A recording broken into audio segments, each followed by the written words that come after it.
Hello, Sofa Squad. How are you? Y'all, doesn't that opening, that little 30-second thing, doesn't it sound like, I can't do it correctly, but it's like, well, it's not far down to paradise. At least it's not for me. But it's sailing. I hope everybody's doing well. Oh, we got the ones. Thank you, everybody. Thank you, everybody. Um, I hope that y'all are doing lovely. How's everybody doing? Welcome, Lauren. Thank you for being here. I do appreciate it. Y'all, let's give our mods a round of applause. They've been hanging in, keeping these cushions going. These pillows fluff the whole 9 yards. I hope y'all are doing well. Thank you, Sofa Squad, for making this a great hangout. Watch justice, come to fruition. Kind of a vibe. I do appreciate it. Secondly, y'all, dun, dun, dun. Let me come back over here. I don't know where y'all go. Boom, boom, boom, boom. Yeah. I made some new emojis. They're they're under the membership section. So we have DFY for don't flatter yourself. Oh, thanks for being a member, Jennifer. Hey, Amy. Yeah, Jenny, it's gonna be major with the witnesses we have up. Then we've got the car for Where'd You Park. Now, past ones are we got WrestleMania going. This is the old news at this point. Then we have the honey bun, Lori's lipstick. Oh, thank you, Wing Beats, for being a member for 10 months. And thank you. I'm glad you like them. Today is going to be spicy. I usually do a quick little update, but I'll have to do day 3 update tomorrow. And then probably day 4. So the theme song, y'all, and so for those who have heard of it, don't know, whatever, on the more lighthearted, let's say, live chats, I'll do in the beginning, but I don't just because it's, it is what it is, right? But then I play it at the end of our live chats for the trial here, just as like a palate cleanser. But Slow Morrison, you'll see him pop in from time to time. He did the theme song, and honestly, he just took all. I don't even think I told him anything. He was just like, "Yeah, okay, cool," and like he came back later and was like, "Here's 2 versions," and he literally just took all the things that we say here and made it into a vibe. And honestly, it's a bop. It really is. I'm just like blown away by it. So, pardon me. So, thank you for being a member of my show. So, how's everybody doing? What's everybody doing? How's it going? Ba-ba-ba-ba-ba. So, I just finished recording a video, like an edited video of talking about Lori versus Nancy from yesterday, the don't flatter yourself stuff. So, Casper, from what I hear, Colby, and this is third party information for me, my understanding is that Colby, if you don't know, Colby Ryan, this is Lori's son. He has his own channel. Just go, YouTube search Colby Ryan. It'll come up. He apparently did a breakdown, not breakdown, like breaking down, like he broke down like Lori's time at the stand, or Lori questioning Nancy yesterday on his channel. And allegedly, from what I understand, is he's going to be in court as like a witness today. That wait, hold on. Oh wow. Y'all, let's send hugs and love to Emily. Yeah, she's been moving, busting her butt, y'all. Oh my gosh. I just love, she's just, I absolutely love and adore her. Yeah, she's been moving, busting her butt. She just sent me pictures. Emily, if you're listening, I'm just blown away by you. Hold on. So, yeah, he's gonna be a spectator today. And I heard, yeah, Adam might be up there. Jen, thank you. And as a witness, okay, just gonna be there. And then thank you for the super chat, Jen. And then Jung says, per Nate Eaton, Lori looked over at Colby and mouthed, "My baby." Oh my god. Oh, that Starbucks bagel, everything is so good, Amy. Oh my god. It's really sad when you sit here and look at the devastation that's taken place of obviously the lives lost, but like, yeah, hold on. Oh yeah, that's Oliver. Yeah. See the one behind me. Let me get to my live screen. Yeah, that isn't he cute? That's Oliver, and you know what? Hold on, let's do.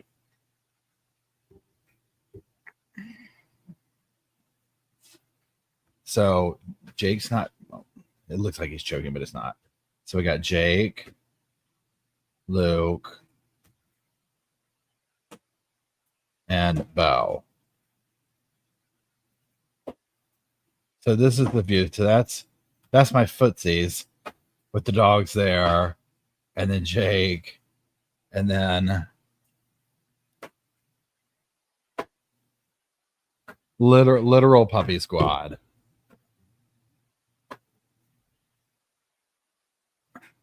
Literal puppy squad. Oh, two sisters, thank you.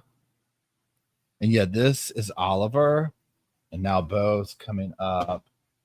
Let's do another little puppy cam.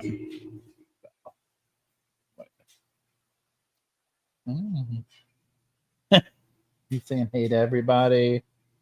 You want to say hey? We just went for a walk, and then we just fought over. I dropped a piece of lettuce while making lunch, so we got a little. Please be seated. Oh, here we go.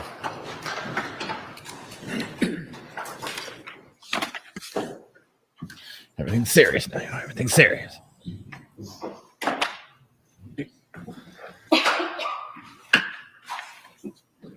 Can y'all hear the court? Hey, Emily. We're just all sending you love. Can y'all hear the courtroom? Drop a 1 for me if you can. If you can hear the. Well, they're not talking now.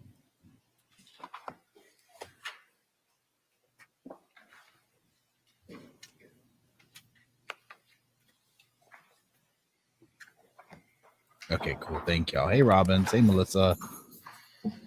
Hey, Orange. Hey, Wing. Hey, Linda. Marianne.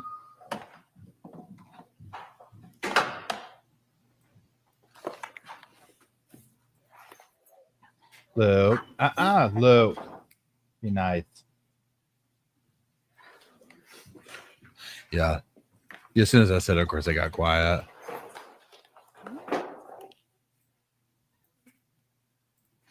Wait, hold on. What did you say? He ran into the judge. Hello. Hey, Shayna. Wait, where is you? Oh yeah, I can imagine the judge is very sharp. What's funny is I sent Derek a picture of the dude because the judge looks so identical to one of our friends. I can't get, but like 20 years ago, I can't get you there how much this dude looks exactly like this guy we know. And I sent it to Derek, and he was like, it looks exactly like him. It's so weird. So when I watch this dude, I'm just thinking of this friend we know. And he was a sharp dresser, very handsome. Okay, I'm going to mute myself when he starts talking. Here we go. I love you. Bye.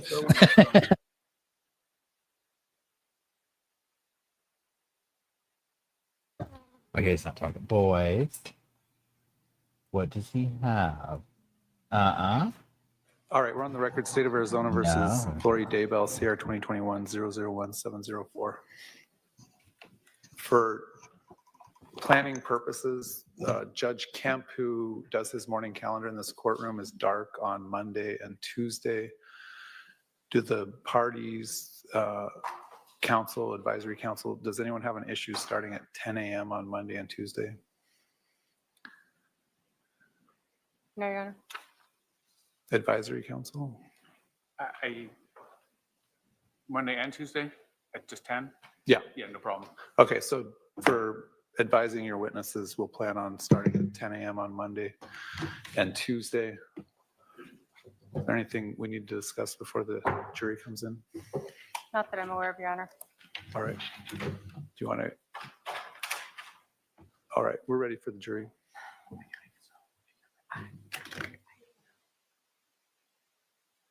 Now, side note, and I'll see if I can find it.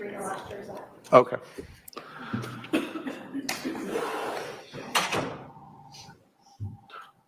While we're waiting for those jurors, can I have everyone come up to the bench? And I just want to discuss off the record potential scheduling for the second trial. Okay. So Shayna yesterday sent me, and I'll see if we maybe at lunchtime we'll play it, a video of them, of a cop and a reporter, basically showing what the shock belt looked like and what it did. So a couple of things going on. And I'll see if I can pull it up, and that we'll show it like during lunchtime or something like that. We also need to decide what we want to watch during lunchtime today.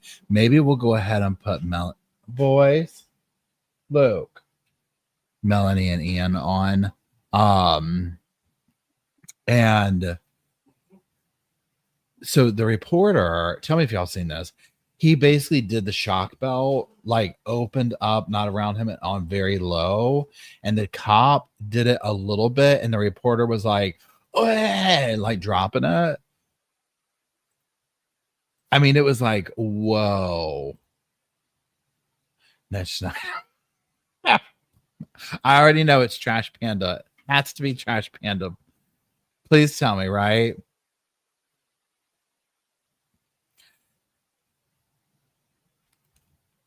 Hey, allegedly names. Hey, Shmita, RJB, what's up? Hey, Alpha. Hey, Indy, how's it going? Hey, Liz. Indy, I hope you're doing well. I hope hubby is well. I hope y'all are all snuggled in if it's cold. It's really cold up there right now, isn't it, with y'all? It's cool down here, but not like cold. Stars goes to that video. It's crazy. Yeah.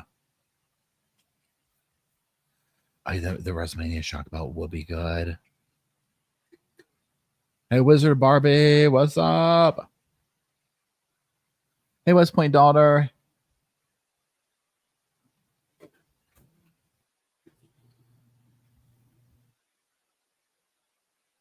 Shoulder pads, unite! Cinnabay.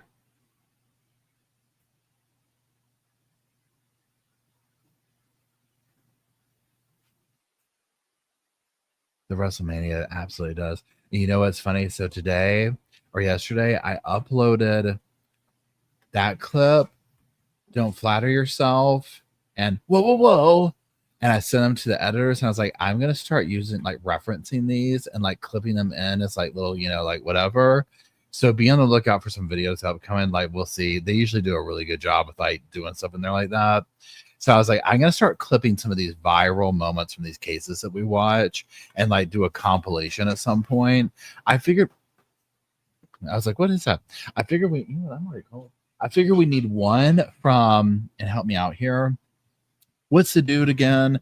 His girlfriend. I just did some updates on the girlfriend, the baby mama who somehow got out of prison and is back in again.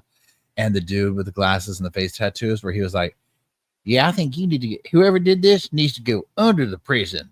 And the judge was like, so you think they should get the maximum, boy? That's what you're saying?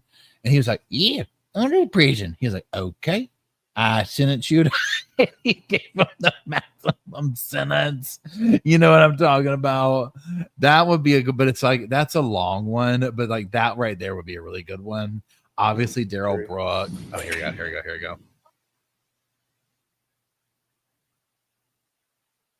I know, I can't believe I can't read. How do we not? I just did a video on it too. Courtney Bell, and oh, hey Audra, how's it going? Thanks for being here. Wait, you're home for vacation as I'm ready to go. Oh, I hope you had a good vacation. Yo, I also side note, I made it was Courtney Bell and what's his name? I cannot remember the boyfriend's name. McNabb, thank you. My God, Jennifer, thank you. The jury is present. The state can call its next witness. Oh, here we go. If I may go get it. You're going to get him. I made a Don't Flatter Yourself mug and mostly nonchalant mug in the merch store. I know I'm not. Yeah, it's she was lucky to have gotten out. Now I get if you want to go by like the law of things where people are like, well, their ABC wasn't there, but I can't believe she got out. Oh yeah, Kenny Kinsey moments would be good. Shamida.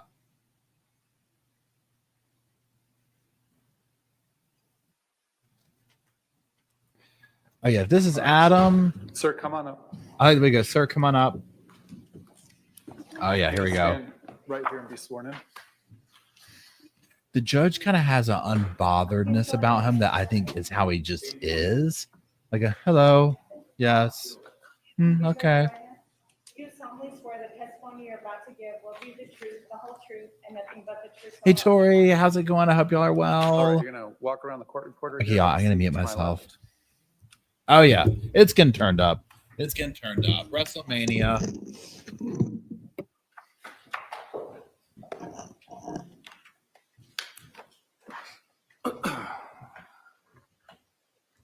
Sir, would you please introduce yourself to the jury? My name is Adam Cox. How old are you, Adam? I just turned 56. And what do you currently do for a living or for life? I'm a pro pickleball player and instructor. Where are you living now? Thanks, Emily. What state? I live in Arizona. Back in July of 2019, where were you living? Wichita, Kansas. Prior to your pickleball career, did you have a different career? I did. What was that? I was a radio morning show host. Is that why you were in Wichita? Yes. Did that make you travel a lot? Yes. So I want to talk to you about your family first, okay? Okay. Where did you grow up? I grew up in Southern California. Okay. Do you have any siblings? Yes. How many? 5 or And- 4 siblings. Can you tell us the names of the 5 siblings you had growing up? Stacy, Alex, Lori, and Summer. For Alex, did people refer to him as Al sometimes? Yes. And for Summer, did people call her Sum? Yes. Were your sisters Lori and Summer close? Yes. I want to ask you about another family member. Back in 2019, Melanie Boudreau. How is she related to your family? Melanie is my oldest sister, Stacy's daughter. So she's my niece. And was your sister Lori close with Melanie?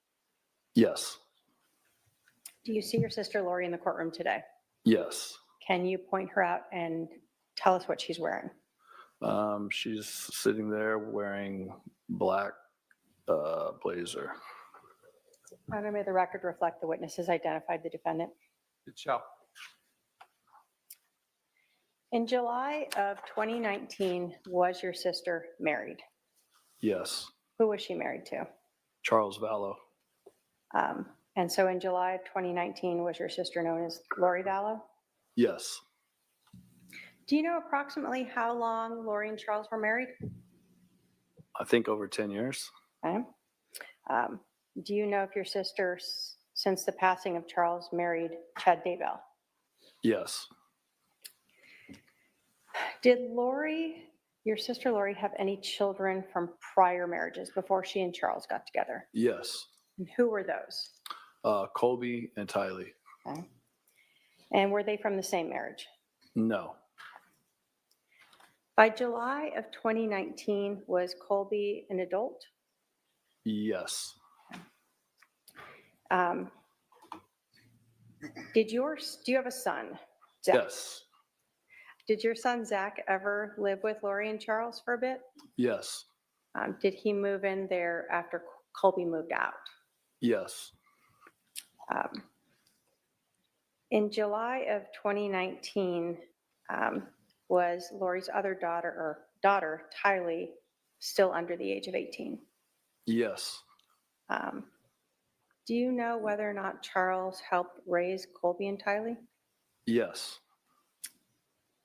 Did you know if Charles had any children from prior marriage? Yes. Do you know how many children he had from a prior marriage? I think 2. Okay.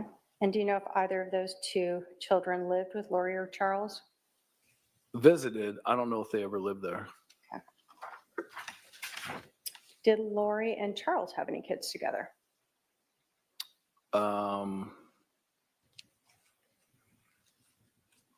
JJ?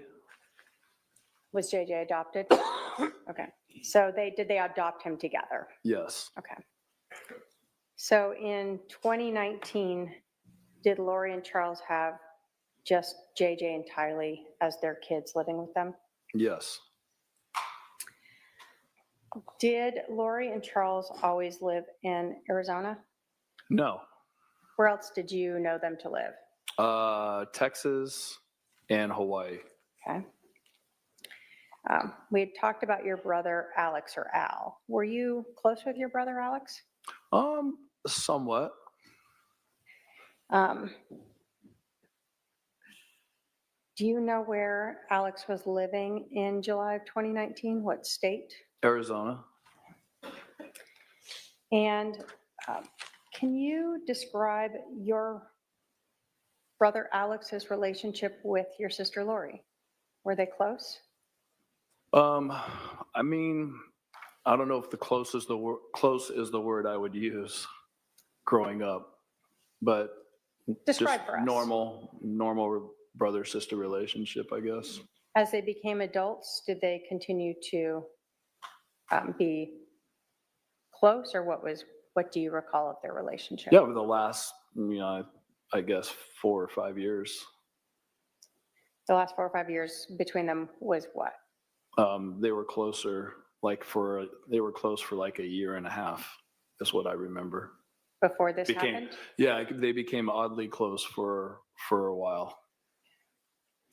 How about the relationship between Charles and Alex? Do you recall what that was like? Just a normal brother-in-law relationship, I guess. Did you ever know them to do things just the two of them? No, I don't have any knowledge of that. Okay. Did your family sort of do a lot of big family events where everyone might be together? Yes, yeah, Birthday meals, holidays? yes. Adam, did you grow up a member of the Church of Jesus Christ of Latter-day Saints? Yes, And are you still a member of that? yes. At some point, was your brother Alex excommunicated? Yes. Do you recall when that was? I think he was excommunicated twice. So I'm not sure the dates or when that happened, but when he was an adult. In 2019, was he still excommunicated to your knowledge? Yes. What does that mean to be excommunicated? It means that you do certain things to where the church it takes away your membership from the church. Are you able to go to temple if you're excommunicated? No. Is that important? Going to the church in our Hey, faith Jenny. is important, yes. Let's talk about your relationship with Charles Vallow. Did you and Charles ever text? Yes. Did you and Charles ever talk on the phone? Yes. When Lori and Charles were married, were you aware that Charles would pay for things for the family, like cell phones? Yeah, I heard that there's people in our family that they're on his business cell plan. Or car insurance? Don't know about car insurance, but You knew about the cell phones. yeah. Did you know what Charles did for a living? Yes. What was it? He sold insurance. Okay. Did you know what kind of insurance? No, he explained it one time, but he was doing something with school teachers or helping them with their situation. Okay. Did you know whether or not Charles traveled a lot for work? Yes. Was he traveling to other states? Yes. And was that sort of throughout his marriage with Lori? Yes. Okay. Were you aware of whether or not your sister Lori worked prior to marrying Charles? Yes. Do you know what kind of work she did? She was a hairstylist. Okay. After she married Charles, did she continue to work outside the home? At a hair salon? Yeah. No, not that I know of. Was it your understanding Charles worked so she could take care of the children? Yeah, for the most part, yeah. So you were unaware of her doing any sort of outside work like she had done prior to being married to him? Yeah, I don't know any of that. At some point, did you learn or become aware of the fact that Lori and Charles were having some marital problems? Yes. Um, Just yes or no, did you ever talk to Charles about why he and Lori were having marital problems? Yes.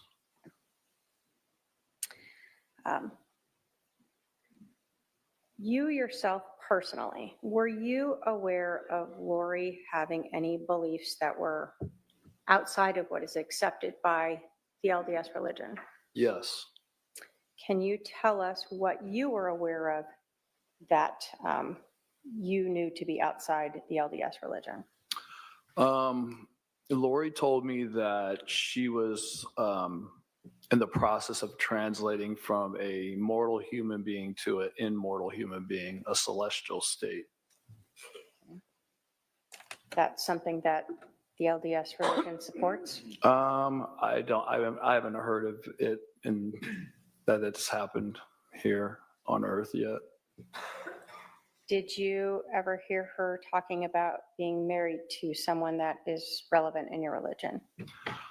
Yes, I have heard that. Did she tell that to you? I don't know. I can't recall her telling me that, but I remember other people telling me that. Okay. Was there anything else that you recall her telling you that she believed that seemed outside the LDS religion? Yes. There was a time where she told me that she had more priesthood authority than the priesthood. And why, can you explain for us what that means, why that was significant to you? In our religion, the men hold the priesthood, and she said that she's in a state where she's above that. Okay. I didn't quite understand it, but very strange. Did you confront her about these beliefs? Confront her? No. Did you discuss with her about these beliefs? I just let her say what she wanted to say. Was there ever a conversation where, when she was telling you these things, where she asked if you thought she was crazy? Yes. How did you respond to that? I said, I don't know if you're crazy, but what you're telling me is not true. It's not real. After you said that, what happened to your relationship with Lori? She stopped talking to me. Yeah. Were you ever aware of Lori believing that people could be dark or possessed by evil spirits? I later have learned that, yes. Did you ever try to tell your family about the beliefs that Lori had expressed to you? Yes. What was your family's reaction? One of the reaction was, she's in a delusion, let her do whatever she's doing and she'll come out of it at some point. How did this impact your relationship with your family when you're bringing up these concerns about Lori? They basically cut me off. So you bringing up your concerns about Lori's beliefs being at odds with the LDS religion sort of terminated your good relationship with your family. Yes.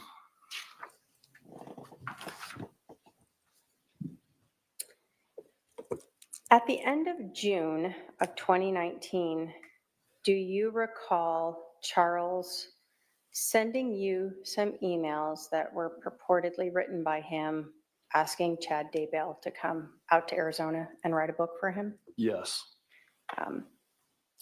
And did you, without going into it, did you review that email? Yes. Did you know Charles, what he had done in his life prior to selling insurance? Yeah, I know that he played minor league baseball. And in this email was the person pretending to be Charles, asking about writing a book about his career. Yes. Was that something you knew Charles was not interested in? No, he's not, or wasn't. After you saw those emails that Charles had forwarded to you, where someone was reaching out to Chad, were they inviting Chad out to Arizona? Yes. After reading that and getting that forward and talking with Charles, did you believe that Lori was having an affair with Chad Daybell? Yes. Did you and Charles spend time talking about that? Yes. Was he kind of, I guess, in a tailspin? I'm not sure the best words to say from learning that. Yeah, he seemed a little desperate. Did Charles have some idea on how he thought he might be able to get Lori back into the LDS faith? Yes. What did you understand that to be? Charles just thought that Lori was going overboard and that she was going to the temple like 5 times a week, and that's not normal in our religion, and that she was going a little off the wall. So he figured that if she got her temple recommend taken away from her, that she would come back to normal, who she was before she started in all this things that she was believing. Now, you told us that you had heard yourself some ideas by Lori that were outside the LDS religion. Did Charles also tell you about other things that she had told him? Yes. Okay. And so did you talk with Charles about something that we'll term an intervention? Yes. What did you mean by an intervention? Intervention means Charles he's kind of desperate because nobody in our family would talk to him. I'm sure that, Lori had told people in our family not to talk to him. So he thought that, having an intervention would be getting in front of her, recording her, giving it to the stake president, or having the stake president hear what she was talking about and hear the crazy things that she was saying. So the intervention was part of the way to try to get her to come back to the mainstream LDS beliefs. Yes. Did Charles ask you to help him with this intervention? Yes, he did. Did you guys have a specific plan, like on X date at X time, we're going to do this? No.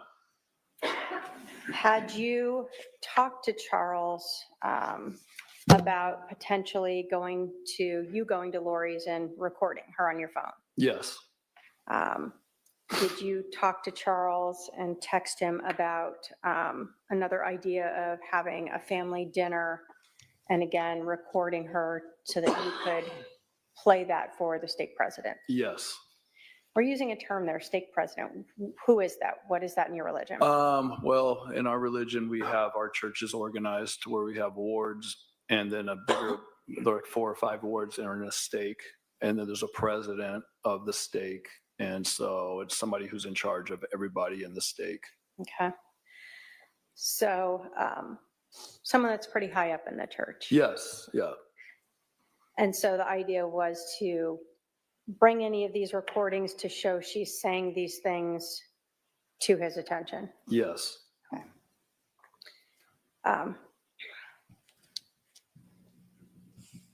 And again, the point of that whole was to just try to take away her temple recommend. Yes. So on July 9th of 2019, did Charles talk to you about him flying you out so that you can help him with this intervention? Yes, he did. And did he offer to purchase your flight?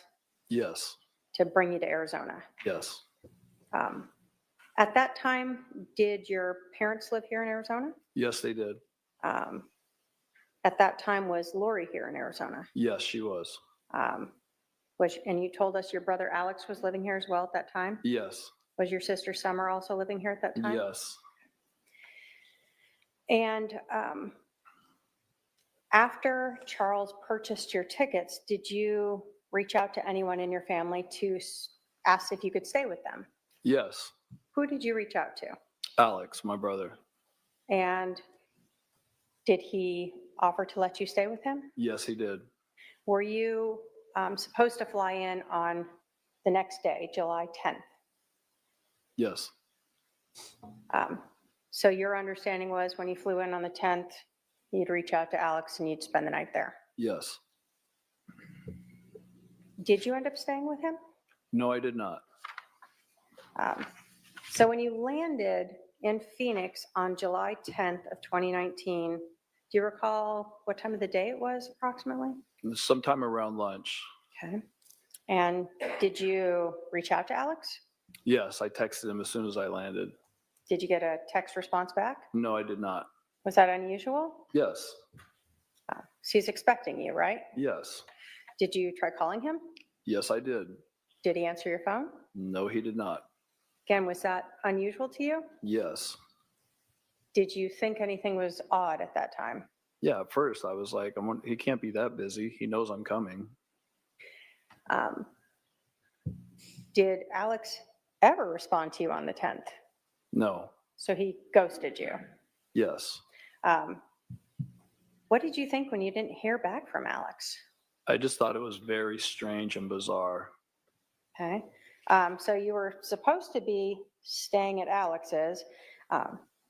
When you talked to him on the 9th, did Alex ever text you between when you guys talked and when you landed saying, oh, I'm going to go stay at Lori's? No. Did Alex ever call or text you and tell you, I can't have you stay with me? I know I initially said okay, but not anymore. No. So he just ignored you. Yes. Where'd you end up staying? My mom and dad's house. Okay.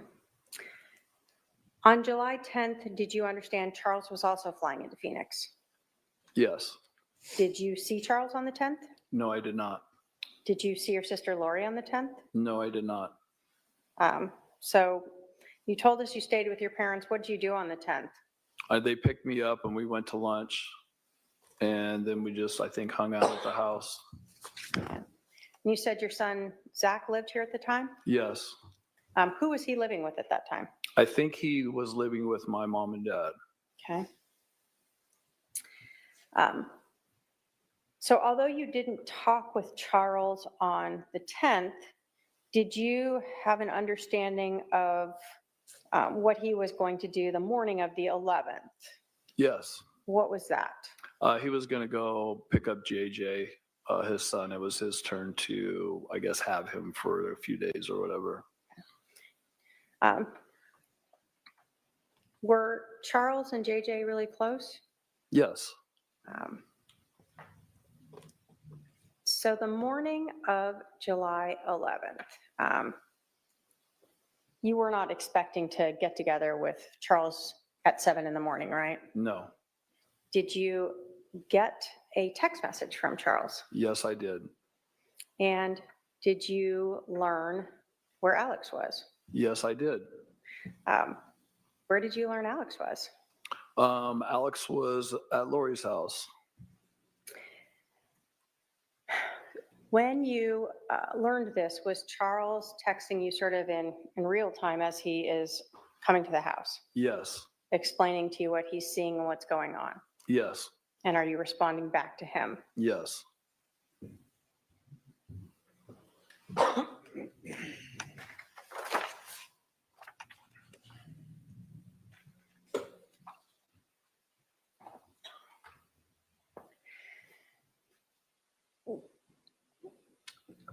So you're at your mom and dad's house when you start getting these text messages from Charles? Yes. When you learned that Alex was at your sister's, what were you thinking? I just thought something weird is happening because he never answered my text the whole day I was there, never returned a call. And then all of a sudden he said he's at Lori's house, and I didn't even know what to think at that point. I thought something was off. So immediately you knew something was off. Yeah.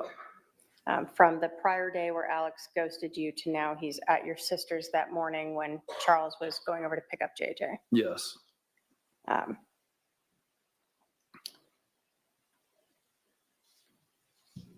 Were you concerned that Alex was at your sister's house? A little concerning. Yes.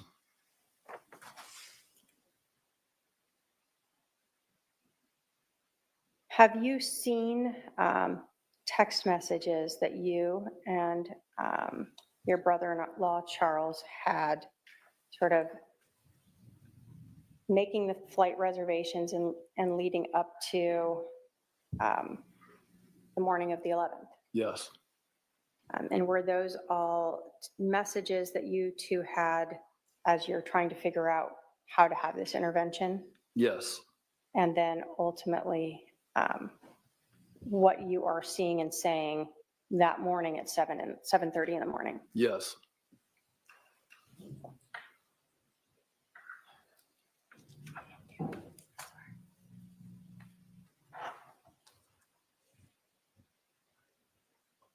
And I've shown defendant exhibit 210, if I can have a paralegal approach with that.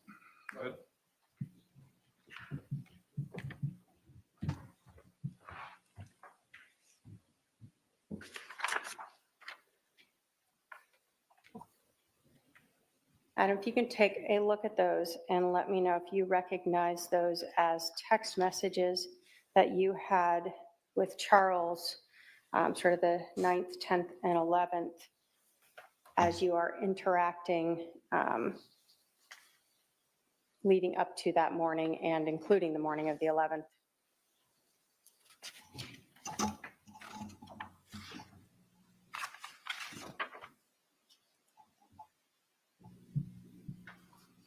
Yes. Your Honor, the state will move to admit exhibit 210 pursuant to 8031 as present sense impressions. Yes, Your Honor, we object in lieu of that is a report and not the full extraction. All right, well, may I see that particular objection wouldn't prohibit admission, it would go toward weight, but give me a second here.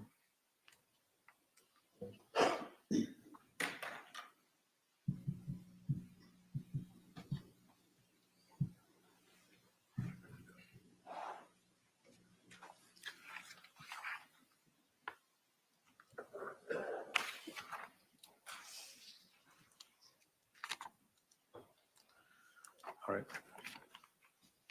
I'll admit 210. And if I may publish it then, Your Honor. If I could have the elbow, thank you.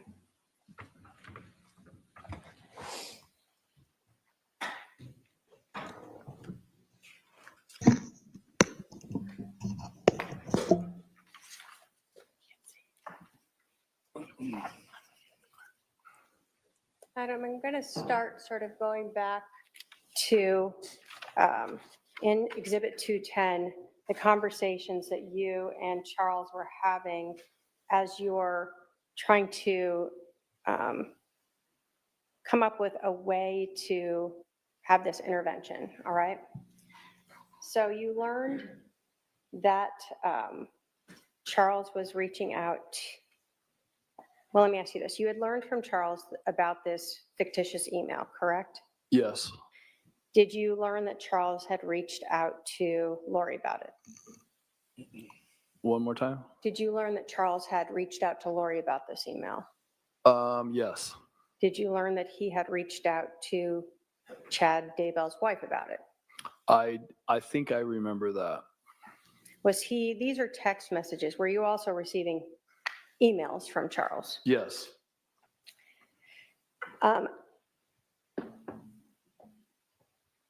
Does this sort of array of messages start to involve where you and Charles are talking about having you come out to Arizona to help with this intervention. Yes. And so do we see on the 9th, you letting him know that you could fly out tomorrow and come home Saturday or Sunday? Yes. Do we see as you continued on, he tells you that he could fly you in on Southwest, and he's telling you he's just right now landing in LA, right? Yes. And you knew he traveled a lot for work. Yes. When we get to the 9th at 9:11 a.m., did you get a message from Charles about how you were going to get everyone together without Lori knowing that you're going to have this intervention? Yes. And is that one of the ideas where you indicated that I'll go see Lori at her house and have a talk with her and keep your phone on record? Yes. So that was sort of one idea of a potential way to show the stake president that she was having these ideas outside the LDS faith? Yes. Does Charles kind of tell you he's not sure that that's really going to work? Yeah. He says, I think she'll leave, but it's worth a try. Yeah. Did you then suggest also have a family dinner with everyone? And then say, always leave my phone on to record what I say and what everyone else says? Yes. And then you go on to say that's to have proof for Holmes. Who's Holmes? President Holmes. He was our stake president, or their stake president. You were in Wichita, but he was the stake president here. I lived here before, and he was in my ward, so I know him. So when you're talking about the stake president, Holmes is who it actually is? Yes. Okay.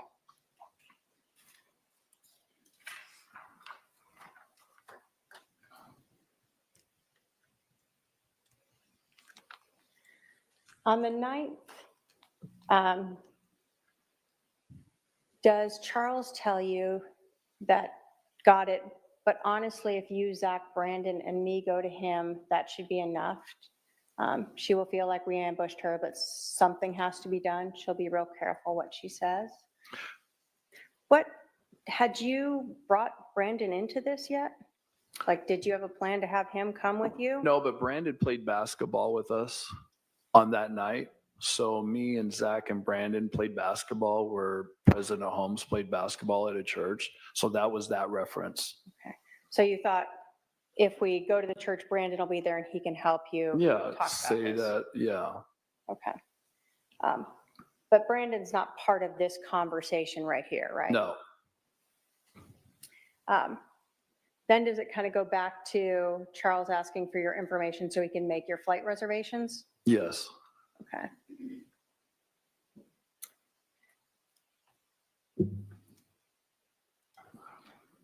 Then at 1:13 p.m., does Charles let you know that your flights are booked and that he emailed that to you? Mm-hmm.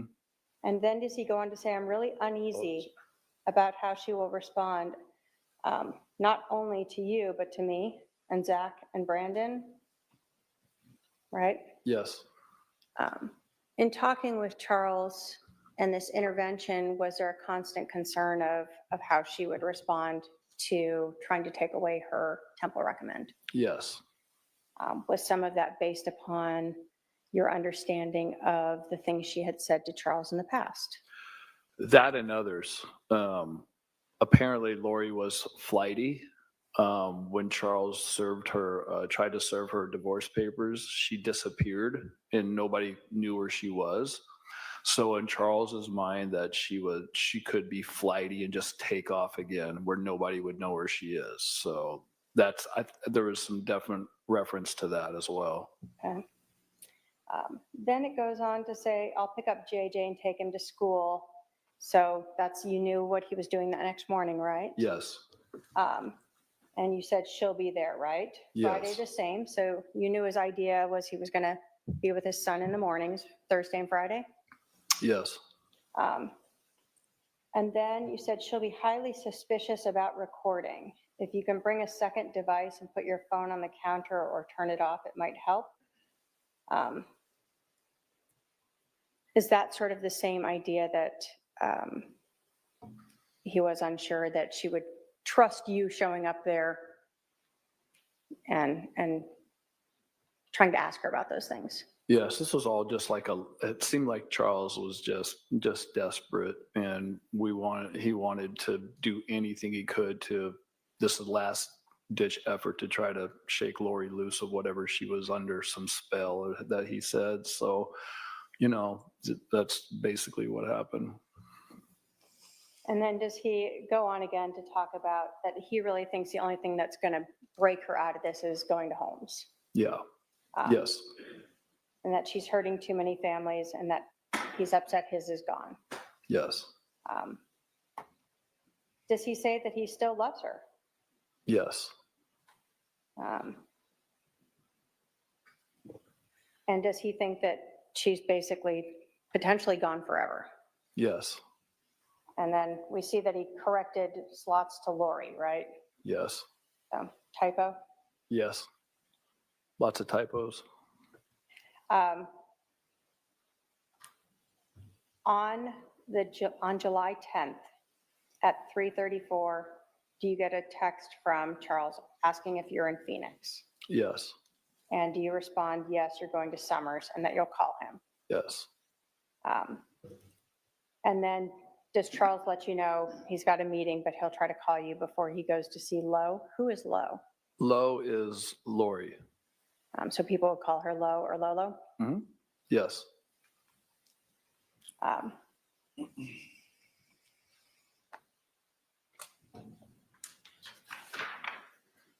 Do you remember if you talked to Charles on the 10th? On the 10th, what day was that? The day before. So when you flew in, did you ever talk to Charles? No, I don't remember talking to him then. So even though you guys had attempted to call, you don't recall if you ever spoke with him that evening or afternoon? Right. So at this point, you'd said you went to Summers in the text messages, and then later you stayed at your parents' for the night. Yes. And then you knew that Charles would be going to pick up his son the next morning. Did you assume that you and Charles would meet up or talk sometimes later that day? I figured so. Okay, but you had no scheduled timeline for Nothing that? planned. Okay. So next in Exhibit 210, we see text messages from July 11th of 2019 at 7:35 a.m. where Charles texted you, "Al is here." And then just a couple seconds later, he said, "At Lori's." Was this shocking to you? Yes. And what did you respond back? Did you say, "Really, I wonder why he never called me back"? Yes. And then we see that you wrote at 7:36 and 28 seconds, "They are planning something." Why did you write that? Because Alex not answering his phone the whole day and me calling him and texting him, not knowing where he's at. Nobody in my family said they heard from him or knew where he was. All that is very suspicious to me.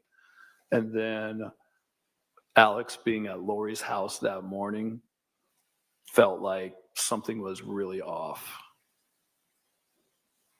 So when you told Charles they're planning something, Charles responded back, "Absolutely."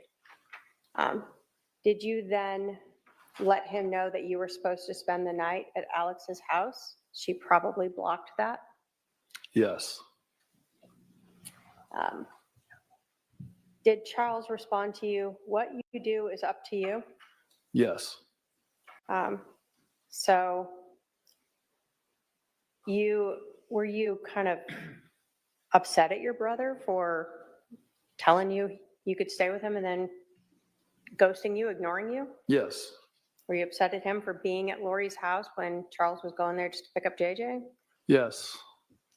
Um, Did you then text him, I'm going to put the pressure on to have him come get me right now, see what he says? Yes. Um, Did you in fact text your brother? Yes. Did he respond back? No.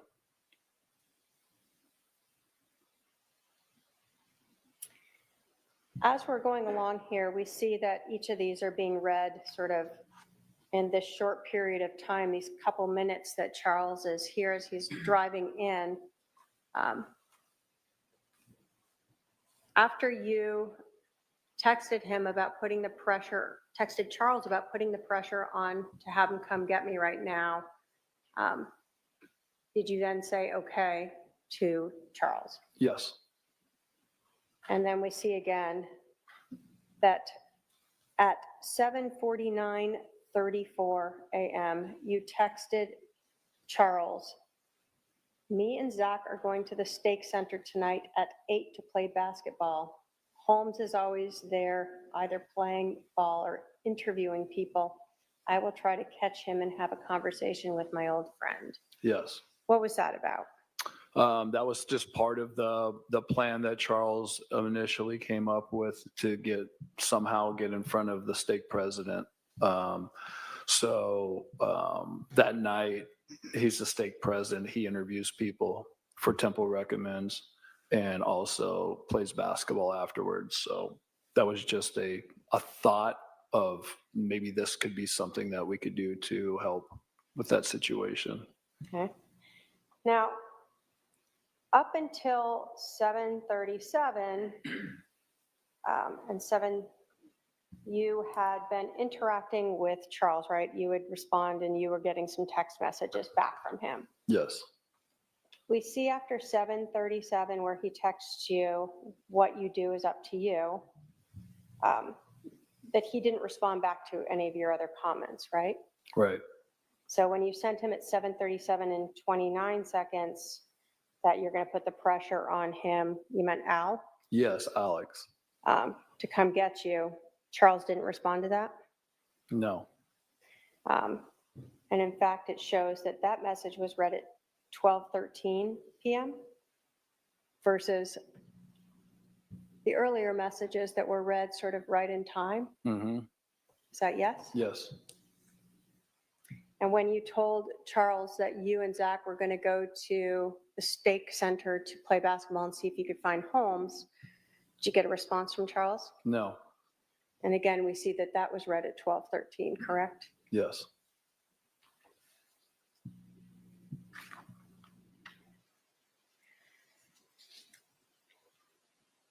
Did you go talk with Holmes that night? I went to go play basketball, but he wasn't there. Was it just you and Zach? Yes.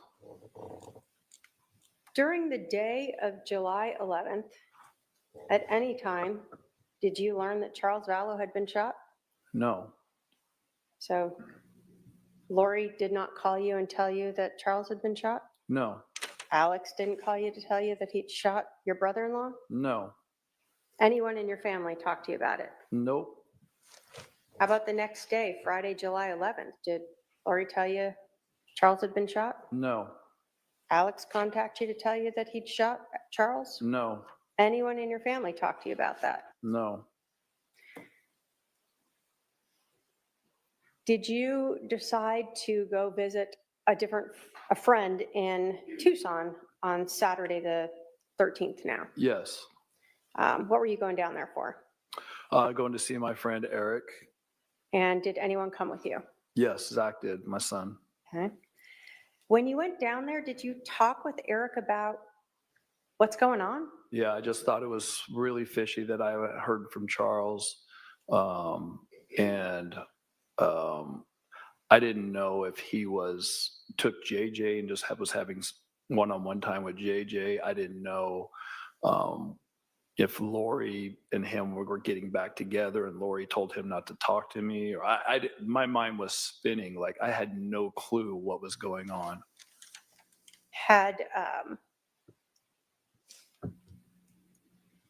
you talk to any of your family about it? Were you still keeping that intervention thing secret from them Um, at that point?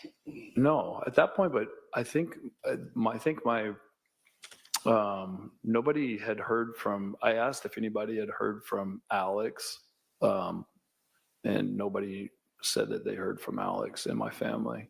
But at that point, I was there spending time with my son Zach, also to help Charles with what he wanted to try to get an intervention with Lori, and also to see my friend Eric, because I live in Wichita. So I was trying to do 3 things at one time on my short visit. So on the 11th or 12th, though, were you still keeping that sort of secret that you and Charles had been wanting to do an intervention on Lori? Yes. You weren't telling your family, like, I don't know why we're not doing this. Charles asked me not to tell anybody. And was that actually sort of a message you guys had talked about of who in your family might prevent any type of intervention? Yes. And who in your family were you guys concerned with if they learned about the intervention might try to stop it? Mom and Dad, Summer, Alex, too? Alex. Yes. So even though you're here and you're seeing your family and you're seeing your son, you don't want to tell them a lot about Charles because you're trying to still keep that quiet in case he does want to go forward with it. Exactly. Yes. So you're in Tucson and you start talking to your friend about Charles. Yes. Do you learn at some point that Charles has been killed? Yes. I was talking with Eric saying it just, something doesn't feel right. I haven't heard from Charles, and usually he would text me or send me a message or something.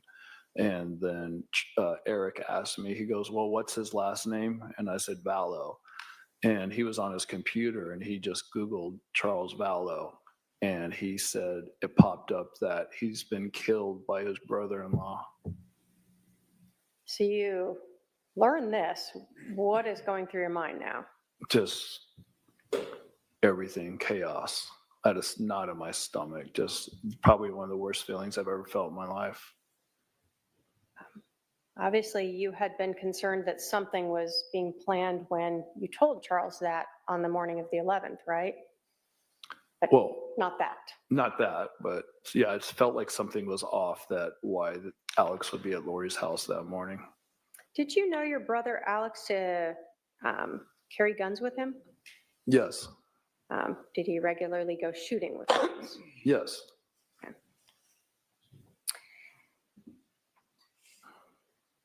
Prior to Charles being shot and killed, did you ever tell Lori that you were going to be trying to do this intervention with her? No. Prior to Charles being shot, did you ever tell Alex, hey, I'm going to stay with you, but we're trying to do an intervention with Lori? No. What about your parents? Did you ever tell them you were going to try to do an intervention? No. Your sister Summer? No. So if your sister told detectives a couple hours after Charles was shot that she was confronting Charles about you and Charles talking and texting, it wasn't something that you told her about? No.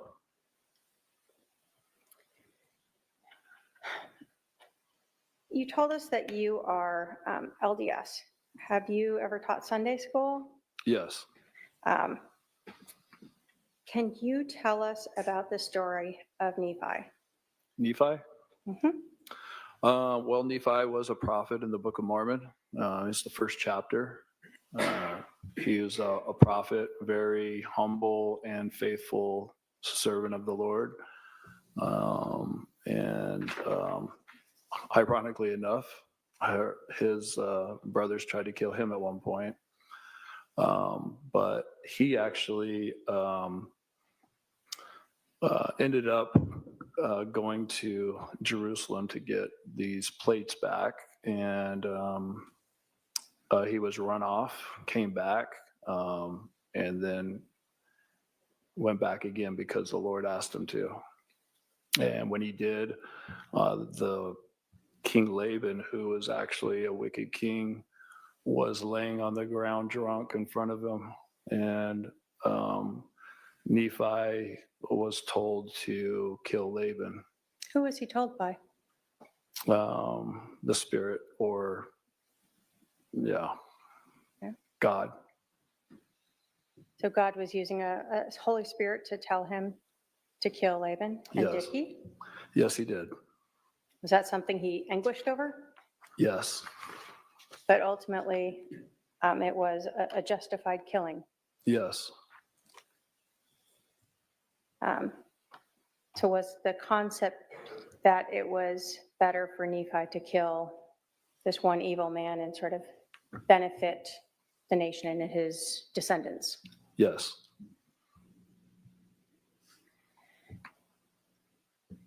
Were you aware that that your sister had told people that Charles was possessed by evil spirits? Yes. Were you aware that your sister had told people that your brother-in-law Charles was dark? Objection. Calls for hearsay. It's whether or not he was aware of it. Whether or not Yes or he's no? aware, he can answer yes or no. Yes.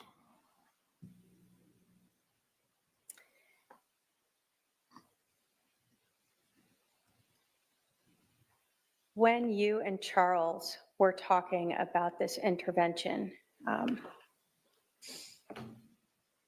were you trying to help your sister come back to mainstream LDS beliefs? Yes. So it wasn't just Charles, but also her. Yes. You told us that your friend had Googled and learned that Charles was killed. Did you know at that time it was by your brother Alex? That's what the article said. So yes, he told me that. What did you do after you learned that? Freaked out for a little bit, cried, didn't know what to do. Thought my world was coming apart. Then I got angry a little bit, and then called I think first thing I did, I called Kay, who's Charles's sister, and asked her, because she's the only one that I felt safe calling after knowing my family was involved in this or thinking of this, that I asked her if she knew that Charles was dead, and she said she just learned of it too. Did you learn from your friend when, because it's now the 13th when you learned this, right? Yes. Did you learn when that happened? Yes, I did. So you knew on that Saturday, the 13th, that Charles had been killed that morning Yes. of July 11th. Yes. Did you ever come back to Phoenix and confront anyone in your family about this or talk to them about it? Yes. After I talked to Kay, then I called my mom and asked her if she knew that Charles was dead. And she said yes. And I said, "What's going on?" And she said, "You tell me what's going on." And at that point, I thought that was bizarre that she would say that. So I said, "Well, we need to sit down and talk." And she said, "Yes, we do." And so me and Zach got in the car and drove back to Phoenix. Did you go to your mom's house? Yes, I did. Did that conversation go well? No. Did this create a break in your relationship with your mom? Yes. Did you stick up for Charles? Yes. Did sticking up for Charles create issues between you and most of your family? Yes. Did you continue to stick up for Charles even with that happening? Yes. After you had that argument with your mom, what did you do? Me and Zach left her house and we were staying at Summer's house, my sister, who was away on vacation. And we were staying at her house and we went back to her house. We were watching her dog. You were supposed to leave the next morning, Sunday, to go back to Wichita. Did you return back home? Yes, we did. Did your son go with you this time? Yes, he did. After this whole incident happened, did you not talk with your family for a long time? Yes. Did it cause a lot of friction in your family? Yes. Have you started to try to talk with your family some? Yes. I have no other questions, Your Honor. Cross? Here we go, y'all. Buckle up. Get everything ready. It's going down.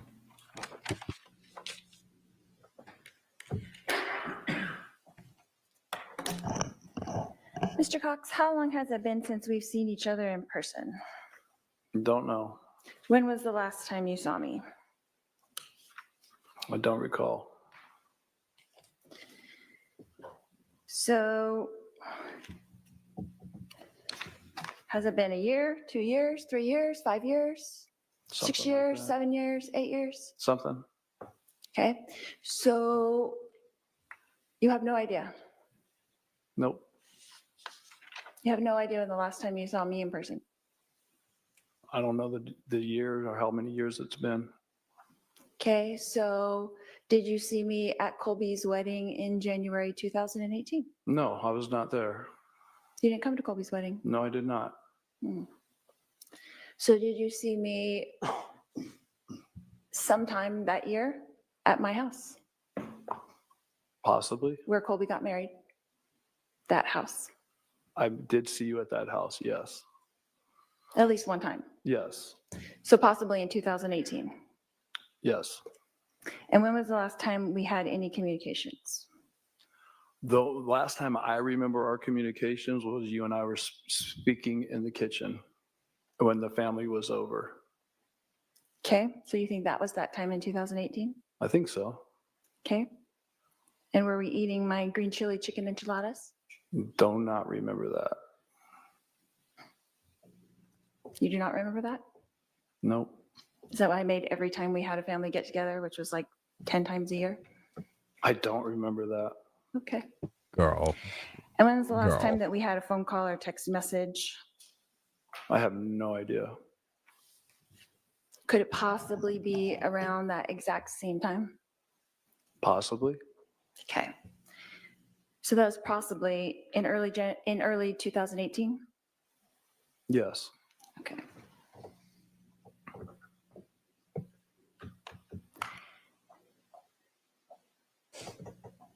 He's like the ones that gave me the runs. Yeah, I remember.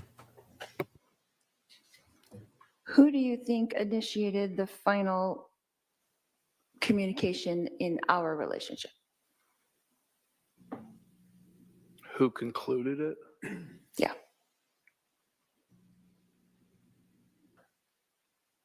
I don't know. So right now it's 2025, is that correct? Yes. And so we haven't spoken in about 8 years. Would that be correct? Probably 7 or 8 years. Okay. So would you say up until that point that how often would we communicate before that? Before what? Before 2018? Probably on a regular basis. Once a month, twice a month, 3 times a month. Like a call or a text message? Yes. Just keeping in touch? Yes.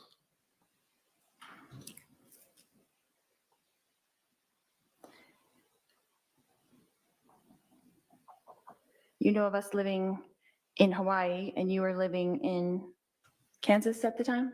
Yes. And in your career, you lived in lots of different places, is that correct? Yes. Austin, Yes. Dallas, Yes. New York, Yes. Wichita, Yes. Sacramento. Yes. Did I miss anything? Others. And I was in Texas, Yes. Arizona, Yes. Hawaii. Yes.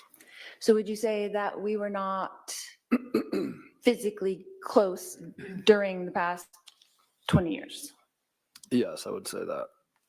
So our communication would be solely family get-togethers, occasional text messages. Is that correct? And phone calls, yes. Okay.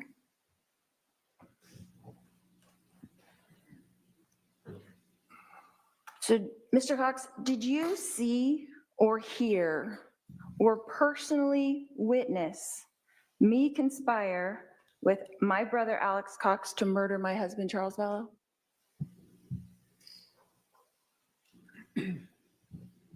Repeat that again? Okay. Did you see with your eyes or hear with your ears or personally witness me conspire with my brother Alex Cox to murder my husband Charles Vallow? No. Thank you. No more questions. Redirect? Wow. Wow. Have you talked to your sister since Charles was shot and killed? No. So since that happened, you cut off all communications with her? Yes.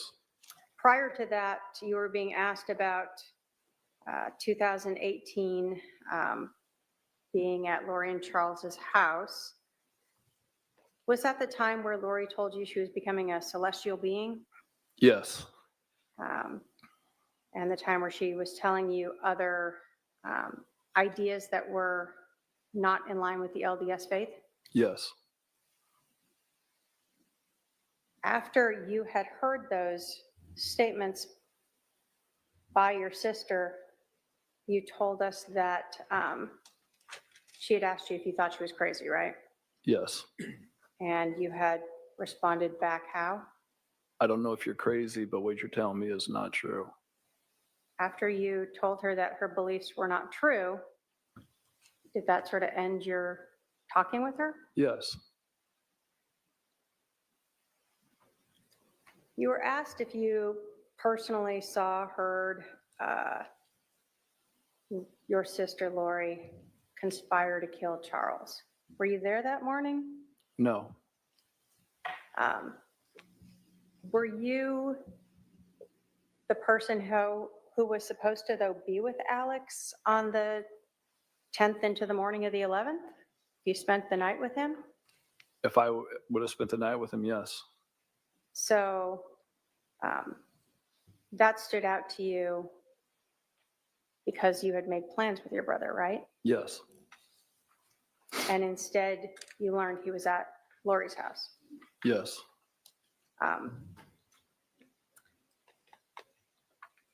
You told us that you thought it was odd that your brother would be over at your sister's house at 7:30 in the morning.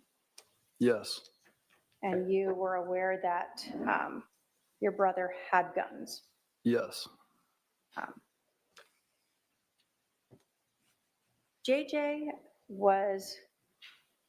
Charles was going there to pick up JJ, right? Yes. And so did it seem odd to you that your brother would bring a gun that was loaded with extra magazines that was not safe to your sister's house where JJ was? Objection, out of scope. This is not just Goes to a the conspiracy. redirect. This is not just a redirect. Hey, I didn't ask for argument. Okay. The objection's overruled. What's the question? Sure. Did it stand out to you that your brother, who knew JJ, would bring a loaded gun and extra ammunition to the house where JJ was running around?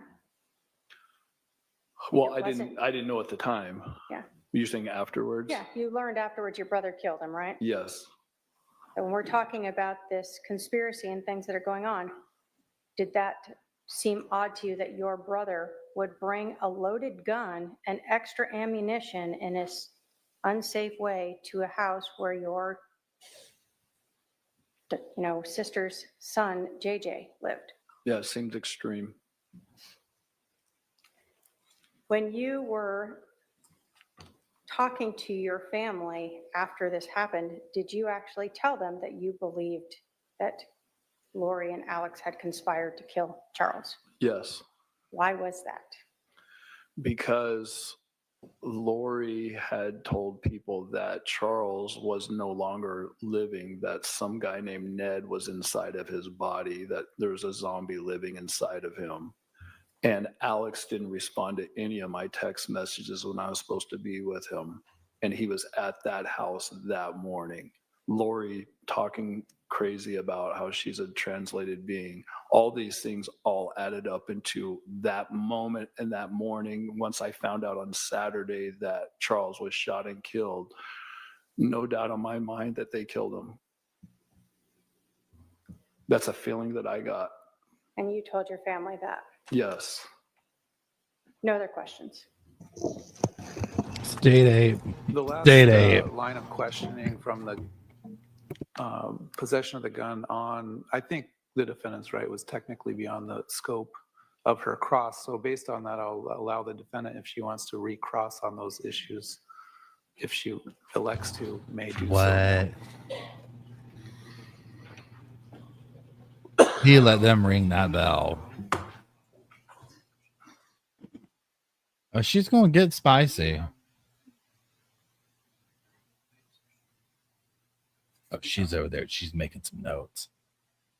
She said, look. She said, you just hold on a second. Let me adjust my stun gun belt. No questions, Your Honor. All right, are there any questions from any member of the jury? Not seeing any, sir, you can step down.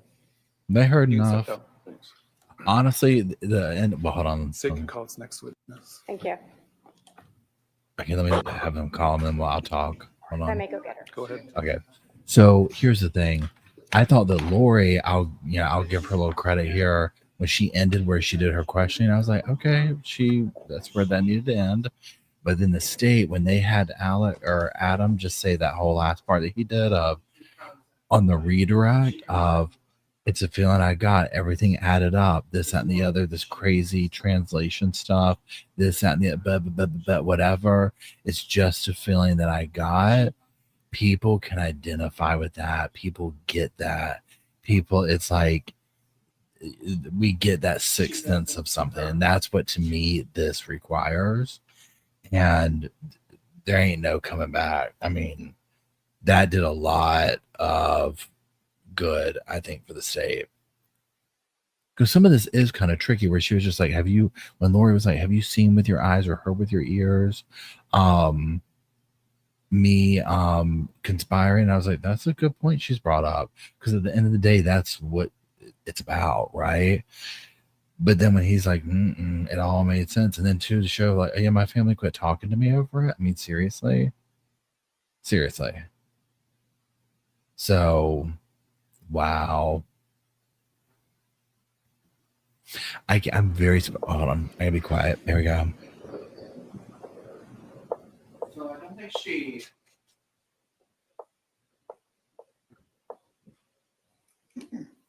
She's like, my understanding.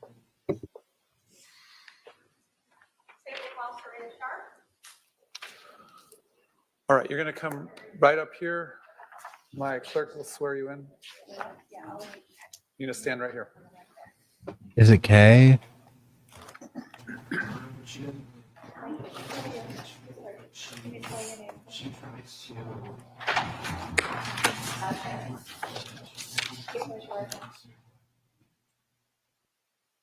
Will be the truth, the whole truth, and nothing but the truth, so help you God. You're going to walk around the court reporter here and have a seat just to my left. Okay, it's not Kay. Okay, here we go. Serena Sharp. Okay.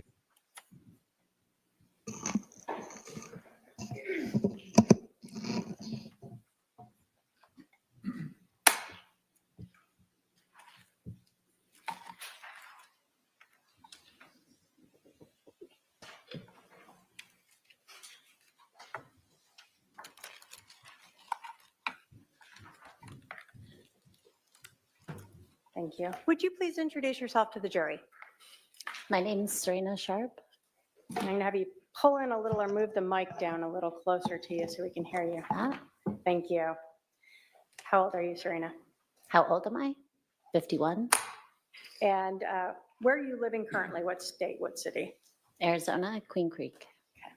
And where did you live back in 2019, 2018? Connecticut. Okay. When did you move to Arizona? It was right before COVID, so 2019. Do you recall, I know we don't have a lot of weather here, but summer, winter, fall? Definitely summer. This is hot. I think it was end of July, August, but we closed on our house September. Are you a member of the Church of Jesus Christ of Latter-day Saints? Yes. Were you raised in this church? Yes. Do you consider yourself a spiritual person? Yes. I want to talk to you about a group, Preparing the People. Have you ever attended any of their events? Yes. Two. Can you tell us what those are? They were conferences that helped people prepare physically and spiritually for emergency preparedness and the second coming of the Lord. And you said you attended a couple of those conferences? Yes. Are they located sort of around the country? Yes. Did you ever attend one of those conferences here in Arizona? I did. Do you recall when that was? It was November of 2018. When you decided to come to this conference in November of 2018, did you know anyone here? Two people, one just from over the phone conversations, Melanie Gibb and Jason Mao. So did you have any place to stay when you came here? What was your thoughts as you're coming in for this conference? Both of them invited me to stay at their homes. And what was your plan? Who did you think you were going to stay with? I thought I was going to stay with Melanie Gibb because she offered to pick me up at the airport as well, so that I didn't need to rent a car. Did you know Arizona well? Not at all. No.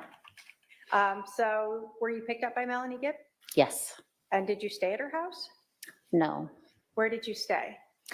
After she picked me up, she said that instead of her house, because her whole family was home and it was busy and chaotic, we were going to stay at her friend's house, whose family was gone for the weekend and had a bunch of people for the conference staying there. Okay. Who was that? That was Lori. Did you know her last name or did you learn it? I learned it when I got there. I had never heard or had met her before. What was her last name? Vallow? Okay. So you told us you didn't know Lori Vallow prior to just coming to stay at her house. No. Do you see her in the courtroom today? Yes. Can you point her out and tell us what she's wearing? She's right there with glasses on and blonde hair and a black jacket. Your Honor, may the record reflect the witness has identified the defendant. It shall. Do you recall who else was staying at Lori's house that weekend? There was a lot of people, and I was meeting everybody for the first time, so I don't recall everybody, but I do know Lori was there and Melanie was there. Did you ever meet Chad Daybell? Yes, he was there as well. Was that the first time you met him? Yes. So during this event, are you going between Lori's home and to a location where the conference is at? Correct. Okay. And did you ever talk with Chad Daybell outside of, well, did you ever talk with him that weekend? Yes. Okay. Did you ever talk with him after that November 2018 conference here in Arizona? Yes. When else did you see or talk with him? I saw him at another Preparing a People conference in February. So that's 2019 now, Yes, after the November one. correct. Where was that one? That was in Idaho. And did you ever contemplate moving to Idaho? Yes. Did you ever meet with him in Idaho well, did you learn he lived there? Yeah. When did I learn? Did you learn that he lived in Idaho? Yes. And did you ever, in fact, meet with him in Idaho to kind of talk about possibly moving there? Yes, I was actually house hunting with a realtor and in the city that he lived. So we connected for a few minutes. What city was that? Rexburg? Did you know if Chad was married at that time? Yes. When you were staying at Lori's house in Phoenix in November of 2018, did you understand her to be married? Yes. At that time, did you have any idea that Lori and Chad were having an affair? No idea. After you met Lori at this and stayed at her house, did you have any more conversations with her, texts or phone calls? Yes. Were you ever invited back out to Arizona? Yes. When was that? That was in March of 2019 for a girls' weekend. What was the girls' weekend going to be? It was a few girls coming together for a girls' weekend. So Whose house, where was it going to be? that was at Zulema's house. And I think from my memory, she's the one who invited me and started that girls' weekend idea. Imagine a Had you girls' met weekend with Zulema Zulema. before? Yes. Where did you met her? I met, it's vague, but I think I met her at the first Preparing a People conference I came to, which was the November 2018 here in Arizona. Okay. And had you talked with her as well between that November time and when you came out in March? Yes. Who else was part of this girls' weekend that you recall? It was Lori and Melanie Gibb, Zulema, Christina, Nicole, and myself. I think that's it. Okay. Now, were all of you women members of the LDS Church? Yes. During this time, did Lori ever tell you things about her beliefs that seemed to go against what you understood or what you were taught through the LDS Church? Yes. Did Lori ever tell you that she did not need to repent? Yes, she did. What does repenting mean? Repenting means turning to God and confessing our sins and repairing our relationship with Him so that He can take on our sins for us and we can become better people through Him and seek His forgiveness. Do you recall what Lori told you about not needing to repent anymore? What I remember is she's had a couple of verses in the Bible that she pulled out and read and then said, I believe something to the effect of, I believe we don't need to repent anymore. Did that stand out to you? Oh, yes. Yeah. Was that That was concerning shocking. to you? Pardon? Was that concerning to you? Very. I think you just said you were shocked by it. Yes. It was that against your religion. Correct. Did What about she green ever green bean express to enchiladas? you in Circle this back to group, those. that all of you might not need to repent? I don't remember the specifics of it. If she was trying to apply that to us or just to her, I don't remember. I just remember she said we, or generally, I don't remember the specific words she used, but that there was not a need for repentance anymore. Do you recall, have you been interviewed by the police a couple different times? Yes, Do you recall being interviewed in April of 2021? was that was the Chandler Police At the Department? police department instead of at your home? Yes. Do you recall saying to the detectives then that she said, we don't need to repent anymore. We've come to that stage. And then you were asked when she said we, was she talking about like her and Chad or all you guys?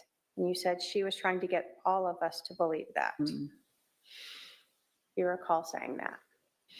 I don't recall saying that, but if that's in the transcripts, that was much closer to the time when it was said. It's been a few years. I don't remember exactly what was said anymore.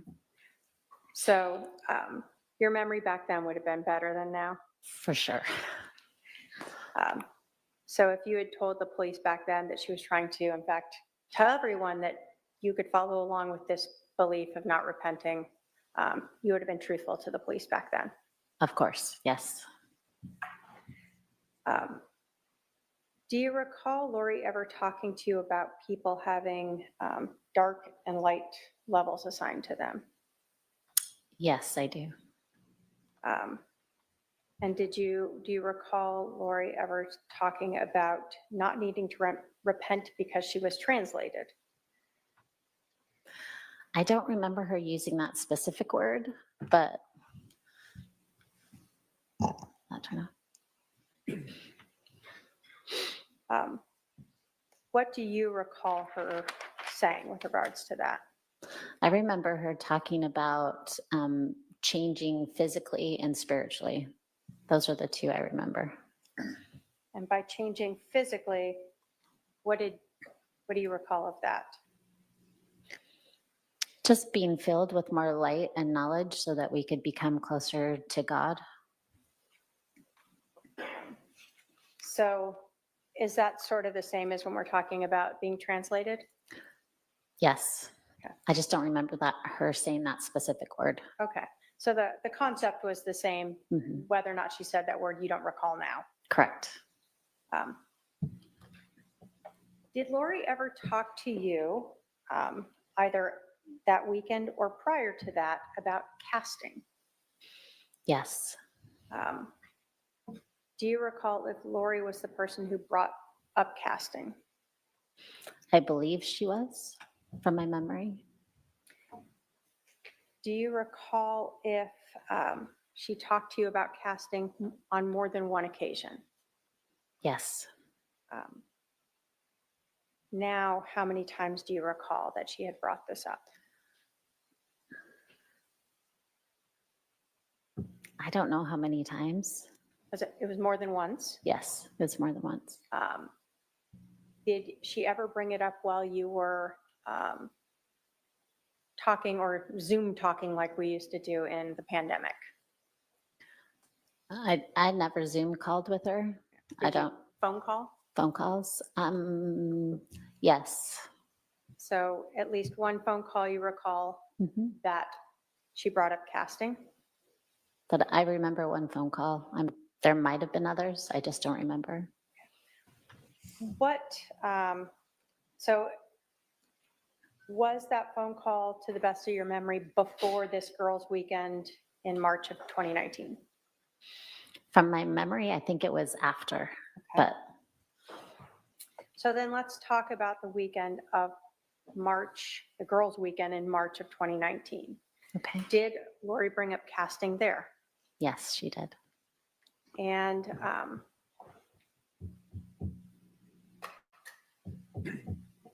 the other time when Lori had talked about casting, whether it was before or after, was this to sort of cleanse society, sort of a generic, I don't want to say generic, but to try to cleanse evil from an area or a population, not a specific person. Yes, it was like generally a cleanse or casting out evil. Have you on your own sort of prayed to get rid of evil? Yes, I have. Is that sort of a personal casting that you've done, if we want to term it that way? Yeah, I wouldn't term it that way, but yes. Would you just term it as you're praying for the better of the world? Praying and or casting out evil. Yes, in the name of Jesus Christ. But you said you had never used casting as a term before. No. So Lori was the one using this word casting. I don't recall her using that word. I think she was also saying casting out from my memory. So casting out. Mhm. When you met up on this girls' I'm weekend, sorry, was the last answer a yes? this was the first, I guess, Lori was the one using the term casting out. Yes. On this March girls' weekend trip, do you recall having Lori ask everyone to help cast out as to a specific person? Yes. Can you tell us who that was? It was her husband, Charles. Had you ever met Charles before? Vague memory, but it was a quick, I think, meet as I was leaving Arizona for the Preparing a People conference in November. I was going to the airport and I think he was coming in at the same time. Again, it was pretty chaotic. Yeah. But I think that's when we met very briefly. So he was kind of coming home and you were leaving. Yes. Did this seem unusual to you to do this, to be asked to cast out as to a specific person? Yes. But not. Did you say unusual? Yeah, did it stand out to you, her asking you to cast out as to her husband? Yes, it stood out to me. During this weekend, did Lori talk to you about her husband, Charles Vallow, being possessed? Yes, she did.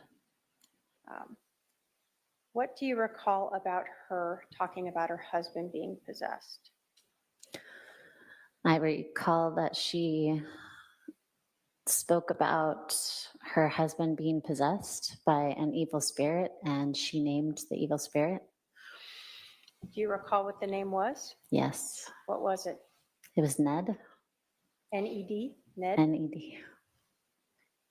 When you heard this, did that stand out to you as well? Very much, yes. Very unusual. Are you someone who questions things, or Yeah. do you just go with the flow?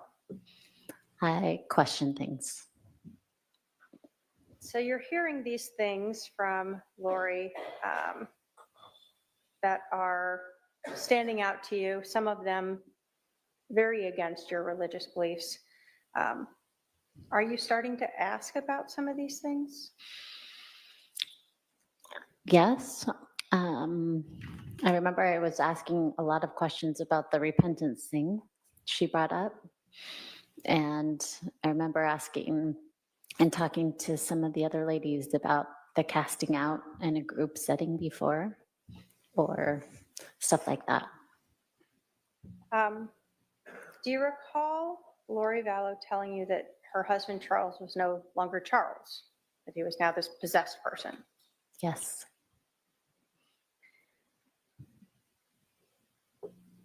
When Lori was talking to you about Ned, was she explaining that this evil spirit was now in the body of her husband? I don't know if she used those exact terms, but that was the impression I got, yes. So the word she used expressed to you that idea that this evil spirit Ned was now in her husband's body.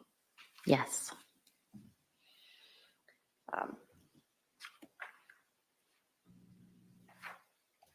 So, did you ever hear Lori use the term zombie? I did. Is that another thing that kind of stuck out to you? Very much. In listening to Lori, did zombie sort of did you understand that to mean someone whose body was possessed by an evil spirit? Prior to this, I had thought zombie was like a Hollywood thing, but she tried to relate the zombie and correlate that to the evil spirit that was inside of somebody. Like her husband? Like her husband, yes.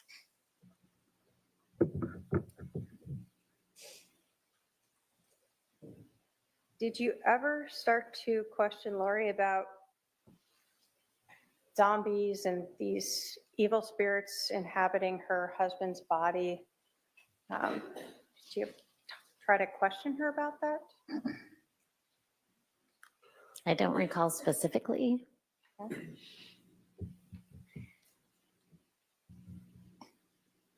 When you started questioning her, at least about repenting that you recall, did you see a difference in how you were treated? Soon after that girls' weekend, yes. So let's talk about the group casting. What happened? What did you guys do for this group casting for her husband, Charles? All the ladies came together and we were all in the same room just talking. And I remember coming together. I don't remember if we were standing or sitting, but I remember Lori started and asked for this help for her husband because she needed to cast out this evil spirit. And she asked to just go around the room and each of us take turns casting out to see if we could get rid of this evil spirit within him. Ned. And this was the first time you'd ever had anyone ask you to be part of some group to cast out? Yes. And a group to cast out a evil spirit as to a specific person? I've never done that in a group setting before. Never even heard of that before.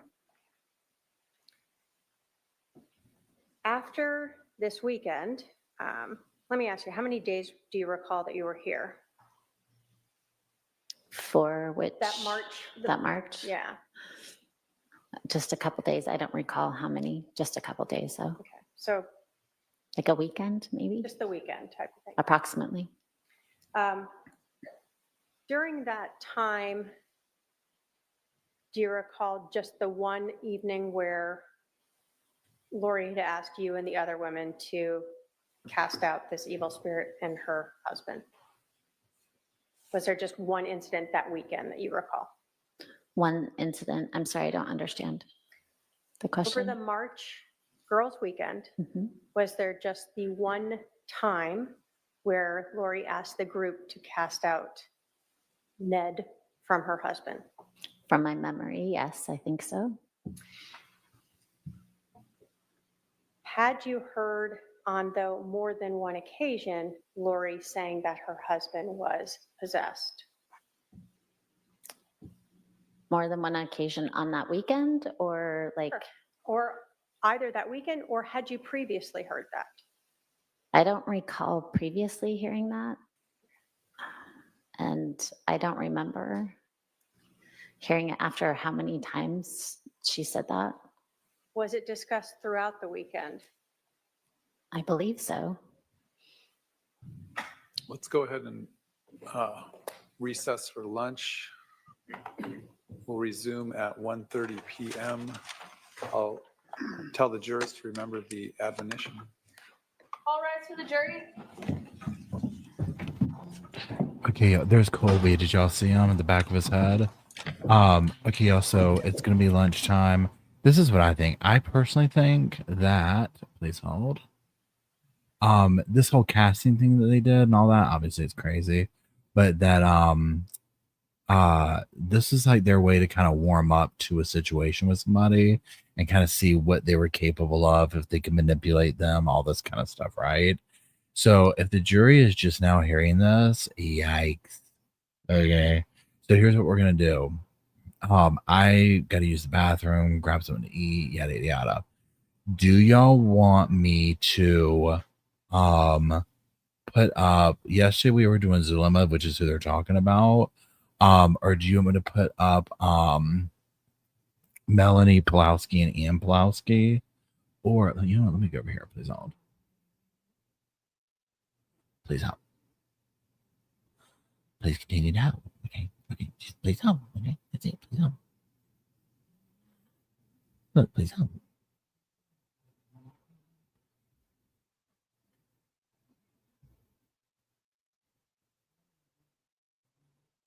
Ooh, Melanie's arrest video is a good one.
What's up with the green chili enchilada?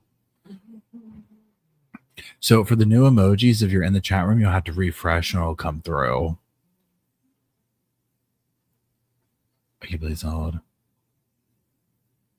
What was I doing? Oh yeah, never mind. I can't remember.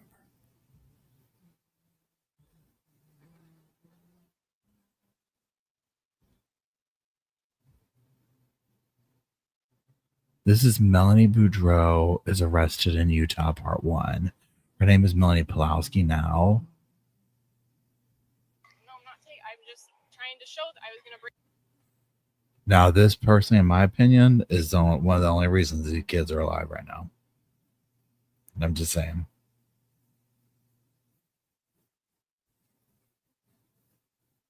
You wish you was like my famous, world famous enchiladas.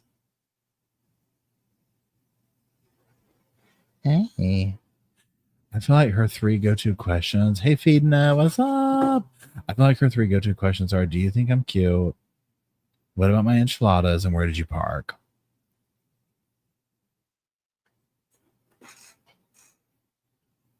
What you doing? Kissy, kissy, cute. Kissy, kissy, cute.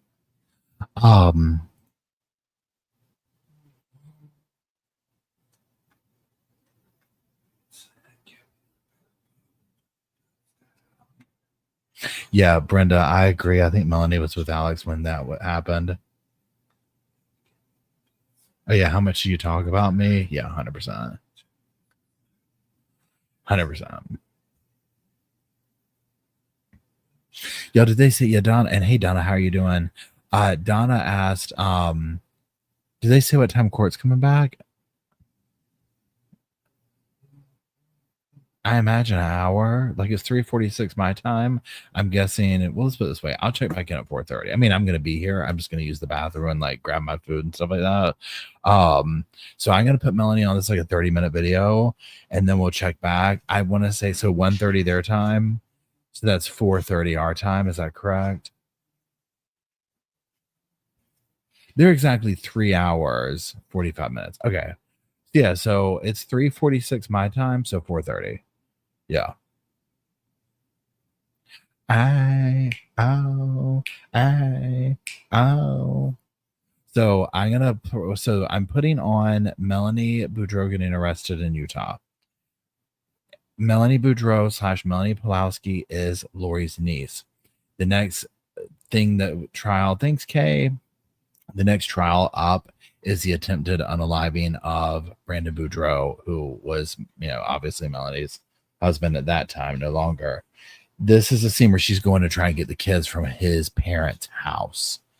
And a lot of tea comes out, and she is like, you can just see how far gone she is in this zombie stuff. It's crazy. Okay. So, but it's also body cam footage to just, adjust your sound stuff. Thanks, cats or dogs. And then we'll return back here in a minute. Yeah, I was falling out earlier, y'all. DFI is don't flatter yourself. You know what, Jen? I might go have some leftovers of that. Okay, let me push play on this. It's going to be quiet at first while he's driving down the road.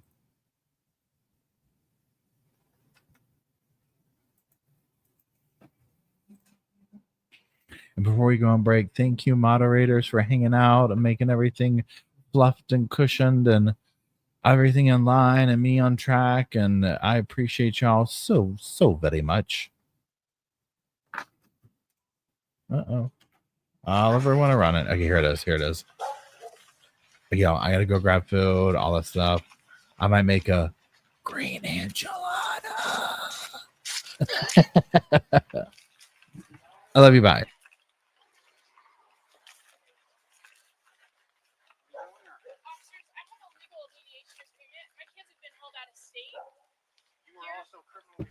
Thank you, Tanya. I asked an officer to come here last night to do a check-in because I'm worried they're in danger. But you came over here after being told that you were criminally trespassed. But I have an agreement saying that from this residence, correct? But my order says that it's my time with my kids. They're supposed to be in Arizona. My husband's kept them out of school for from this location.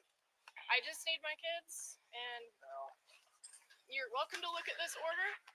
They've been out of state, out of school, and my husband's lied to everybody. I'm sure he lied to the cop last night. So this is my We've been order. in contact with. Do you have a victim's advocate I can speak to in the police department, please? Okay. Melanie, so where'd you get this order from? So this is our mediation order. Okay. I also have another copy of the original copy of the court.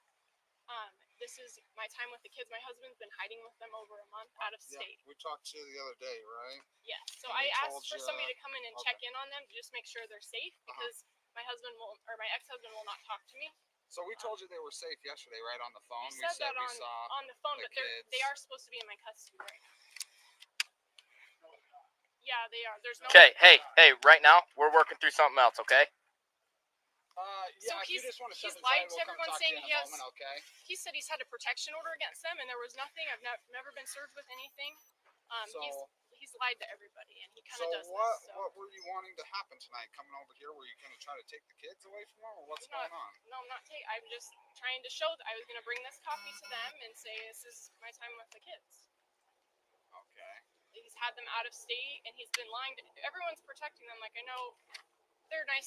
My in-laws are nice people, but they've been lied to, saying that there's a protection order in place, and there isn't. My kids are. I'm worried they're in danger because my husband's been doing a lot of things that caused me to worry. He says he was shot at a month ago, and then he went into hiding, and no one in Arizona has seen him for weeks or my children, and he kept them out for over a month with truant absences. I asked an officer to just come over here last night to just make sure they're safe, and he said I can't do a welfare check or a wellness check. So did you not hear me when I was talking? We were talking to you on the phone the other day, and said we came here because you were here. We came here. We checked on the kids. They were okay. Yesterday or the day before? The day before. The day before. I heard and I had to call in because I didn't know if that was.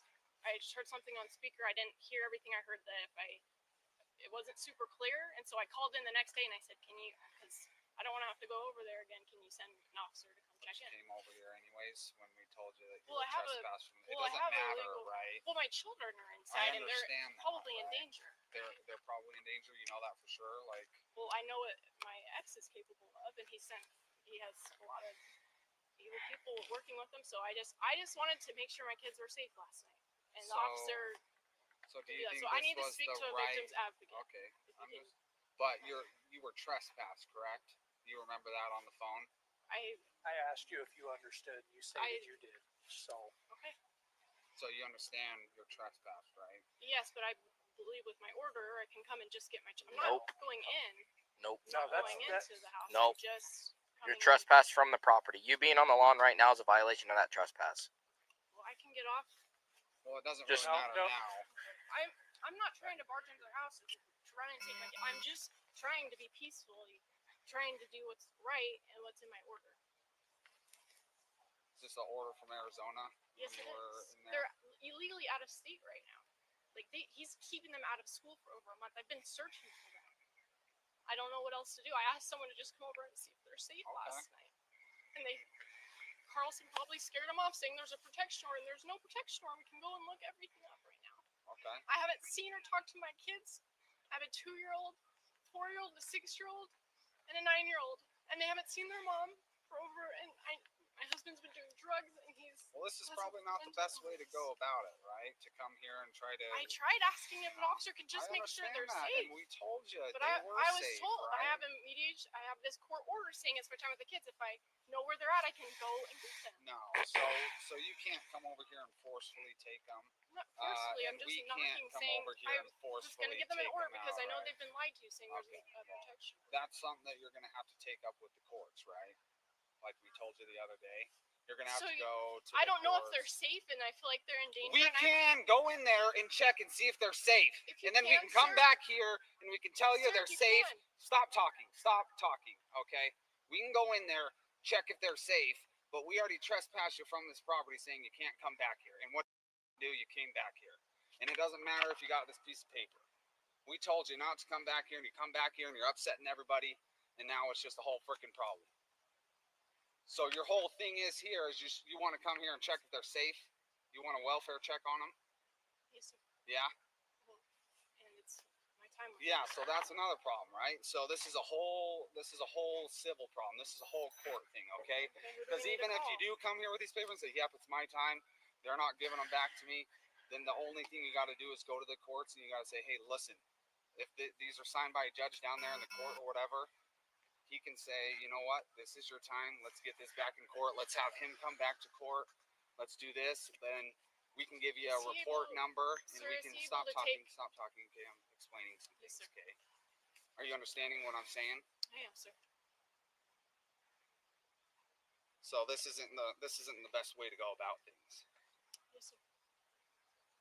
You can bring up everything to the judge. You think he's doing drugs and that he's been getting shot at and that it's not a safe environment for your kids. But what you can't do is come to a place where you've been trespassed. Yes, sir. I just thought with my order, then I can just. It's okay. Thank you. So now there's a bigger problem here because we trespassed you and you weren't supposed to be on here and you're causing alarm to them and everything like that. Who's your judge down there?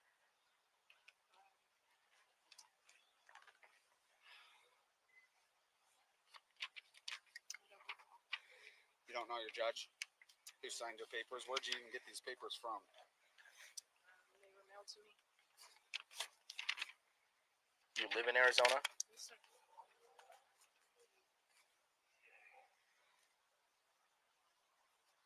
Was this done in mediation or in court? Because I don't see anything. It's a court ordered. So I don't see have, anything signed by a That's what I was judge. looking I at. have the copy with more signatures if you need to see that. This was just for them. I was just bringing them to them because I know they've been lied This to. is a mediated settlement agreement, not a court order. Yes, the court mediation was. Well, if it was done through mediation, it's not through the court. That just means that you guys sat down with the mediator, you agreed on something. This is not something that's been enforced by a judge. It has, sir. I have the paperwork in the car. So you guys went to court, you Yes, sat sir. there with the judge, judge Yes, made sir. a determination. I Let's believe, grab that real quick so I can Yes, see what absolutely, kind sir. of judge that And is. I have a. Yeah.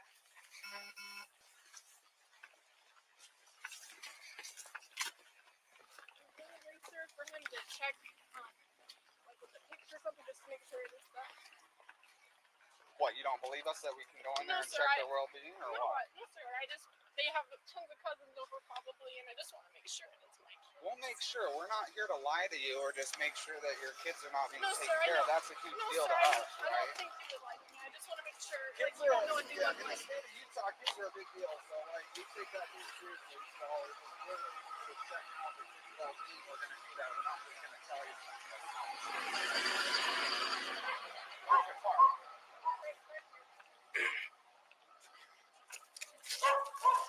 Behind the truck?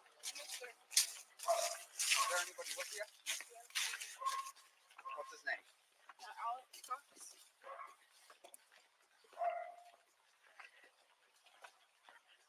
Well, someone's got to be.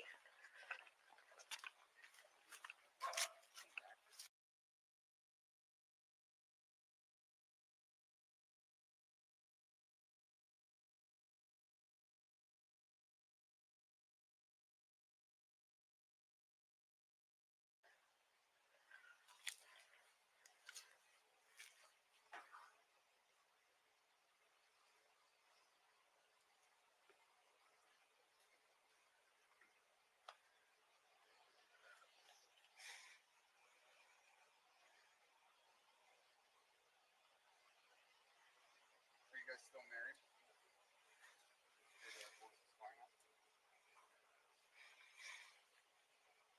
When was it finalized?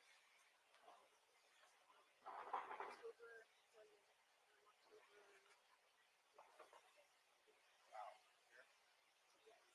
So, beginning of the 15th, we didn't have any orders mailed out yet. I didn't have any copies, so he didn't have any for the kids. Okay. Have you been back to the court since he's left the state of Arizona? I would love to speak to a victim advocate. Okay. I'm not safe. 36, code 4. Home in Arizona? I'm not, and so I had to. I've just been looking for them. I don't know how to do it. I felt like it says in here to not go straight to filing court since there's a process that we both agree to go by. We're supposed to contact each other first, and he hasn't been So if contacted. you guys haven't been doing that, then you So there's a whole order. So I was just trying to do things right. I don't want all this drama and just trying to file something what I heard. I don't know because I couldn't be at my house. I didn't feel safe. Having followed, I tried to just do the best I can. Just going about this. I don't know. I've never done this before. Like I don't. Okay, so the proper thing to go about this is, when all things else are failing, what you got to do is go to the court. You got to see a judge. You got to do the whole court stuff. Yeah, but it's a long process. Like he's been hiding with them for a month. Right, but Like, how do I? hiding and you can't get in contact with them, you're doing all this stuff, and the next step is to go to court and do all that stuff, right? I couldn't safely do that, and so You can't safely go to court. no, I couldn't safely go to the. Hello? Just have a question. Were you guys looking at my car as well? Nope, you're good. Oh, okay. You can keep on going, man. You're good. Yeah, that's possible, but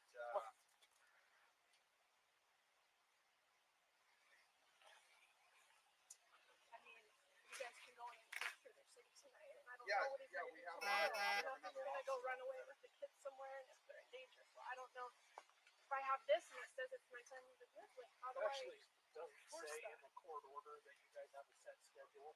It says that you guys are going to mediation. We do. It's in here. It's just plain. There's a ton. Flexible parenting time. No, we have. That's what it says. We have set days, set weekends, and so we did set all of that.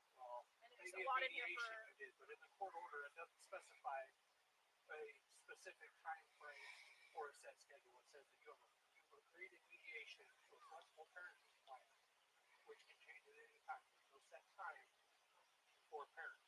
Okay, what do you recommend for like? He's been hiding with them for a month. Like that's not allowed. He's out of state with them. He's kept them out of school. They just got unenrolled from their school in Arizona. so like I'm saying, we're not going to force the kids to come with you. We're not going to drag them out or take them or whatever like that. So what I'm telling you is that you need to go to the courts as soon as possible. And I know it might take a little bit of time. It might take a little bit of time and stuff like that, but that's the best Can I way. ask you something? go in there and they're not all in there, then what happens? We'll have to find out where they are. We'll have to There check last on night, them. right? Yeah, that's why I said, that's why I said you checked on them and they were all good. But the problem is that you're coming here and you're causing alarm. I'm not sure. And when we told you, This is it. when we told you weren't allowed onto that property. Right, but if I have this and they have my children, We trespass. they have no right to my kids. That's the in-laws. It's not even, they're not even with the husband, so is that an issue? The husband's there. I talked to him. He's there right now. Yeah, I talked to him. Like, Brandon Boudreaux is there. I don't know if he's there right now. So but he's they're not, they're in there. The in-laws have no rights Okay, to I'm the not kids, here to right? argue. I don't want to, I'm just trying to. So what you asked me is what you need to do, and if everything's what you're saying is So true, file kidnapping, that they're out of state with If what in-laws you're who have no saying- rights to the kids? I'm getting really pissed off right now that you're not listening to what I'm talking about. That is just really pissing me. You want to listen to what I have to say, or do you want to just go your step away and then we can just deal with it at the end of the day? I guess. Sorry, I'm not trying to. Same one, right? I understand Yeah. that, and I'm not- we deal with a lot of these things. I'm about to mess around with And that. the problem I've is, done is everything that our, right so far. the Like, problem is that our hands are kind of tied when it comes to like civil cases like this and civil matters, right? how do we protect the kids? So we can go in there and we can check their well-being and make sure they're okay and everything. If we don't see anything that's like wrong with them, or if they're, we can ask them and check on them. Are you guys okay? Whatever. And they're like, yeah, we're fine. We're totally fine. And then if that's our kind of thing is kind of just actually is here. Yeah. Oh, they're okay.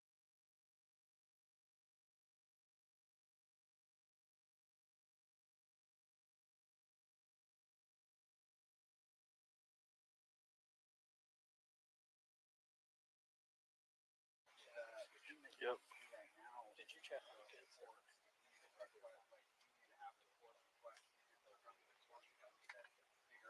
Okay, cool. So get that shit out of here. Yeah. It's time to cite and move on. Yep. That's what I'm saying. But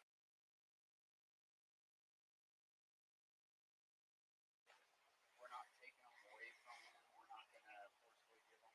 We're not going to do all that stuff. Everybody's safe.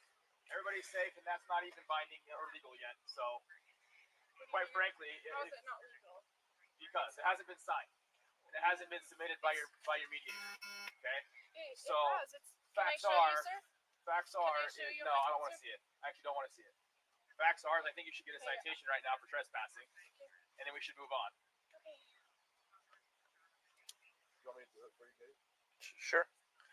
I haven't really done anything, so Yeah, it's like follow up on it. Yeah. That's our case. So, just hang out here. Let's go grab our cars. You want me to stay here? Yeah, or- just stay right here with these officers. Okay.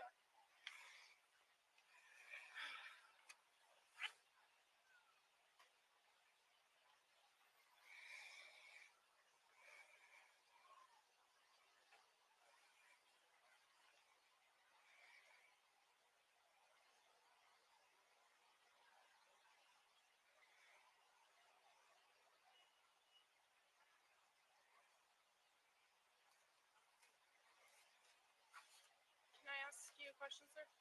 Yeah. Officer, how do you know that it has not been submitted to the court systems? Apparently, that's the conversation that your husband had with the mediator. So if I pull up this Superior Court and it shows record that it has been, that's the story he's been telling, sir, but that's not the truth. Okay. I mean, you have an actual record that I do, says, sir. yeah, it's valid right I now. do, sir. I mean, it doesn't matter. I mean, you're not going to get the kids out of here tonight anyway. Sir, I just want to make sure they're safe. They're safe. I just saw all four of them. But do you have their pictures? Like, how do you know it wasn't a cousin? How do I know it wasn't a cousin? Do you know what their pictures look like? Do I know what their pictures? Well, I don't know what the kids look like, but So how do you know that was them? how do you know that there's 4 kids in there? Because that the officer right? said that all 4 What of was my it? children. was it a 2-year-old, a 4-year-old, a 6-year-old, and a 9-year-old, right? 3 boys, 1 girl. No, 2 boys, 2 girls. 2 boys, 2 girls. Sir, The is youngest, there a picture you can was take to the confirm that was the youngest one the girl? Yes. And then so that would be your 2 and your 4-year-old the girl? No, boy. Boy. Blonde, curly hair, dimples, blue eyes. Yeah, they're all there. Is Right. there a way that I'm not gonna go start snapping pictures of kids. I Okay. just But there have tons of cousins over there. How do I know there's that's tons of them? cousins over there right now. You know for a fact there's tons of cousins They over there. always You can argue with me all day. You're not gonna win. I Okay. just would love to speak to a victim's advocate. There's 4 children in there that are happy and healthy. I Okay. hope so. 2 of them are playing Fortnite. The other 2 are watching Frozen. Is there anything else you want to know? Facts are You you just can't take even their be here. word that it's not filed in court because I have legal documents saying that it was filed in court and signed by him, by the judge, by our mediator. So Where's it at? you just take it's right here. I've been trying to show it to you. Doesn't matter. I mean, again, still doesn't matter. I mean, you can do whatever you want, but I'm just here. I'm gonna do whatever I want. I know. Like the You facts will. are is that I get the it. facts I are get is it. that Look, like I'm not just gonna go in there and remove the kids from the home. You can do whatever you want.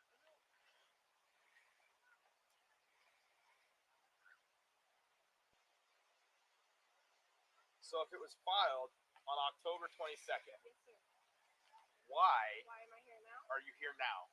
Sir, on October 16th, our meeting was filed, and then Brandon went into hiding with my children. They've been out of state for over a month, out of school, and I've been looking for them everywhere. Somebody said that they've seen Brandon, but not the kids, so I don't know if he split them up different places. Their schools, I have unenrolled them now. He's not supposed to take them out of state, and he's broken everything he's doing. He's lied and said that it hasn't been filed, and then he lied and said he has a protection order. There's nothing that has been filed, and we can look it up. I have it on my phone as well, the Superior Court.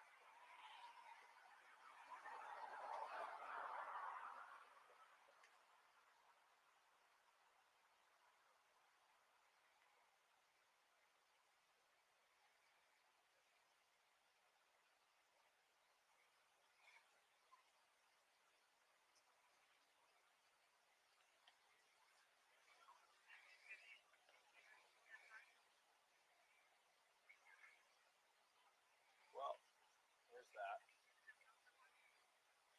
So whether or not, I mean, obviously 36 code 4. it may be filed or it may not be filed. I don't know. Whatever. Sir, I sent an officer over here last night doing a welfare check, and they completely, and then he said, you have to go do it, and then he called me and started, like, the tone totally changed. Like, they've been lying about what orders are in place. They're legally not supposed to be out of state right now. They're not, I don't even know if Brandon is there. They're not even in the care of either of their legal guardians. Yeah, but they are safe. But they are safe and they're taken care of. So we're not just gonna go in there and remove them from the house. Even though they're not with the legal guardian. Absolutely. In-laws that Absolutely not. No way. No way. I mean, you guys got all this other stuff going on. Like, if the kids are safe. Hey, y'all. It's just that simple. Hey. And I just posted Emily got us a recipe for funeral potatoes from Julie, one of the moderators over at Hidden True Crime. I just posted on the community page if y'all want, if you want to view it. It sounds amazing. and that's it. I'm not gonna go in there and disturb them anymore. Okay? They already don't want to see a cop. Okay? They don't want to see a cop. All right, but I'm not gonna go in there and stir. Oh, thank you, NRH. NRH says that next week court starts at 10 a.m., 30 minutes earlier. We like this. We like this. Thank you. Thank you. Yo, I found the clip of the video of the cop showing the reporter how the shock belt works. We'll put it up after this when it gets closer to 4:30. I found a real quick one because it'll probably get struck. You know what I'm saying? So we'll do a little portion of it. And I'm just gonna say this: everyone's gonna need to be on their P's and Q's because the police officer who's showing him, let's just say, y'all just let y'all see him. if everybody's reaction based on the first guy who testified in this trial is something, people are gonna be like, "What shock bell? Like, what shock bell?" I was like, I don't know if I can show this video. Right. Yeah. So Morrison, thank you for the thing. Yeah, right. I was like, I just had a green enchilada. I should try and get it. I wonder if she send it. I not that I want to write her, but I can always guarantee you if we wrote her, she would send it to us.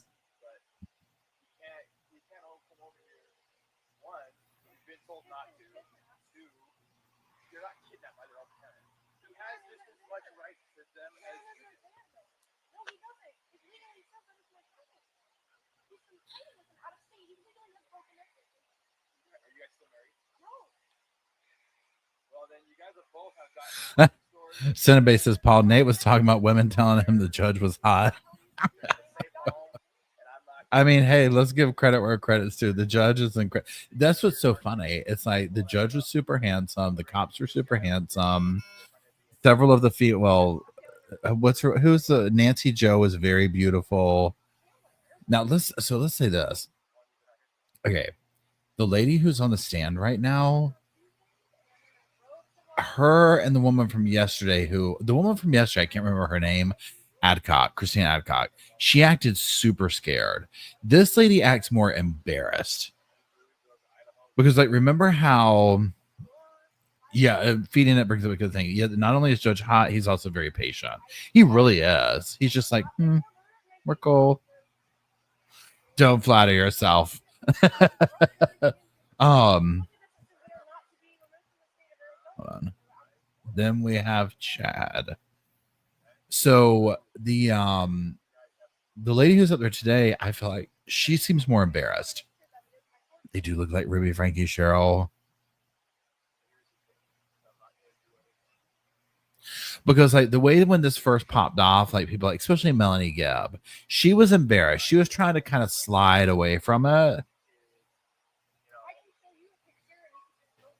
And Zulema seems more proud, but also, like, embarrassed. I don't know what kind of vibe I got of Zulema. Julie Rose seems very proud. Let's wear it, put it on the front porch, whole 9 yards.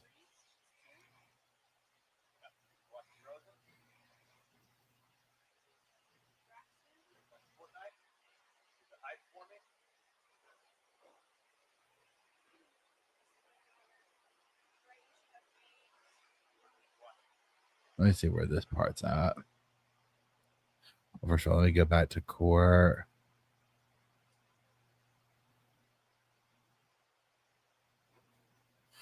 Nothing in court. Not that I'm expecting that. Where am I streaming from?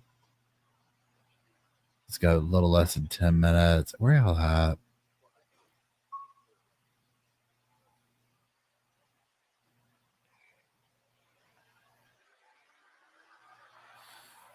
Dare I show? Okay, so are we ready to see?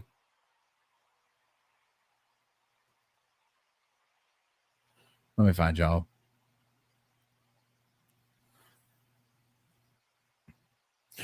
Ouch. Okay, so y'all, I'm gonna go ahead and put on the stun belt video thing. You know what I'm saying? So what we're gonna do is now everyone just settle down before I put this on. Just go on inside. I'm just gonna go on and settle down.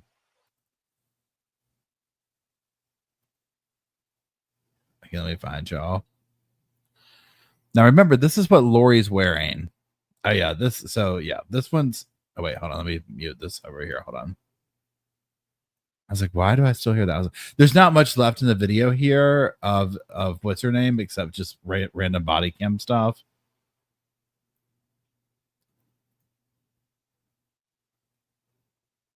Looks like a bulletproof vest, but it's not. It's not. It actually has 4 points of contact. It's pretty much at the top and then the back. Let's talk specifically about Lori Vallow Daybell. So she's wearing something like this. What is this? That's correct. So this is what we call, many people know it as a rack belt, a stun belt. Very clear. This isn't like a taser. It does not work like a taser. It's John pretty Cena much for real. compliance. So what happens is you have the prongs just like you did in the vest. Okay. So this makes contact with your body. You Oh, can yeah. feel it right there, right? Right. So And in this case, what we do is we put it around the waist. So pretty much Now they're gonna show the dude get zapped in a minute. Y'all watch. like this. And this is just designed to give you a lot of pain, correct? This is pain compliance. Like Look I at said, the dude's unlike a taser, triceps. it doesn't affect the muscles. The sheriff's office asked me if I wanted to know what the belt felt like. An actual Here, now watch stun would this, last y'all. 8 seconds, so I didn't put the belt all the way around me and fasten it. Still. Ah, jeez, Louise. Woo! I get it. Yeah. Wasn't that bad? It was terrible. Can you imagine 8 seconds? No. Yeah, I can't imagine 8 seconds of that. Like I said, I had that for just a second. She was like, "Hold on, rewind." It still hurts. She's like, "What are you talking about? What stun belt? What? Oh, you were in the video?" She's like, "Huh?" She's like, "Honey, that dude, that cop, please." She's like, "I'm going to do some investigative discovery stuff." But yeah, you saw how the cop, not the cop, this guy right here, the news reporter. I mean, that took him back, and that was like not even wrapped all the way around him, and for a split second. So you heard him say, like, I think it's like 8 seconds. So you knew the chap was gonna miss base. I know, right? I was like, oh my god, this dude is so hot. Everyone's gonna go crazy. So imagine if they crank that up at whatever number they have it on, they crank that up and hit her with the old 1, 2, 8 second on that. She'd be wetting her pants, she'd be hitting the floor.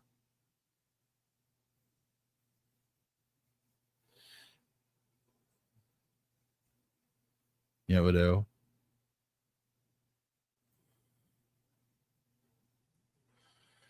This is, we'll leave it here. This is a good thing. You can get the whole Clark Kent haircut, bicep, forearm shot, shoulder, and you're getting to see the dude get shocked at the same time. We'll leave it here. Oh my gosh. Yeah, I mean, that has like that's everything you need in that picture right there, right?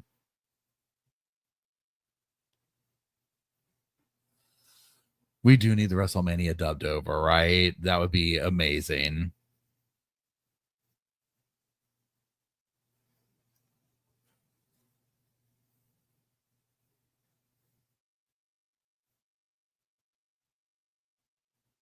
But you know how they do, like, okay, so you know how, like, when you're in the, whether it's cops, whatever these, whatever the line of profession is, but where it's like, okay, before you can carry the stun gun or the whatever, you have to get hit with it. And like, you know how they'll hold them and they're like, 1, 2, 3, 1, 2, 3, boom. That part right there would freak me out. Now it might be a little bit different being younger. Like, I think if like at this point in life, I think if it hit me with that, I'd have a heart attack. You know what I mean? I'm just like, there's no way. Like, to get hit with the, what do you call the things where the wire shoots out and hits them? Not stun gun, but what is that called? I can't remember. You know what I'm talking about? Yeah, I always wonder that too, Chloe, because like, I mean, I would almost guarantee you this person's taking some kind of taser, thank you. Some form of a, let's say, workout supplement. And I guess the irony of that, I'm just like, unless it's testosterone and they just have a prescription for it and they're just like doing a whole bunch of it. It's like, technically that's legal. You know what I'm saying? I don't know. Oh yeah, Nikki P just says, have you seen the videos of military people getting tased? Some of them hilarious. Yeah, taser. My anxiety could not. And the way they like, and then they fall down. Mm-mm. Or have you seen the ones where it goes wrong and like the person holding them gets tased accidentally too? Like, it's like, no way.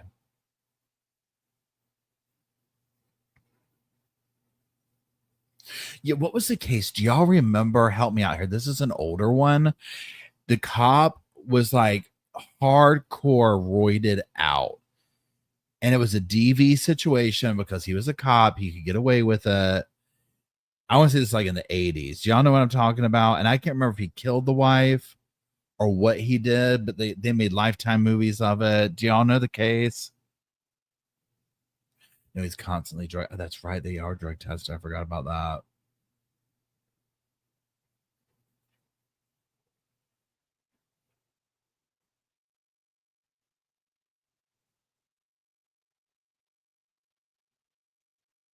Gas chamber. Oh man, what'd you say about the gas chamber? Oh yeah, Crafton does it where the men do the period simulator. Oh yeah.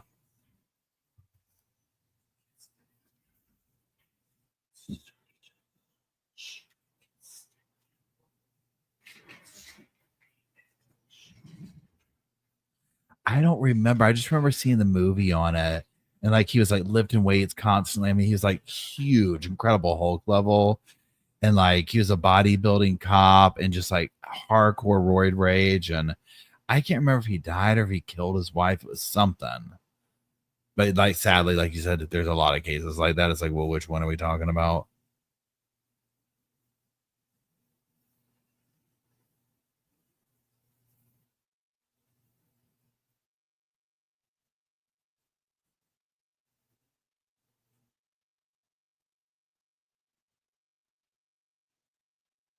Let me look him up. Oh, let me grab about Ryan.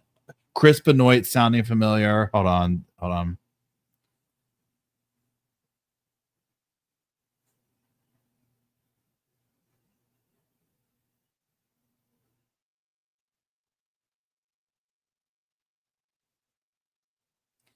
That might be who I'm thinking of. And then where's the other one in the 2000s? I just remember seeing it. This is a long time ago. I mean, I had to be a kid. Who's the Ryan one? Ryan Woodmere.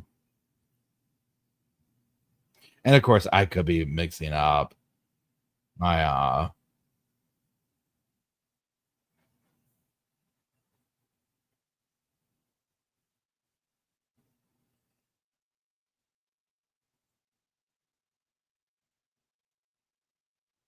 no, I don't know. I don't know.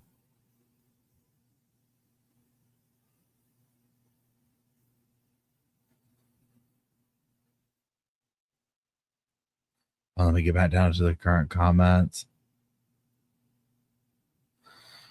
Where are we at? There we are. Benoit. Wait, yeah. Okay.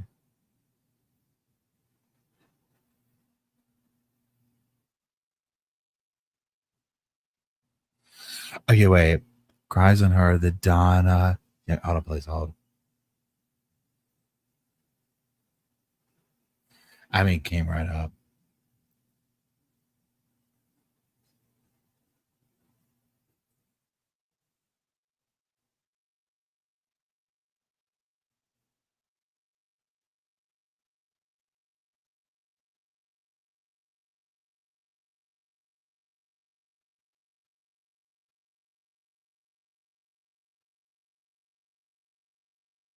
That's it.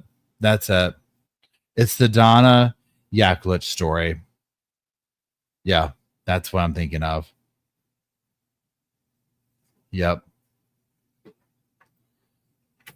Yeah, because this is I recognize the movie pictures now. Royd Rage on. Yeah, so that's what it was. She had some okay. Prime example that what was she gonna do? I mean, again, I'm only basing my memory on the made for TV movie. You know what I'm saying? So I get that, but I mean, let's be that's real life. You know what I'm saying? Like that happens. What are you supposed to do? He was gonna kill her.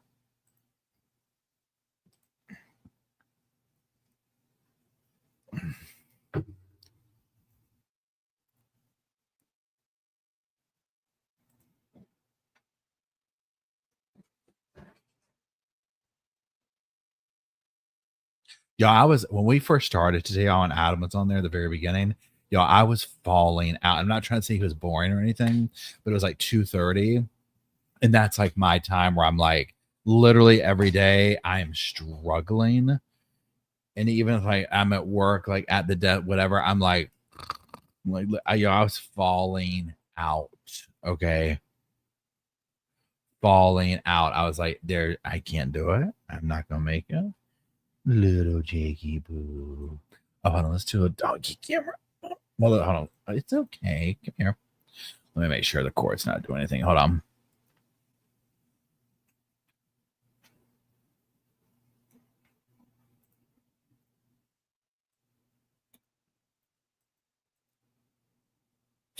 Okay. Where'd y'all go? There you are.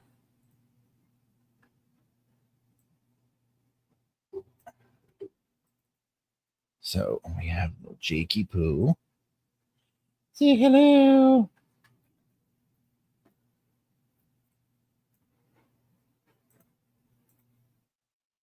It's a very sleepy doggy day. It's a very sleepy doggy day. And then that's Luke. And then and then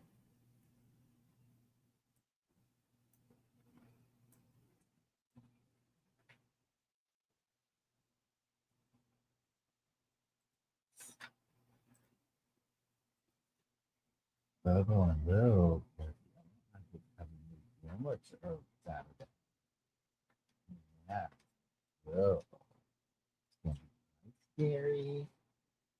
And then Luke has a group training class on Sunday because he's out of control.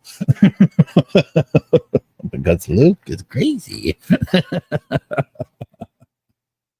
Because Luke keeps things turned up.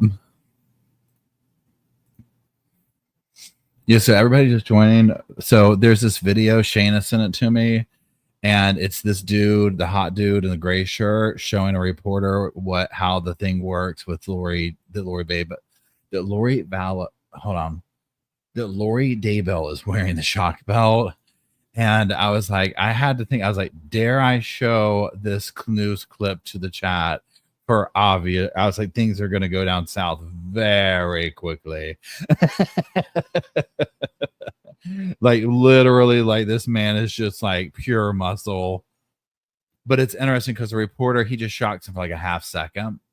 And the dude's like, oh my God, like, get this off of me, right? You see him like jumping back right here. And so the hot dude in the gray shirt, it's like, yeah, this is like, that's imagine 8 seconds and wrapped around your waist. So yeah, if Lori or whoever, like Lori in this case, but hey, Cindy, or whoever, this will take you down. This will take you down.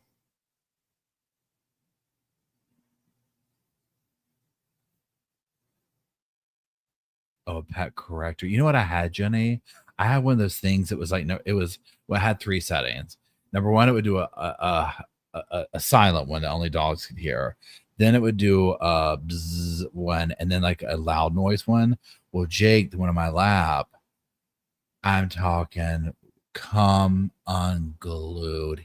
He would cry. Like Matt would know if I used it because like Jake would go find Matt and climb up on him and just, all but just die on the spot. And so we can't use that. I don't know if the one you're talking about does something different. Because yeah, it helped the boys for sure.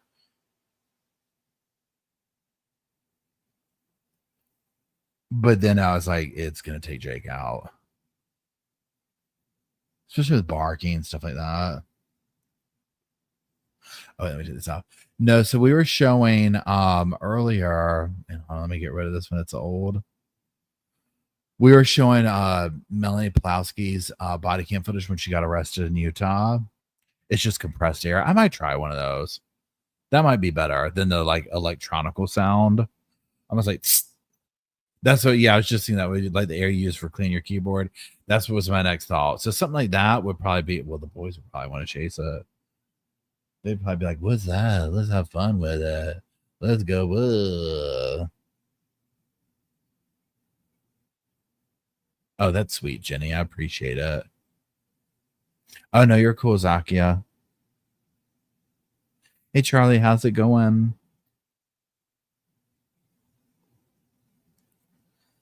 Yeah, let's see what's going on over here. Let's see if they're back yet.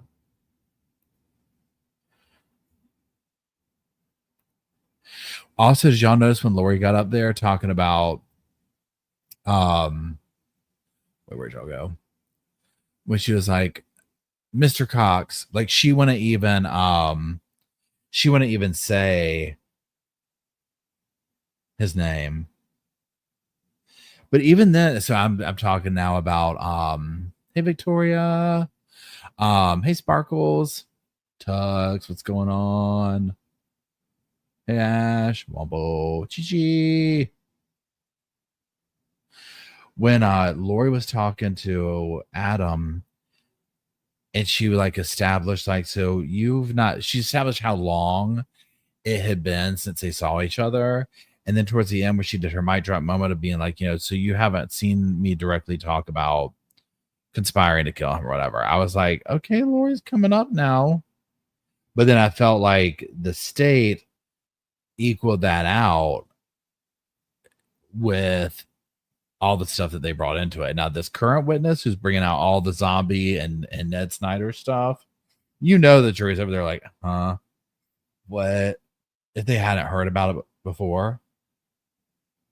And when I made the video today about when I revisited Lori versus Nancy from yesterday, this is what I think Lori was, part of what she was trying to do, which she did a little bit, but then it's like, it's such a small world.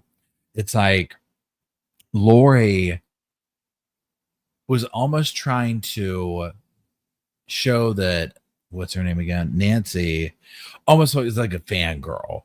When she's like, you talk to Kay, you talk to Adam, you talk to this, you talk to that, and but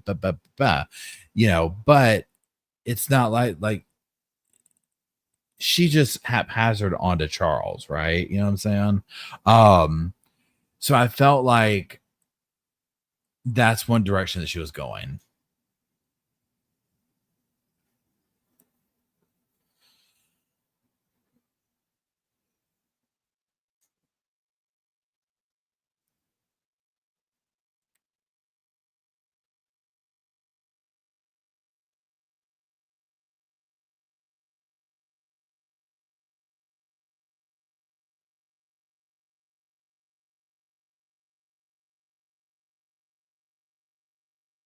Yeah, so for people who are kind of new to the case or so on and so forth, some channels you'll want to check out, and these are a variety of family members.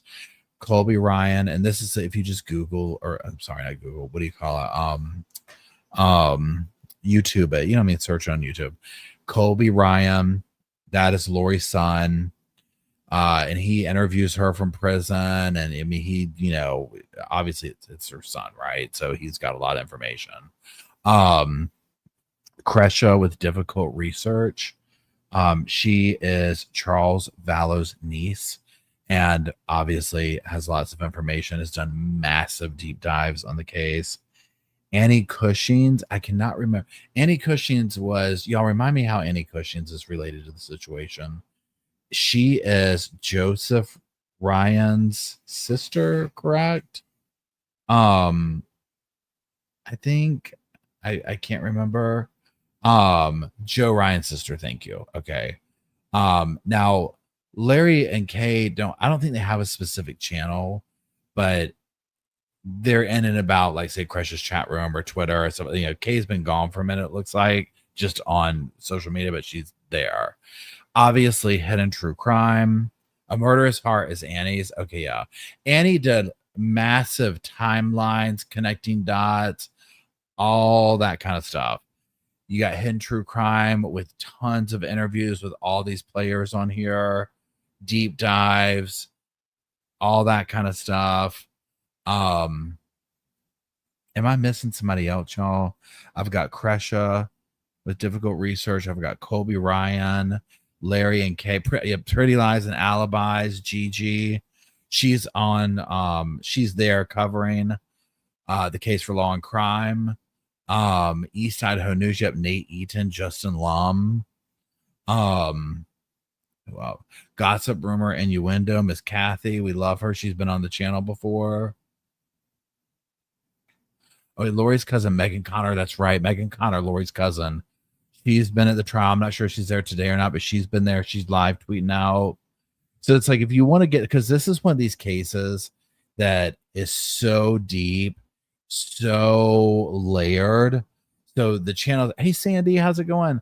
A lot of the channels that I'm calling out are ones that are like doing like really, really deep dives on this stuff and connecting the dots. And because again, these crimes and the level of victims go very deep. It's very intricate. Let me check the channel. Hold on. Okay, nothing yet. No courtroom yet. Oh yeah, Adam's so Adam, who was just on here, Silver Linings, he's got his own channel. Victoria, I do have on the what do you call this? In the description. Just like, what are we doing here? I'm getting tired again. The Fourth Wall merch store has stuff in it. I just have mostly coffee mugs right now, but I do have the don't flatter yourself and mostly nonchalant. I can't roll my eyes hard enough. This is one of the cups from it. I do the biggest ones now. I got rid of Teespring. They're horrible. Don't use them. Be very careful. They ripped me off. They ripped several of you off. Other channels, they are downhill. They were not that way always. They started off good, and then I'm talking crashed and burned. So I got rid of them, and I'm just slowly building merch back up. Oh yeah, there's Emily. Emily just posted the whatever you call the thing, the link. See, my timeline's thrown up because here's the thing. Matt's right here, like next to me, doing his, like, he works from home. So his day is coming to an end. Now, mind you, this is like, we start our day here watching the trial at 2:00, on my time at least. So it's going on 5.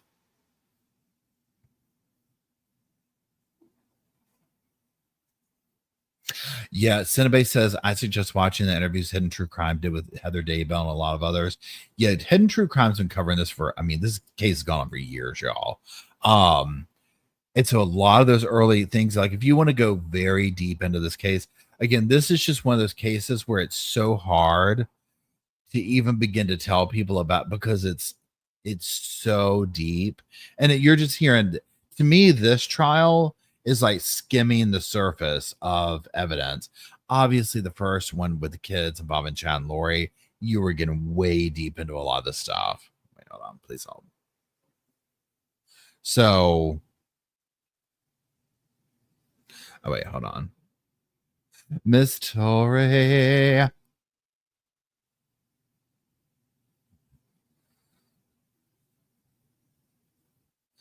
Oh, that's so, you know, Tori's making us what do you call them? Hold on, new emojis. Hold on, let's see.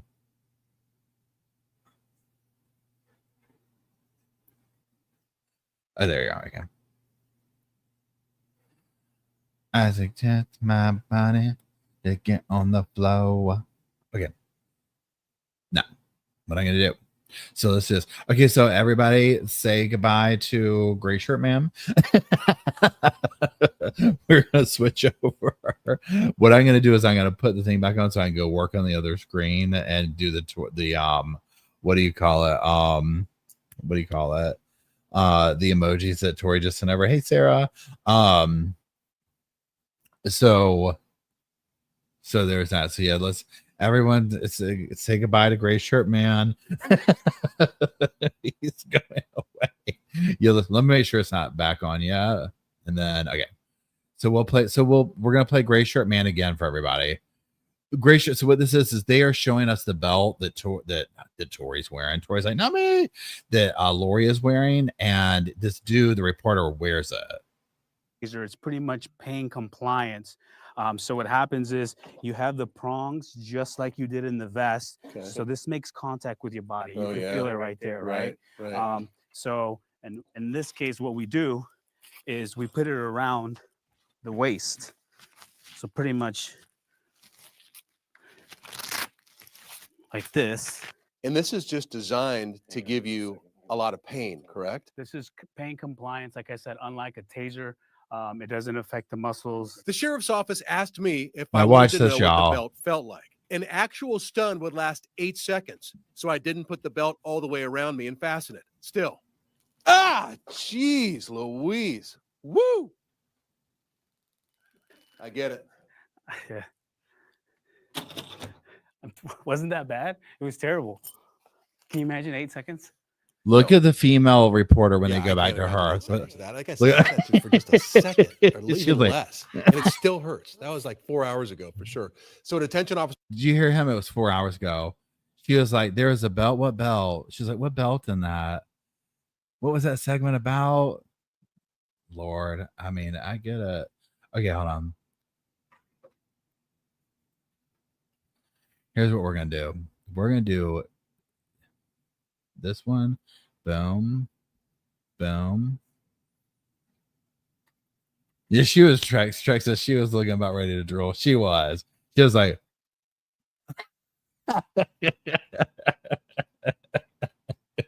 they knew what they were doing. They knew what they were doing. They had to pick the cop out to do it. They were like, go on, put him up there.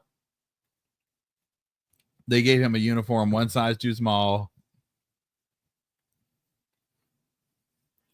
Yeah, can we have gray shirt guy daily? Can you imagine? People are gonna be catching charges in Arizona, y'all. Left and right. They are having a crime wave in Arizona right now. Everyone's gotten a little peek into how hot all these cops are over there, and literally a crime wave has taken over Arizona. Talking, you name it, people jaywalking left and right, petty theft. You name it.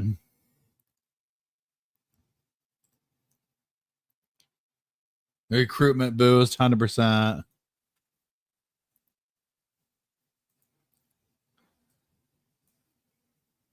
So if that dude's in there saying they gave him a tiny little zap and he felt it 4 hours later, absolutely not. Okay, I'm just gonna be over here working. Don't mind me. Don't mind me at all. Just over here working. Just putting in the work for those vestments. Okay.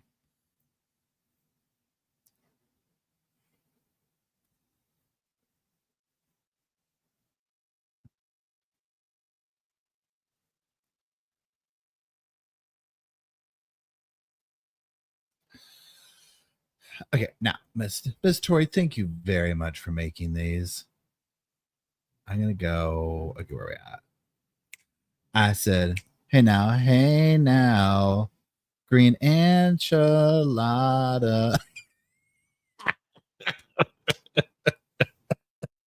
We can make a green enchilada song. Hey now, green enchilada.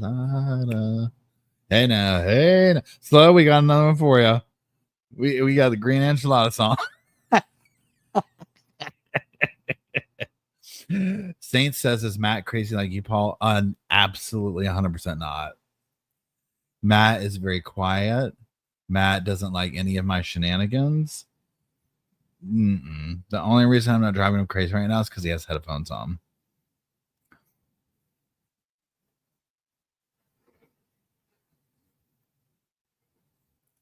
Okay, let me go back over here now.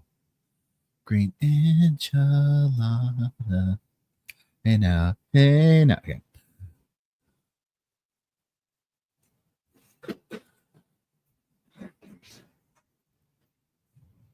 Oh yeah, that one's good. I said that was good, as it should. That one's good, as it should.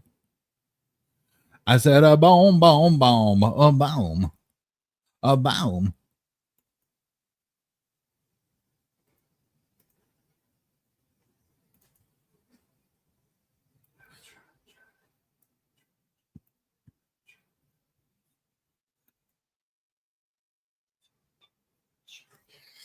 We do thank Tori. She told a story. It wasn't gory. Okay, now what we're gonna do is we're gonna find us over here as our chat room. Okay, here it is. Now, if you're in the thing, you remember the way you have to see these is you have to refresh the screen. I'm just doing it myself, make sure it works. I said, hey now. Okay. Well, that's no, it didn't come through. Why didn't it come through? Okay, why didn't it come through? Hold on, they didn't work, Tori, for some reason.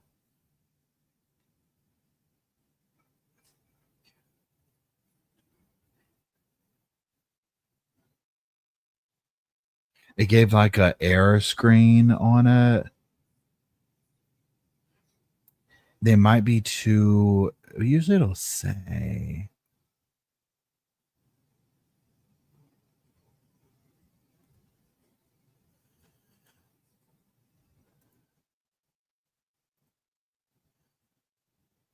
Thank you, Chloe. She's more than I know, right? I totally agree, Tori. Right. Oh no, it worked for y'all. The new things worked. Try the DFY one, y'all. Somebody try the DFY one.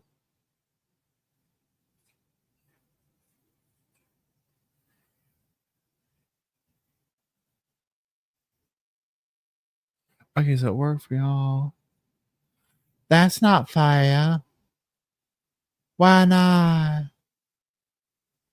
I know it worked for me. Okay, well maybe it's not. Maybe. Lord.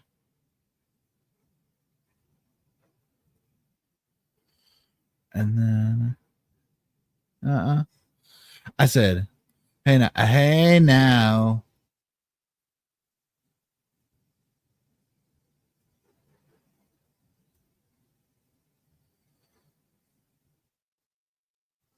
Okay, yeah. Don't flatter yourself. That was just yeah, these are good, Tori. Oh yeah, we've got the hookup now, y'all. Mostly. Have a safe trip to Upstore, Amy.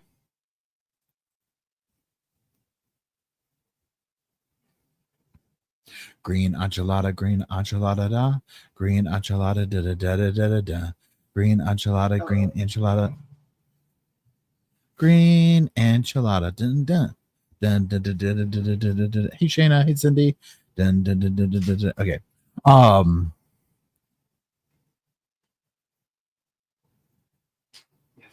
Green enchilada, right.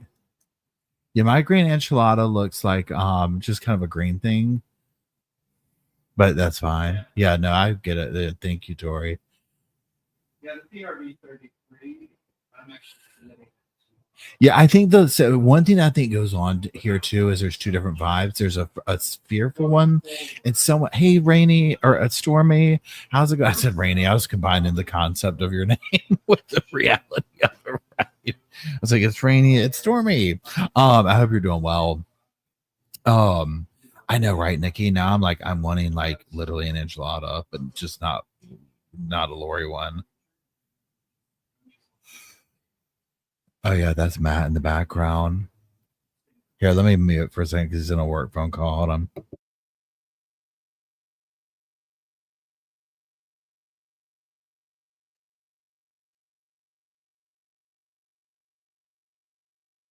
We've got motion. We've got motion. We've got motion.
It might be two at first, but then they went through. I don't know why.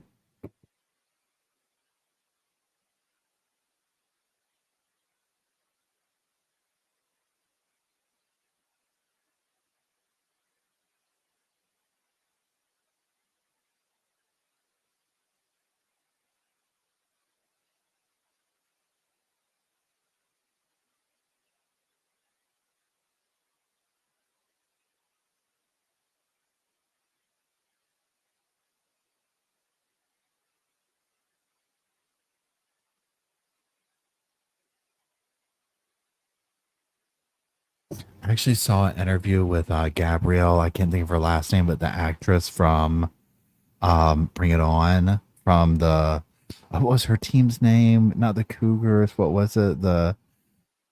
What was it, y'all? I literally came up. It's so funny because we talked about it, and maybe that's why it came up in my feed. But she was saying that because I mean, like you think of that movie, it's like Gabrielle. What is her name? Gabrielle Union. Is that her last name? Union. It's like when you think about that, like her, and then what Clover's, thank you, and then what's and Kirsten Dunst, like those are to me the two faces of that movie. So when she was like, she said that when they tested the movie, the Clovers really didn't have that much airtime in the movie, but they tested so well, people like wanted more of them, but they had already shot the film, so they basically made up fake scenes to put in the trailer to make it look like they were more prevalent. And I was like, oh my God, that's so wild. But she was like, yeah, she's like, that movie, she's like, we took that movie because we couldn't get work anywhere else. She's like, she's like, do you ever expect a movie to um turn into something like with that? I mean, it's like people, I mean, we're still making references to it, right? Um, it was so interesting though. That movie was so good.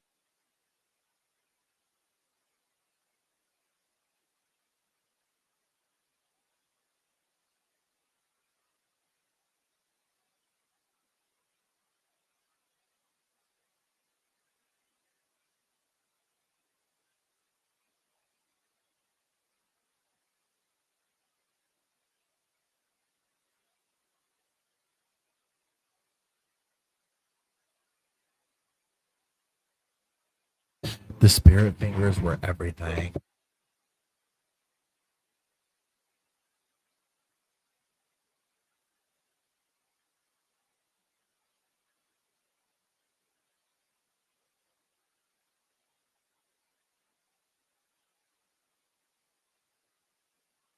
Man, we could definitely use spirit fingers for this trial.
Yeah, oh yeah, sorry. No, you're fine.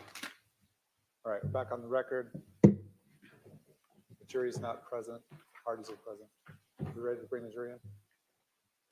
Say it is. Defense ready? Sure, Your Honor. Is your paralegal coming? My investigator should be here, but I don't know if he's running behind. Okay. All right, let's bring the jury in.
The state can proceed with this one. Thank you. So we were talking before lunch, and you have told us that you sort of spent 2 weekends getting to know Lori Vallow, correct? Yes, That was the November of 2018 visit, with a lot of other people there, correct? Yeah. and then the March of 2019 visit. Yes, the girls' weekend. And that was a much smaller group of people. Correct. And I think you had said that as Lori started expressing some of these beliefs that went against the LDS religion, that you started sort of questioning her about this. Correct. After that, did you feel like she started pulling away or limiting her contact with you? Yes. You told us that you had moved to Arizona in end of July or August-ish of 2019, correct? Yes. Did you ever see Lori again after you moved to Arizona? Twice more. Can you talk to us the first time that you saw her? The first time I saw her, Zulema organized a girls' lunch to welcome me, she said. And so Lori was there. She came with Alex, her brother, and basically I said hi. And not much more than that. She sat on the other side of the restaurant, opposite of me. So, and not much contact there, but. Okay. And then what was the other contact you had with her? I can't remember how it was organized. Perhaps at that lunch, Lori invited the women over to her house to just talk. And she had just lost her husband. And I don't know if I was included by accident or how that happened. I don't remember exactly, but I did go over to her house that night because here's somebody that I knew, and she had just lost her husband, which that's a big deal. And I wanted to find out how she was doing and what was going on. Did you know anything at that time about the loss of her husband? Like what had happened? I had heard vague things, but I had been across the country, so I didn't know any particulars. Do you recall who was at the house that night? Multiple women, but I actually don't remember who was there. I think Melanie Gibb was there, and then a few other ladies, but I actually don't remember who. And do you recall, was that still that same time frame of like either the end of July or the beginning of August? Yes. Um, Can you describe for us Lori's demeanor at this meeting, this gathering at her house? I would assume, like in my estimation, it was more like stoic. I didn't see any like mourning or crying. After that contact with Lori, did you ever see her again? No, Did you know that she had moved out of state? no, not till long after she already had. Did you know that she had married Chad Daybell? Nope. So basically, after paying your condolences, that was sort of the end of your contact friendship with Lori Vallow?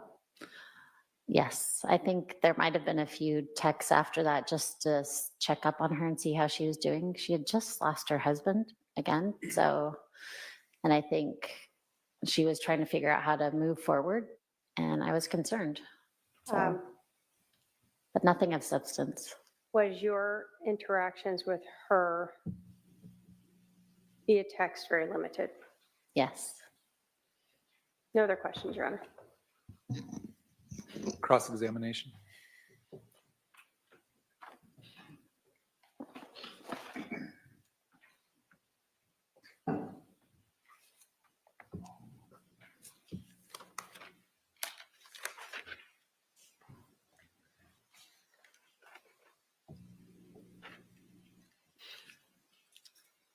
Ms. Sharp, did you take an oath when you came into this courtroom today? Yes, I did. Did you raise your hand? Yes, I did. Did you swear to tell the truth? Yes, I did. The whole truth? Yes. Nothing but the truth? Yes. So help you who? God. So can we agree that this court acknowledges that your testimony here today will be accountable to God? Your Honor, I'm going to object to the relevance of this. Sustained. Your Honor, they brought up the religion. Ask for a response. It's sustained. Ask the next question. Do you believe that your testimony here will be accountable to God? Yes. Okay.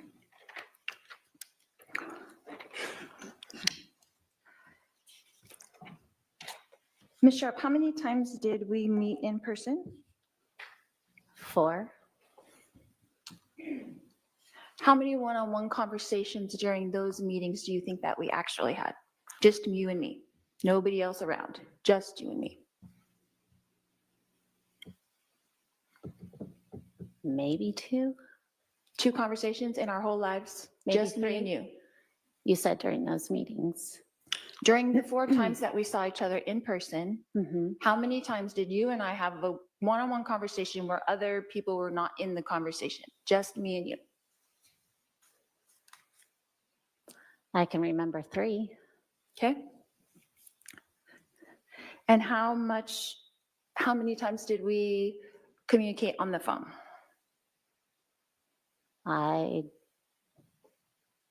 Do you want me to estimate? I don't remember how many times. Sure, just an estimate.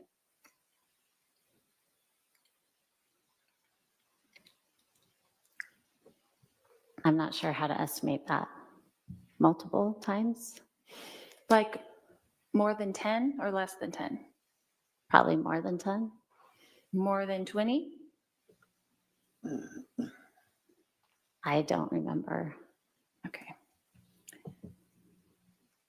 And text messages, the same. How many times do you think that we conversed via text?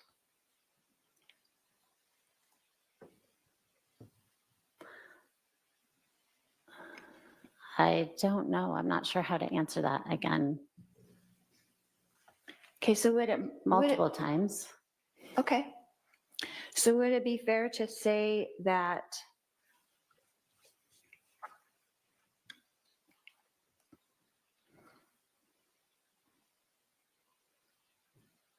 some of the things that you remember are from other people and not actually from me to you directly? Perhaps. Okay. So in the instance when you said that I mentioned to you something about zombies, I would like to know what I said to you exactly verbatim about zombies. Well, I remember we talked about zombies in 2019 for the girls' weekend. You had mentioned zombies. I mentioned zombies at that weekend out of my mouth, and not someone else, but me. Object to argumentative. Overruled, you can ask, why don't you rephrase that question? Okay. So you're saying under oath that I said the word zombies at that meeting, or I'll go with that. To the best of my recollection, it was that weekend during the girls' weekend, 2019. And again, that was 6 years ago. So like verbatim, I don't remember verbatim, but I think it was that weekend. So it could have been that someone else was talking to you about zombies, but I was actually there also. Is that correct? I'm going to object that the witness has answered that question and said it was her. Overruled, she can answer. Would you mind restating, please? Is it possible that someone else said the word zombie and not me at that meeting when we were all there with the girls?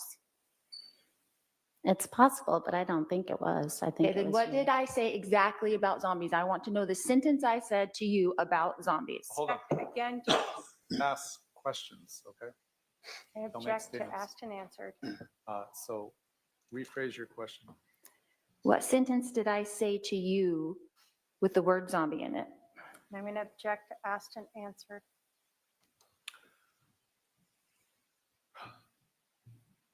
Technically, it has been asked and answered, but go ahead and answer. Again, I don't remember verbatim. That was, what, 6 years ago? So it could be possible that it really never came out of my mouth. Is that true? Okay, I'm going to object again to asked and answered now a third time. Sustained.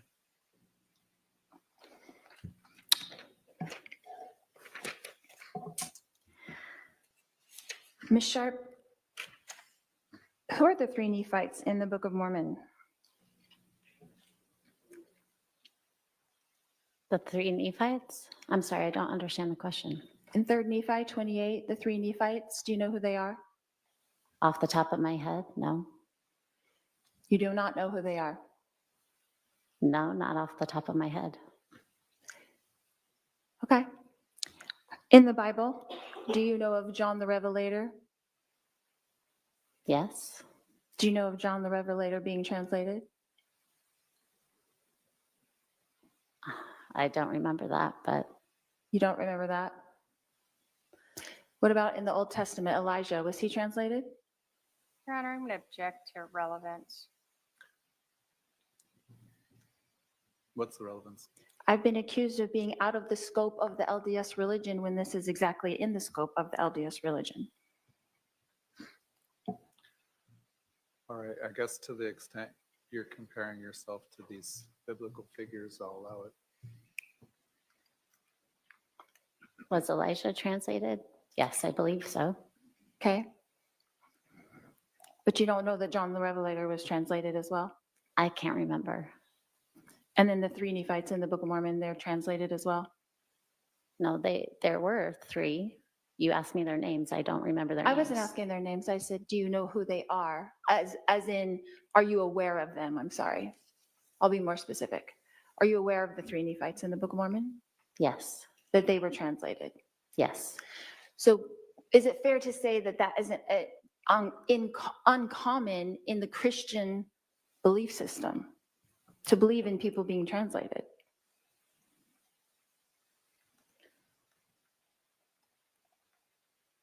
I don't know if I'm qualified to answer that question for all of Christianity. Okay. Are you a Christian that believes in the Bible? Yes. Object, Your Honor, to relevance.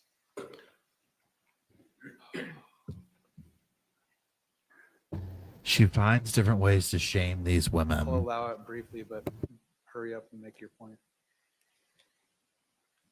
Yes, I believe in the Bible. Of course. And Elijah in the Bible is translated, right? Yes. And you believe in that, right? Yes. And you're a member of the Church of Jesus Christ of Latter-day Saints, is that correct? Correct. So that would not be out of the scope of what you believe. That's all I'm asking. Correct. Okay, that's all I wanted to know. Thank you. Thank you. That's all I wanted to know. Hee hee.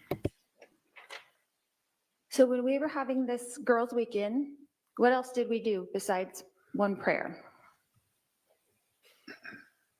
I remember going out to lunch, and we went to the temple and we did service projects.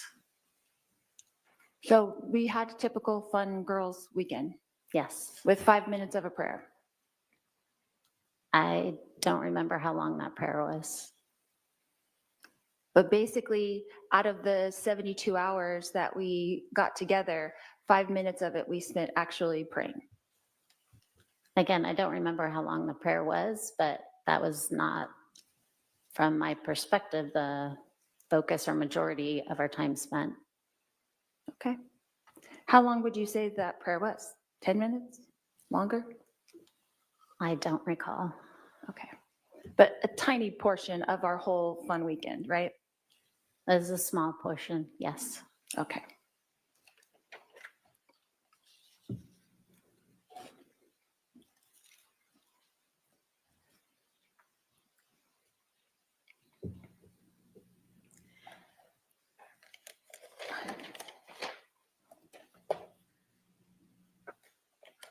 How many communications have you had over the past 5 years with Christina Atwood? Many. Like how many? Again, I'm not sure how to estimate that. Daily, weekly, monthly? Weekly for sure, sometimes daily. Okay. So would you say over the past 5 years that your relationship has grown with Christina? Yes. And are you related now? To Christina? Uh-huh. No, we're not related. Oh, as in-laws? No. Okay, I wondered. I didn't know. No. Your Honor, again, I'm going to ask that the defendant be told not to comment about the questions and testify. Lori Yes. cannot hold this The jury comment. should disregard that comment. I after the wondered. answer. Interesting. Are you still in contact with Zulema Pastenes? No, I haven't had contact with her in a while. Are you in contact with Kay Woodcock? Who? I'm sorry? Kay Woodcock? I don't know who that is. Okay. I don't know her. Are you still in contact with Nicole Earl? Yes. How often? Often. Again. Weekly or daily? Weekly, sometimes daily. Okay. Where did you What about park? Melanie Gibb? Are you still in contact with her? No, I run into her occasionally, but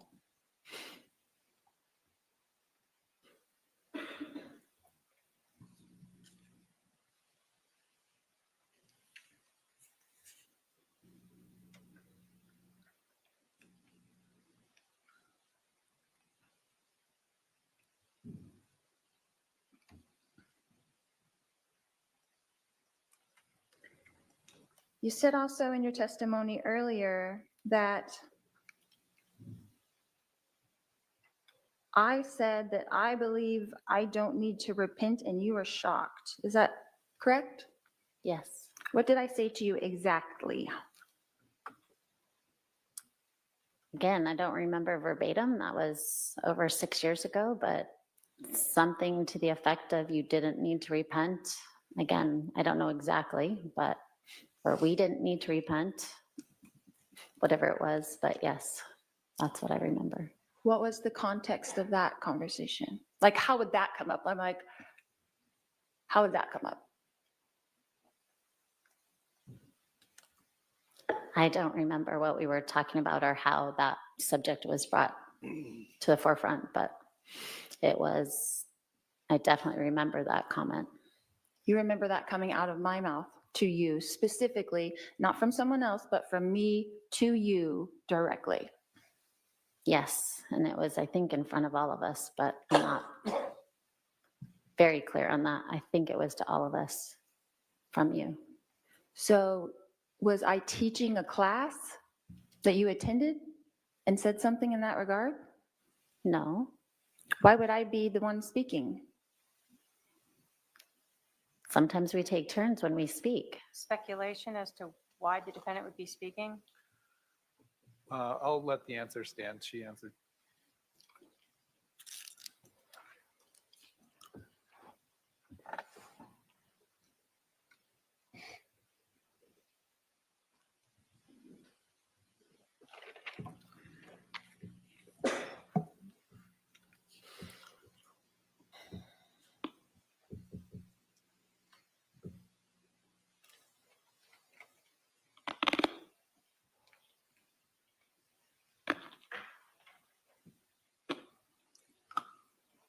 You said something about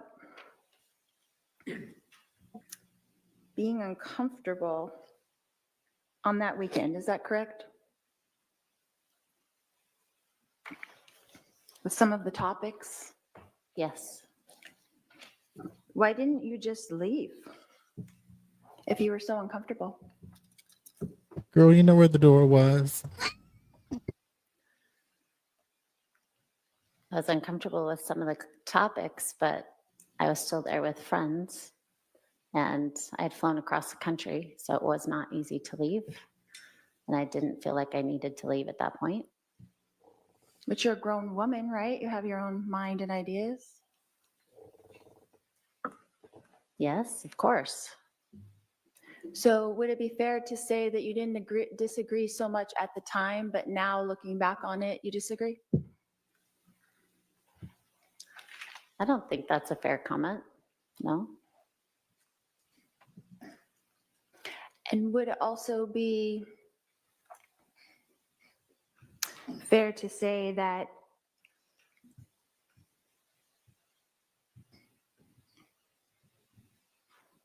we had a good time of that weekend?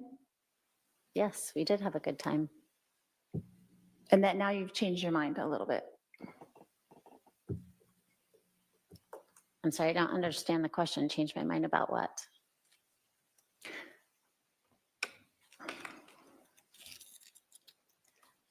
About what made you uncomfortable? No, I didn't change my mind.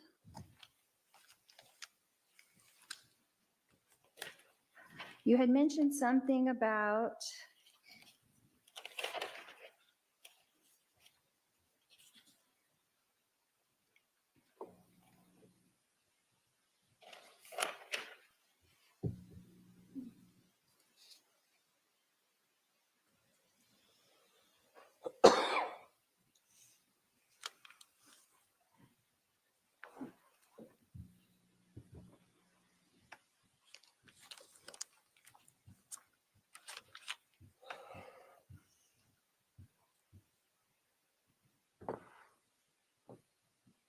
Does Lori have like gum or something in her mouth?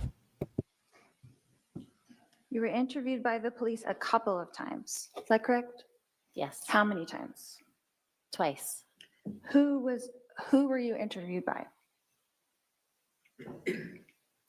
The first time a detective came to my home, his name was Nate Moffat, I think.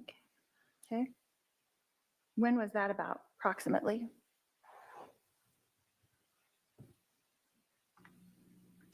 I want to say spring 2020.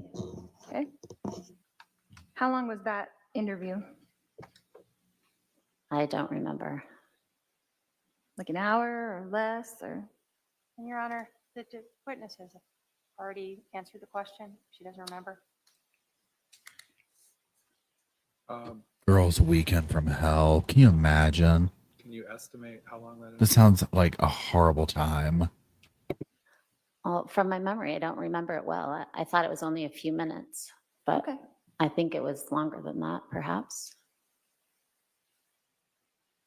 Longer than a few minutes? Yes. What about your second interview? Who was that with? That was with 2 detectives from Idaho And where did that take place? in the Chandler Police Station. And how long was that interview? That one I remember being longer, for sure, over an hour, perhaps an hour and a half.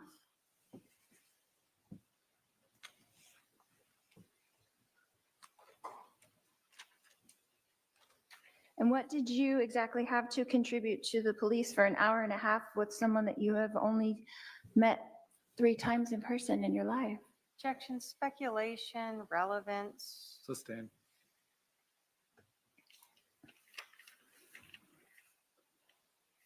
What were they interested in you telling them?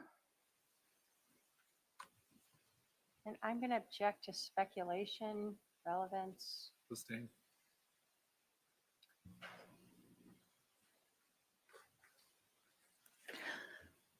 What did you tell them about me in those interviews?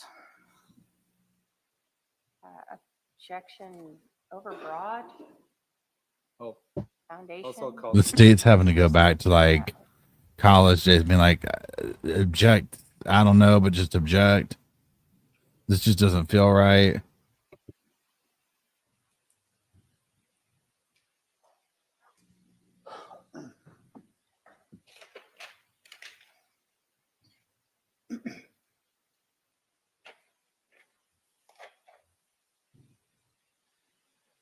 Do you feel like you have something to offer here today in relation to the crime that I'm charged with? Objection, relevance. Goes to the final opinion. Ms. Sharp, did you see or hear or personally witness me conspire with my brother or anyone else to murder my husband, Charles Vallow? No, I did not. Thank you. No more questions. Redirect. Thank you. Lori said, hold on, let me pick this mic that I just dropped up. She thought she did something. You were asked a lot about taking an oath. Do you take that seriously? Yes, I do. Is everything that you told the jury here today the truth to the best of your knowledge? To the best of my memory and knowledge, yes. So when you don't remember something, you've been asked to try to guess. You don't remember how long something is, but you're not making up things in here. I'm trying not to. I'm trying to go for my best memory. It's been 6 years since you attended these meetings, correct? Correct. So you don't remember the number of phone calls that you and Lori had 6 years ago? No, not at all. You didn't keep tally marks of them through your days, put them on your nightstand so you could remember it later? No. How about the text Thank you, messages? Slow. You tally those up for you so later on you'd be able to remember that you had 50 of them or 100 or whatever it was? No, definitely not. Are there things that stand out in your memory that you recall very well? Yes, there are. Is one of those the fact that Lori Vallow told you that you didn't need to repent or that she didn't need to repent? Yes. Was another one of them her telling you that her husband was possessed by an evil spirit that she named Ned?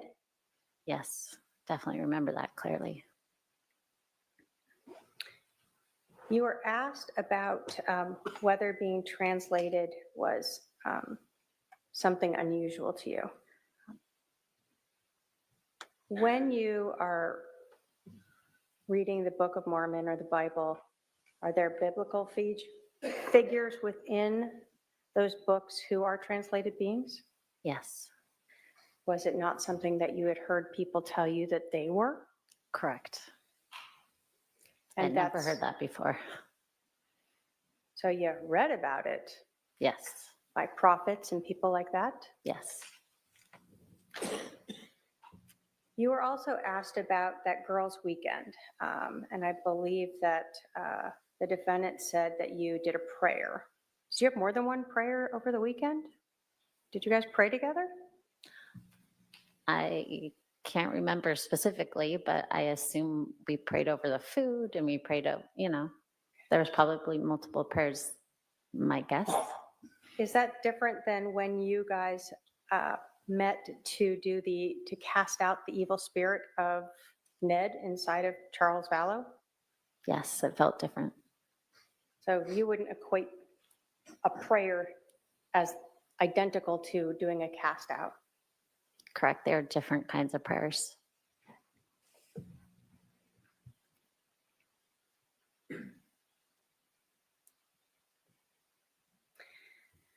You were asked about why you stayed there that weekend. As someone who was a grown woman and strong in your faith, did you in fact question Lori when she talked about not needing to repent? I don't remember how I responded. I definitely pondered that for a while. I remember talking to others. I can't remember if I spoke specifically with Lori about that at that time. You were,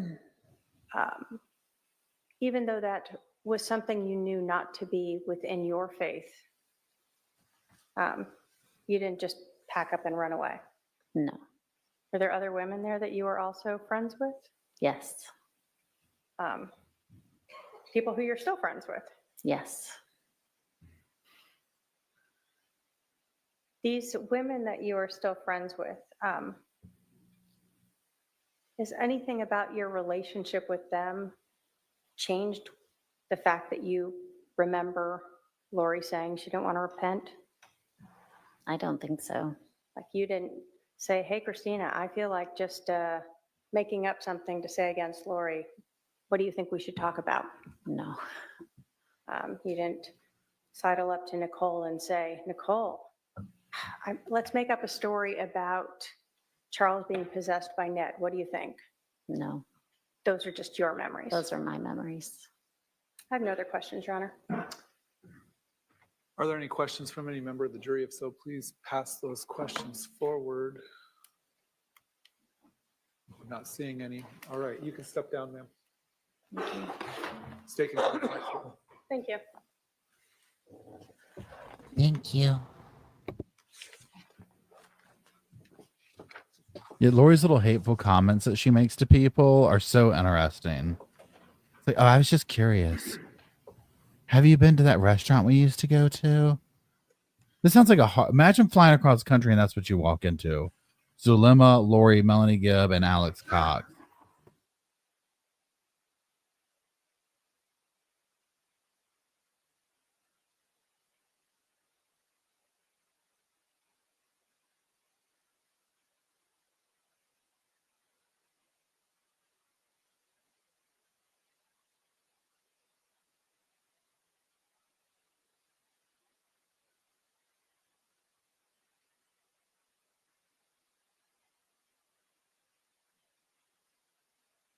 I think she just said, do I have something in my teeth?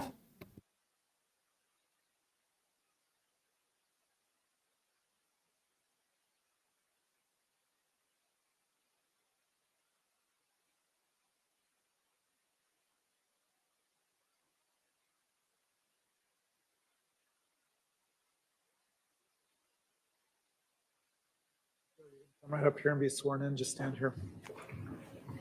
Can you spell your name for the record? I do. My name is William McDonald, W-I-L-L-I-A-M. McDonald, M-C-D-O-N-A-L. Thank you.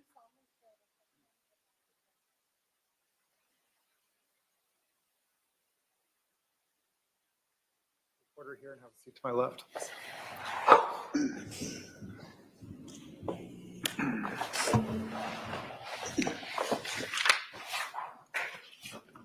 Would you please introduce yourself to the jury?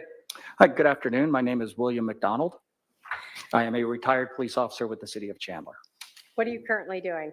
I am currently teaching criminal justice at Williams Field High School in Gilbert, Arizona. So you told us you previously worked for the Chandler Police Department. How long were you with them? I was with the Chandler Police Department for approximately 22 years. I'm sorry, 26 years. Oh, that's a big difference. When did you retire? I retired in November of 2022. Okay. Can you tell us what your different jobs were at the Chandler Police Department? As with all officers with the Chandler Police Department, I started off in patrol. I worked a patrol position for about 18 months, after which I switched over to more of a community services team. I spent 2 years with that team, after which I transferred to detectives and spent the remainder of my career in detectives, working primarily internet crimes against children and digital forensics. Can you talk to us about specifically your training and education relating to extractions of cell phones? When it comes to cell phones, I have extensive training in the use of the software that we use to extract that data. I am certified in the use of the Celebrite suite, which is one of the primary tools that we would use to extract data and organize data extracted from the cell phones. I was also trained, although they did not have a certification process, in several other platforms used with cell phones. Did you ever go to any type of digital evidence examiner courses? Absolutely. Beginning in 2001, when I began working digital forensics, I attended numerous courses on digital forensics, hundreds of hours worth of training, and I hold several certifications in digital forensics related to computers and, as previously discussed, cell phones. So by 2019, what were your duties at that time at the Chandler Police Department? By 2019, my primary duties were to conduct digital forensics examinations on computers and cell phones. I was also responsible for training new members to the computer crimes unit, in addition to assisting with internet crimes against children investigations. In your role, were you regularly asked then to examine cell phones and try to extract data from them? Yes, I was. Can you talk us through, if you are handed a cell phone, what do you do? Once we received the cell phone, and we would usually be given additional information at the time, usually from the case agent or the investigating detective, such as if there was a search warrant involved or anything like that, we would review the search warrant, make sure we had legal authority to do whatever it was they were asking us to do. We would then obtain the cell phone or whatever item we wanted to examine. My process was to start by taking pictures of the phone or the device prior to removing it from any evidence packaging. Once those pictures were taken, I would remove the cell phone from the packaging, take additional pictures to document condition of the device. Once the pictures were taken, I would attempt to power on the device to make sure that it had been placed in airplane mode, which would prevent any additional changes being made or outside people being able to access the device to make changes while it was in our possession. If it was in airplane mode, I would then attach it to whatever piece of software or hardware we were going to use to copy or extract the information from the phone. Once that process completed, which you would usually create just a single file, which for most of us would be meaningless. It was just a container file. And by a container file, I mean a file similar to, if you think like a box. The container file is the box. Initially, that box is empty, and we can put additional files inside of it. These container files would then be entered into, usually we would use the Celebrite software, as we did in this case. And that software would kind of go through the box and put everything in an organized manner, a manner in which people could read it and make sense of what that information was. We would then create a report, which we would provide to the case agents, and that would pretty much conclude our involvement. We would finalize everything by taking everything that we created, all of our files, all of our reports, notes, pictures, everything, and we would store them on an archive server at the Chandler Police Department. All right. Going to go through a couple different words you said and have you explain them for us, all right? Certainly. So starting with first, extraction. What does that mean? Simply put, extraction means we're copying the information on the phone to another device, say a thumb drive or another hard drive or something that we have prepared forensically, which means it contains no data. So when we're talking about extraction from, say, a phone, you're copying contact lists and text messages and photos and emails or search histories, anything that we have on our cell phone. Correct. Okay. Can extraction of a cell phone include GPS or locating data? It can. When you have extracted this, you talked about it not being in a format that people can understand. Can you talk to us just a little bit more about that? So essentially, these single files, when we have copied or extracted the information from the cell phone, it creates this single container file where all of the information is in there. That information is in the form of database files, other proprietary type files that without appropriate software or specific software to actually be able to read that information, it would be extremely difficult to piece it back together manually. And so that's what you said, the Cellbrite software helps to put that in a way that we can read it? That is correct. So when you use the Cellbrite system, does that put the data together, like all of the text messages are now together and all of the emails are now together, Yes, ma'am. rather than just being jumbled everywhere, basically? Correct. It will put text lines together. It will extract date and time information. As you mentioned previously, it can extract GPS and location information. It will extract pictures, and it puts all of those together so that like items are together. Are you responsible for reviewing or analyzing whatever it is that you extract? No. Are you solely responsible for trying to extract the data from a phone, ensuring that that process goes correctly and that it is then parsed into data that lay people can read? Yes, ma'am. When we extract the data from phones or computers or whatever digital medium we're working with, we follow forensically sound procedures to ensure that that data is not changed at any point along the process. And so you said you also keep the original data file that you extract in a server so that if anyone wants to look at that, they can do that again? Correct. And then the phone itself, does it alter the phone in any way when you do this process? Is it blank after that? Our process should not change any of the information on the phone. However, with cell phones, because they do need to be on during this process, some system files can change. So it could add more data to it potentially? Potentially, yes.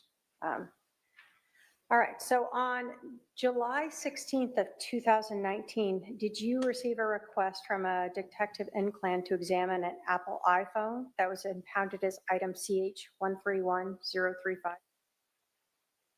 And if I can have my paralegal approach with Exhibit 245.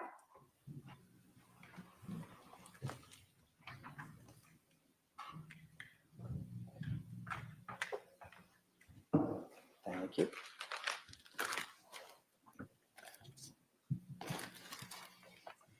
Yes, this is consistent with the item I received.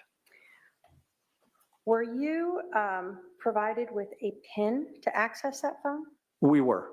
Okay, and what was the PIN you were provided to access that phone? The PIN was 0000.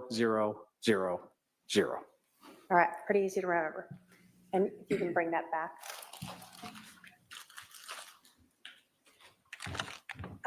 What day did you begin the extraction process? I believe, if I recall correctly, it was July 17th. So the next day. Yes, ma'am. You told us that you first get the phone and you are both documenting it and sort of noting it. I'm going to show you, and if I can have my paralegal approach with exhibits 180 through 185 that have been shown to defense counsel.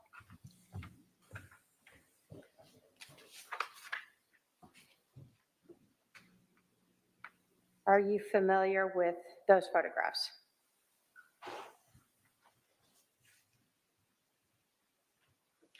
Yes, these are consistent with the types of photographs that I would take. And those related to this review of this cell phone 245. Yes. State will move to admit 180 through 185. Any objection? No objection. 180 through 185 are admitted. And if I can have the Elmo, thank you. Why do you take photos of the phone as you're processing it? Primarily, we take photos of the phone to document condition. I will also take photographs of the item while it is still in the evidence packaging to document how it was packaged and if there are any evidence seals, what the condition of those seals are. All right. So in this, when we talked about a item number, is that what we were talking about, the CH131035? Correct. Okay. That's Exhibit 180 and 181. What are we seeing here? That is a photograph of the front screen of what appears to be an iPhone X, I believe, or XS Max. So I'm sorry. you get this phone, and I can put 182. It's turned off initially when you get it.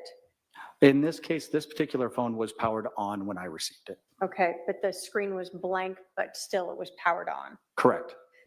Was it in airplane mode, and why does that matter? Yes, it was in airplane mode, and you can see that from looking at the upper right-hand corner of the phone screen where it's got the little airplane icon. And this is important because while a phone is in airplane mode, it will prevent outside sources from connecting in and prevent the phone from connecting to the cellular network or to any wireless networks, which will help secure the data that's on the phone to prevent any changes or from anybody from the outside accessing the device. Okay. Do you check when you get a phone like this to see if there's a SIM card in there? I do. What is a SIM card? A SIM card is a subscriber, it's short for subscriber identity module, and it's basically a little card that's inside the phone that holds certain subscriber information. It can hold contact lists. It can actually hold a great deal of miscellaneous information. We always check for the SIM card as a means to make sure that this phone is actually able to connect to a cellular network. Did you see one here? I did. And then do you also check to see if there's enough battery power? Absolutely. What do you do if there's not? If we receive a phone that is either powered, has low power, or is actually the battery is completely dead, we will connect it to a power source to recharge the battery. The processes that we do required the phone to be able to be powered on, so we needed a charged battery. All right, so in 183, you are able to get to where you would normally put in a passcode. Do you sometimes not have passcodes? Absolutely. Is it easier when you do? Much easier. So did you try the 000 here? We did. 0, I think I left one out. Were you able to get into the phone? We were. 184, why do you take a photo of that? We're just documenting what is visible on the screens, what icons, what applications are installed on the phone. So you're seeing that there have been phone calls that have been missed and mail that's correct going on. And then 185, what is the relevance of this? What does this tell us? That is simply information on the phone itself. What you are looking at, if it were able to connect to a network, you would see the network information there. This is obviously a phone that was associated with the Verizon cellular network. The IMEI and the ICCID and MEID are identifiers for the cellular networks. The network, the carrier, and all of that information is just to help identify the device. Okay. And so that is able to be confirmed when you look at the phone itself, 245? Correct. Okay. So in this case, after you got this powered up, what'd you do and took those photographs, documenting what you're doing, what'd you do? Once we had taken the photographs, we'd ensured everything, the phone was in airplane mode. In this particular case, I used a device called a gray key device. I attached the phone to this gray key device and configured it to conduct what is called a full file system extraction of the iPhone. A full file system extraction is pretty much the best copy that we can make. It copies all the data off the phone, including anything in deleted space, any user files, any system files. It pretty much copies everything that's on the phone for us to examine later. Okay. Now, does technology continue to improve in our world? All the time. So you did this in 2019, right? Correct. So whatever the newer technology is not the same as what it may have been back then. That would be fair to say, yes. In terms of technology, have you seen changes in Gray Key and Celebrite over the years that you were using it? I did. And as each new version came out, did that ever cause you to find that data was wrongly recovered, or just that there was more data recovered? In my experience, I never observed that changes in the software, updates to the software would result in previously found data being changed or omitted or deleted or anything like that. What we would find is it would change the format and how that information was presented. On occasion, as things really did change and bigger versions came out, sometimes it would have the capability to acquire additional information that maybe it could not acquire prior. So maybe it was better at finding deleted items or parsing things together. Correct. Okay. Do you recall about how long that process took to use the gray key to extract that full file system? As I recall, it was approximately 1 hour.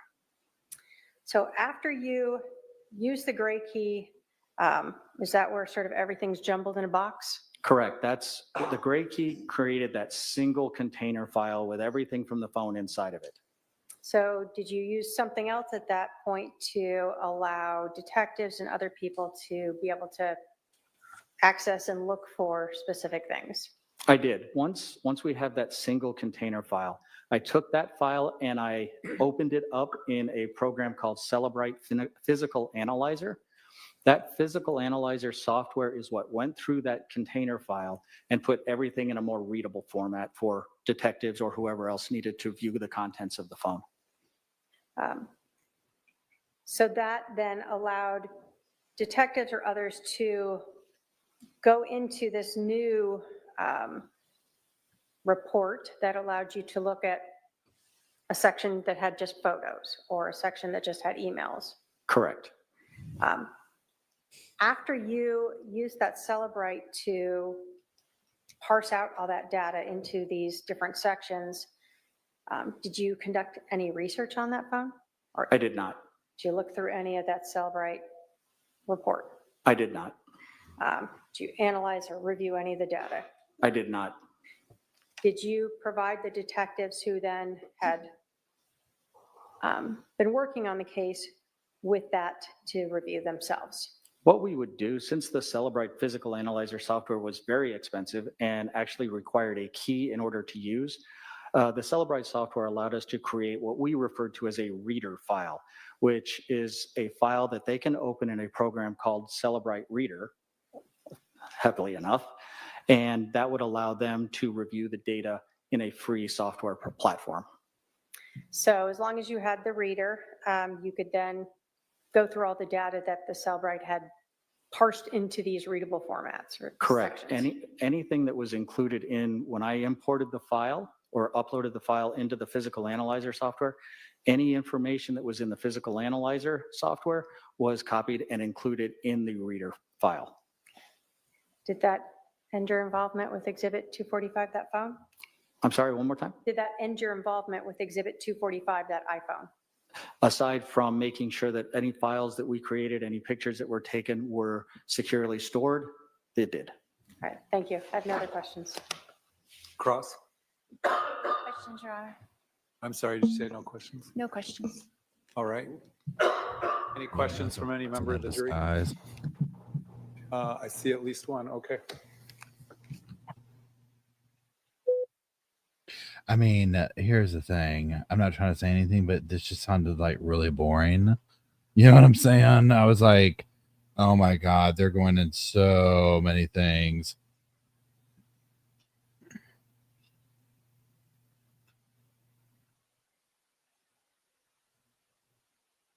There was like a lot of questions. After that fiery testimony that we just had, you know what I'm saying? It's almost like after the fiery testimony, then it's just like, well, this is just very, normal. I mean, whatever.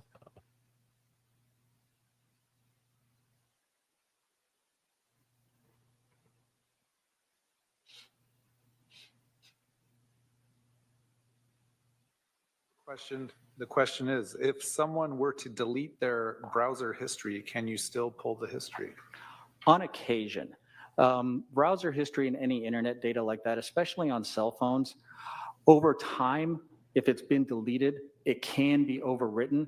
However, if it is more recent, and sometimes by recent, we are actually talking within the last year or so, that information, regardless of it being deleted, can be recovered by the software. Follow-up from the defense based on that question? No. State? No, Your Honor. All right, sir, you can step down. Thank you. Thank you. Lori's like, mm-mm. State can call its next witness. Thank you. Let's see who this is.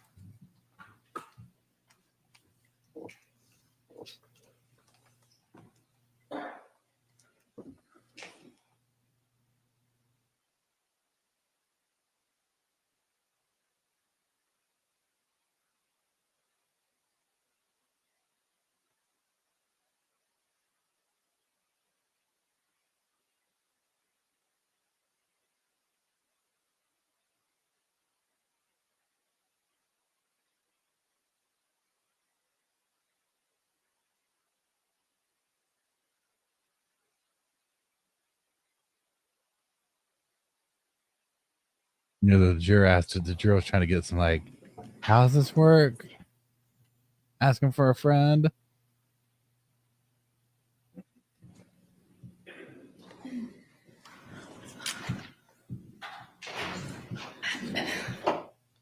Yeah, I need to send the judge a mug. Marissa Francisco.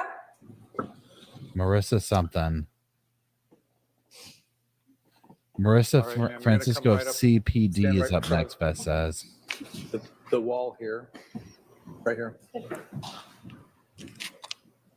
Please spell your name for the record. Yes, Marissa Francisco, Marisa,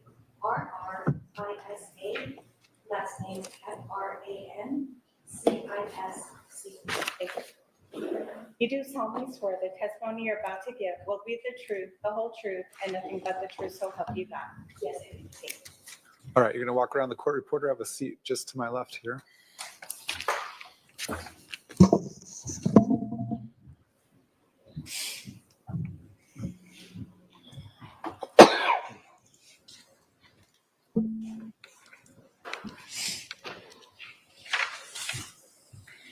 Would you please introduce yourself to the jury? Yes, my name is Marissa Francisco, and I am a forensic scientist with the City of Chandler in the Forensic Services section. How long have you worked there? I have worked there since August of 2018. Previous to that, I was employed at the Arizona Department of Public Safety, and I started there in 2004. So let's kind of go back. What did you do at the Department of Public Safety, DPS? I started my career in the blood alcohol unit. So my duty there was to test blood for the presence of alcohol. I was in that unit for about 7 years. After that, I transferred to the trace evidence unit, where I was trained to do hair comparisons and fiber comparisons. After that, about 2016, 2017, I started training in the latent print unit. In August 2018, I completed my training at the City of Chandler and have been doing latent print analysis primarily at the City of Chandler. Can you tell us the training and your education to be a latent print analyst? Yes, I have a Bachelor's of Science in Biochemistry from the University of Thanks, California Diane. at Los Angeles, and a Master's of Science in Forensic Science from the University of Illinois at Chicago. Good night, As Bennett's part of my mom. training for latent prints, it was an extensive 1.5 year long program where there was readings, lectures, comparison exercises, oral boards, and a competency test. I also have to conduct and complete a proficiency test on latent print comparisons on an annual basis. I am also a certified latent print examiner. In order to obtain the certification, I had to complete over 160 hours of certified training and pass a comprehensive exam. Thank you. I'm going to start sort of really general. Can you tell us what latent prints are? Yes.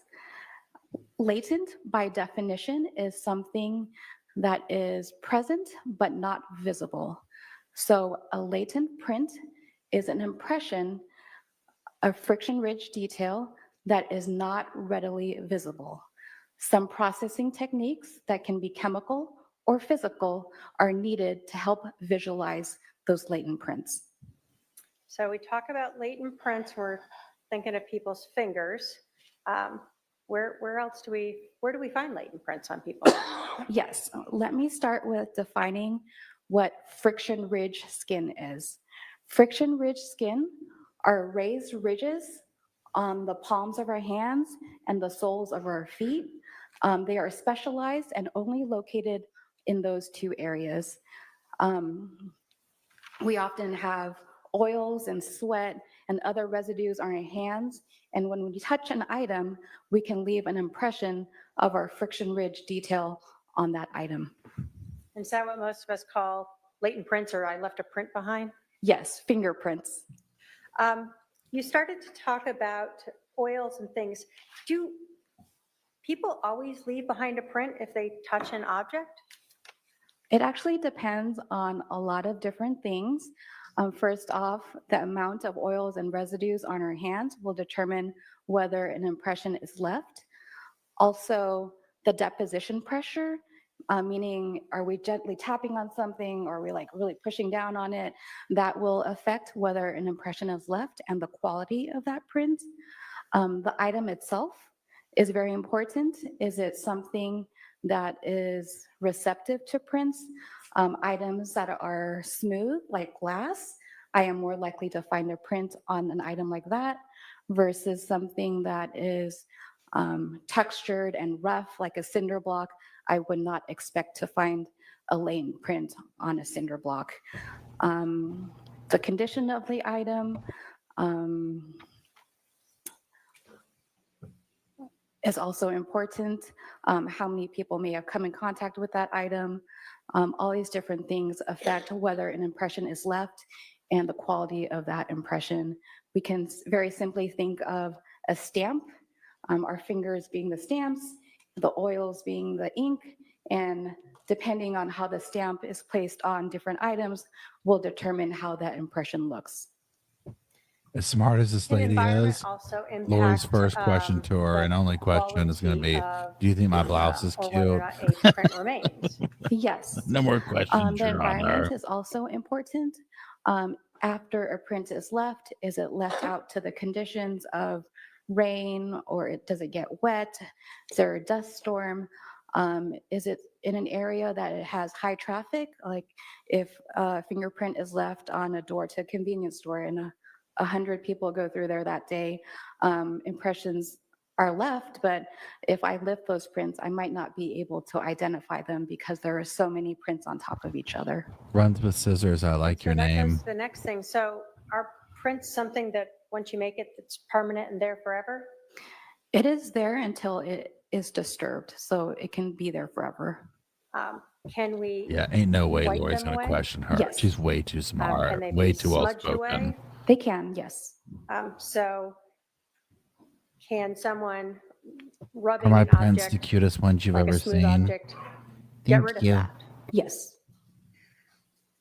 Are there different ways or different processes that you use to obtain latent prints or friction-ridge detail off of an object? Yes, there are. First off, I want to define what a non-porous item is. A non-porous item is an item where water or air cannot pass through it.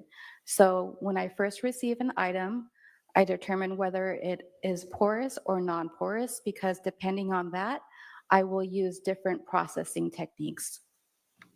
So for a non-porous item, what processes do you use to try to find friction-rich detail? Yes. On non-porous items, the main processing technique that I use is called cyanoacrylate fuming, more commonly known as superglue fuming. So items are exposed to superglue fumes, and the fumes react to any oils and sweat in the latent print creating a white visible print that is not readily destroyed.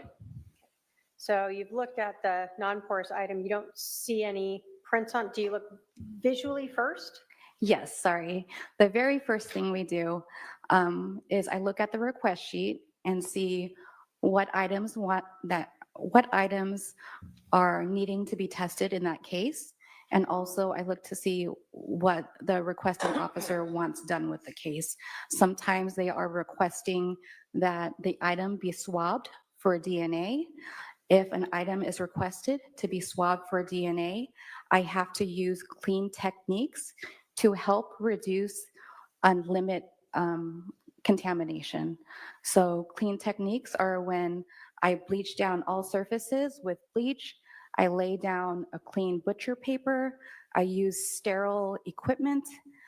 I'm only analyzing and working with one item at a time, and I'm changing gloves between items to help prevent contamination. So if a request sheet requests DNA evidence, I will have to use clean techniques before I swab the item for DNA. After that, I will do a visual examination of the item. Before any processing techniques are conducted, I will take a flashlight and look at the item to see if I can see any latent prints with a flashlight. If I can see a visible print at this point, depending on the quality of that print, I will take a picture or lift that latent before I move on to any processes. So after each processing technique, I will have to document what I find with either photography, scanning on a scanner, or lifting with powder. So you talked about photographing these latent prints. How do you do that? Like how do you take a photograph of that to ensure it's the right size or shape or whatever, so you can later use it for a comparison? Yes, I have training and experience in taking photographs. So in the photograph, I have to have a scale in it. So I have a scale with the case number, and I am just trained to properly use the lighting I need, adjust the lighting, focus it correctly, have it level with the lens of the camera, and I take a picture and document where on the item the photograph was taken. Okay. So how do you just told us you document where on the item the picture was taken. How do you do that so that you can later go back and say it's in the middle of a mirror or whatever it might be? Yes, I try to be as clear and concise as possible, because like I said, I have to take a picture after every single step. So I have to take a picture if there is any latent print of the visible step. And then if I go on to doing the super glue fuming, I have to take a picture of that same latent. If I go on to another process called dye staining, which we apply a fluorescent dye to even better visualize the image, I have to take that same latent again. So it helps me out to be able to go to find that latent. So I try to be specific on where that latent was found. Do you, when you are processing a non-porous item and you find what I'll call a partial print or something that looks like friction-ridge detail, do you collect it, or do you say right then and there, I don't think that would be useful? Yes.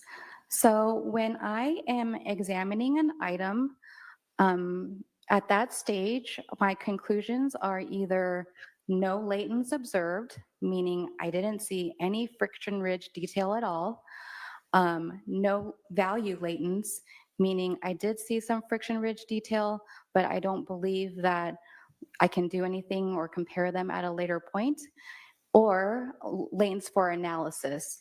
So if I find sufficient, clear, latent print detail, I will take a picture of it.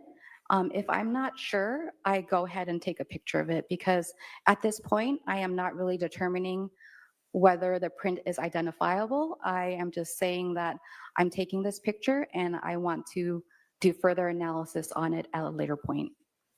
So then for the analysis, are you then, after you process an item and you recover any latent prints that may be useful or which are you later asked to ever compare those recovered prints to known prints?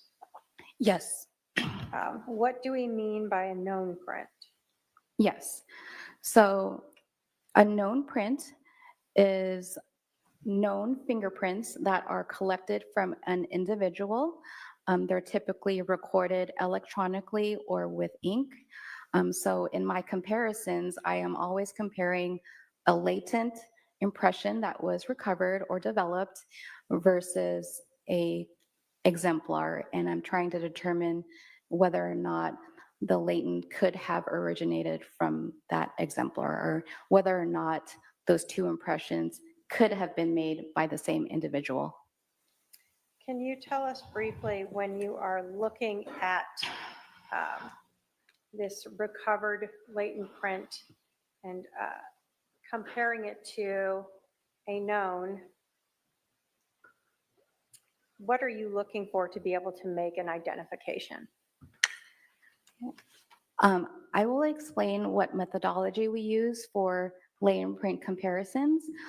It is called ACE-V, which stands for Analysis, Comparison, Evaluation, and Verification. So in the analysis phase, I'm taking an assessment of the latent and the exemplar and determining whether or not they are suitable for comparison. If I determine they are suitable for comparison, I move on to the comparison phase. This is when I'm observing two impressions and I'm looking for the existence of similarities, differences, or discrepancies. Next is the evaluation phase. At this point, I am rendering a conclusion based on my analysis and comparison. The three different conclusions that can be reached are identification, exclusion, and inconclusive. So identification is the determination that the two impressions originated from the same person. Exclusion is the determination that the two impressions, the latent and the known, were not created by the same individual or they do not have the same source. Lastly, I have a conclusion of inconclusive, and this is where I can neither identify nor exclude the individual from having made the print. So going back to analysis, during the analysis phase, I am looking at a lot of different things. First off, I'm trying to determine, is the print from a finger or is it from part of the palm? And also I'm determining the orientation of the print. If it's from the palm, I can also, depending on the ridge flow in the latent print, I can determine what area of the palm it came from. I'm looking at the shape of the impression. Like sometimes you have like a C-shaped impression and that's this part of the palm. So this is called the writer's palm, and that's where I would look first when I'm doing a comparison. So besides that, I am looking at level 1, level 2, and level 3 detail. Level 1 detail is the actual flow or pattern of the ridges. Our fingers have 3 main patterns, which are loops, whorls, and arches. Next, I'm looking at second level detail. I'm looking at the ridge characteristics. So I'm looking at where the ridges end, which we call ridge endings.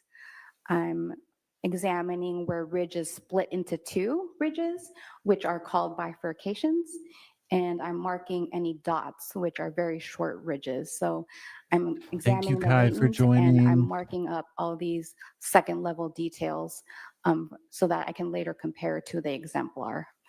I'm also noting Ain't no if there's way any Lori's scars questioning present this in the one. latent. Ain't no I'm way. noting if there's some She's creases, she's had to or have zoned if out. there I are mean, issues honestly, with the there's no deposition way. pressure, or And said Lori's if checking there for split ends seems to right be some now. movement in the I mean, me latents. I'm too. documenting Right? all of that stuff in the analysis phase of my analysis.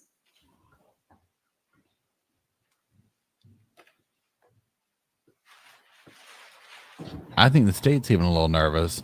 Will take 249.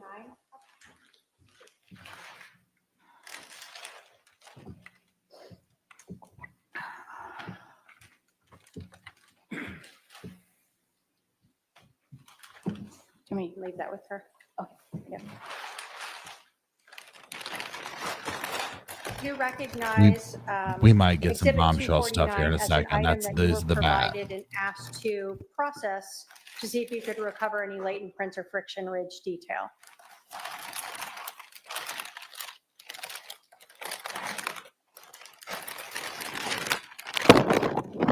Sorry. It's a little awkward. Yes, I do recognize this item. And were you provided with that Exhibit 249, that bat, and asked to try to recover any latent prints from that bat? Yes, I was.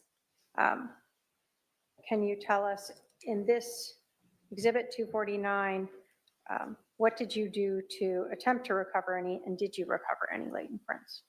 Yes, on the request, it was also requested that I process the item with clean techniques, because it was also requested that I swab the item for DNA. So I already went through that process and explained that. So I used clean techniques to process this item. And the very Yeah, first what if thing I Charles did aren't when I on opened there up and the packaging Lori's was I are swabbed the textured grip for potential DNA. The reason I swabbed the grip first is because of the texture on that grip, I would not expect to find latent prints on the grip. So I didn't feel that I was potentially ruining any prints, because I don't feel that there would be fingerprints on that textured grip. So that was the very first thing I did. And then I did a visual examination of the bat with a flashlight to see if there were any visible prints at that point. And I don't believe there were, but I would have to check my notes. But looking at your notes, help refresh your recollection as to whether or not you did find anything there. Yes. Do you have your notes up with you? Yes. If you want to take a look at those and then let us know when you're done if that has refreshed your recollection. Lori's over there sweating bullets right now. Whatever it is that they're about to find out. Oh yeah, I think this is gonna be good. Lori might actually question her. She might be like, look, number one, let's get this out of the way. Where'd you park? Number two, do you think I'm cute? Did that refresh your recollection? Yes. So at the visible stage, my conclusion was that there were no latents observed at the visual stage. I'm going to put Exhibit 35 up here just so that we can all kind of see what we're talking about. So the gripped part here is what you were talking about, that you swabbed because you did not believe that prints would be recoverable on that texture that was on bat? Correct. Okay. So then you visually look, you don't observe any latent prints or friction ridge detail? Correct. What did you do next? I then used a processing technique of super glue fuming. And when you used that process, did you locate or recover any latent prints or friction ridge detail? Yes, I did. Can you tell us how many and where? Yes, I recovered 2 impressions that I took pictures of, and I would have to look at my notes to refresh where they were collected from. If looking at your notes would help refresh as to where you located those, please do so, and then let us know when you've been refreshed. Go on, refresh. Go on. Go on, get refreshed now. We need to know. This is gonna. I feel like we're getting ready to get like a clincher, like a, you know. Here we go.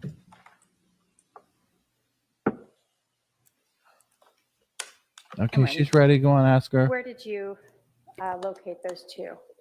The first one was recovered in the W of the Rawlings that was above the diameter. I think Rawlings is also on the other side. So that's why I stated that it was the one that was right above where the diameter is. And the second one was recovered in between the G and the diameter. Now, you told us that what you are recovering isn't always look like a finger, right? When you were recovering these latent prints, were you able to tell by just recovering them if it was a finger or, like you told us, a palm? When you looked at it, were you able to immediately identify where they came from? They appear to be fingerprints.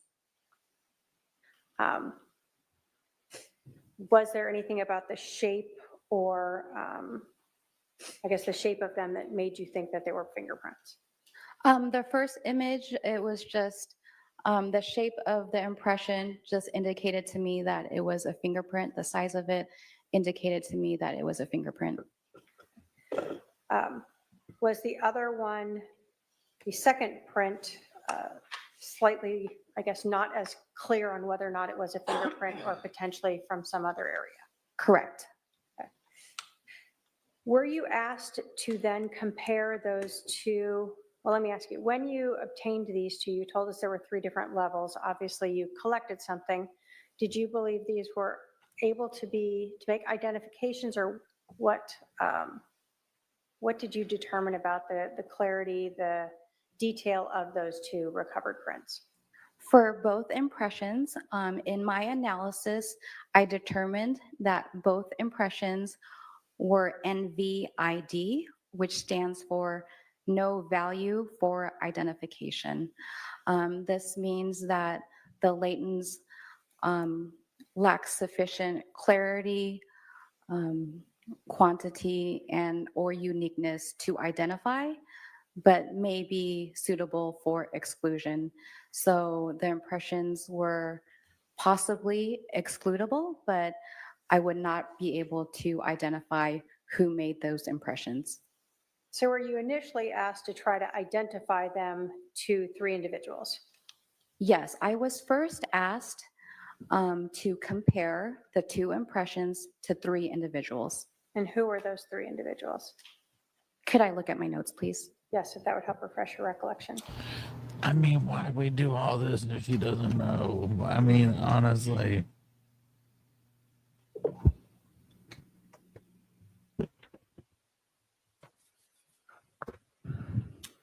Yes, I was initially asked to compare the 3 impressions to a Charles Vallow, a Lori Vallow, and an Alexander Cox. So you told us, though, they were of no value for identification. So did that sort of end that request? Yes, so when there is only prints that are determined to be no value for identification, we routinely do not compare those prints, but we say, if you still want us to compare it to anyone, please let us know. But initially, we are not going to try to compare NVID prints to any individual because they cannot be identified.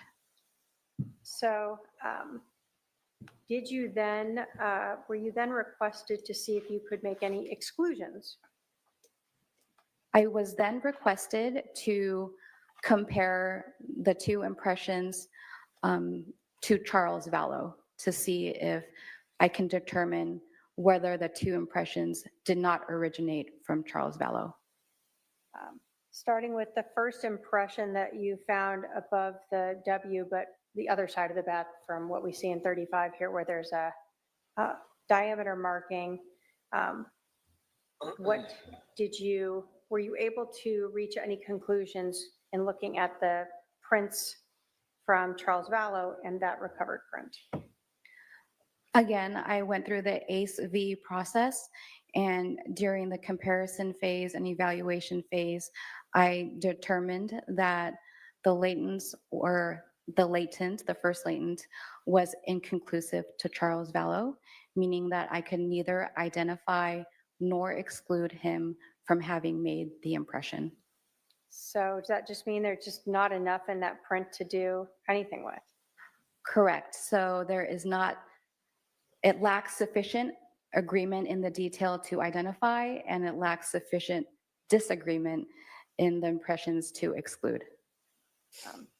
And is that common when you have a latent print that just doesn't seem to have the level of detail just necessary for that? Yes, that is a common conclusion. So you're not saying it's Charles, you're not saying it's not Charles, you just can't do anything with it? I could neither identify or exclude Charles Vallow. So for the second print, did you also attempt to compare that to latent prints from Charles Vallow? Yes, I did. And were you able to reach any conclusions as to that? Yes, my conclusion was that the latent was inconclusive to Charles Vallow due to lack of detail in the latent and exemplar. Were you ever asked to try to exclude Alex Cox as having made those latent prints? No. After I initially did not compare the latents to the 3 individuals on the named comparison, I was only asked to compare the 2 impressions to Charles Vallow. So you also weren't asked to try to exclude or secondary compare to a Lori Vallow? No, I was not. And were you ever asked to compare to a Tylee Ryan? No, I was not. Did that sort of end your processing and comparisons of this bat? Yes. Thank you. I have no other questions for this witness. Y'all, what was the point? She has a question. What could it be?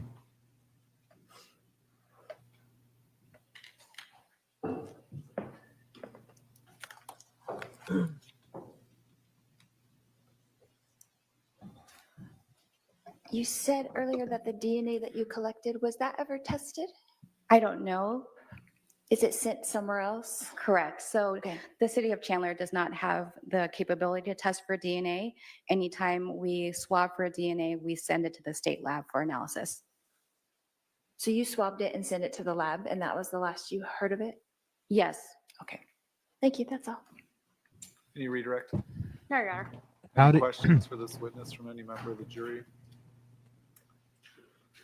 I don't see any, so you can step down, ma'am. I think this is a good time to take our afternoon recess. We'll be at recess for 15 minutes. Please remember the admonition. Okay, y'all, here's my question. Does anybody think, I mean, so take out, I mean, I know how we feel about her and we've done whatever. Do we feel like so far the state has been able to prove on like a factual evidence way conspiracy? Because like all that we just went through, which I think we need like pain and suffering reimbursement for that. I mean, it was literally just like, what? There's nothing there. So it's like they can't confirm anything there. You know what I'm saying? I know I wanted the DNA. Wanted the DNA. If they aren't done, not yet. Is DNA expert going to test? I hope so. No, not yet. Not yet, Paul. If Lori went, did not prove conspiracy so far. Her girlfriend. See, it could go so many different ways. It's still very, 100%. Definitely. Amy says it will be in the text. But I'm gonna say later. I think they're setting all of it up. I hope so. Now, when Kay gets up here, I think that's gonna be huge. Yeah, definitely the jury hates her. You know, and it just depends on the kind of jury. Because they're like, I mean, I guess like if they put it up, they're like, well, here, like, can we put her there? Now, to me, some of the text messages that they've shown so far definitely are in the conspiracy level. Hold on, let me sit here. Hold on 1 second.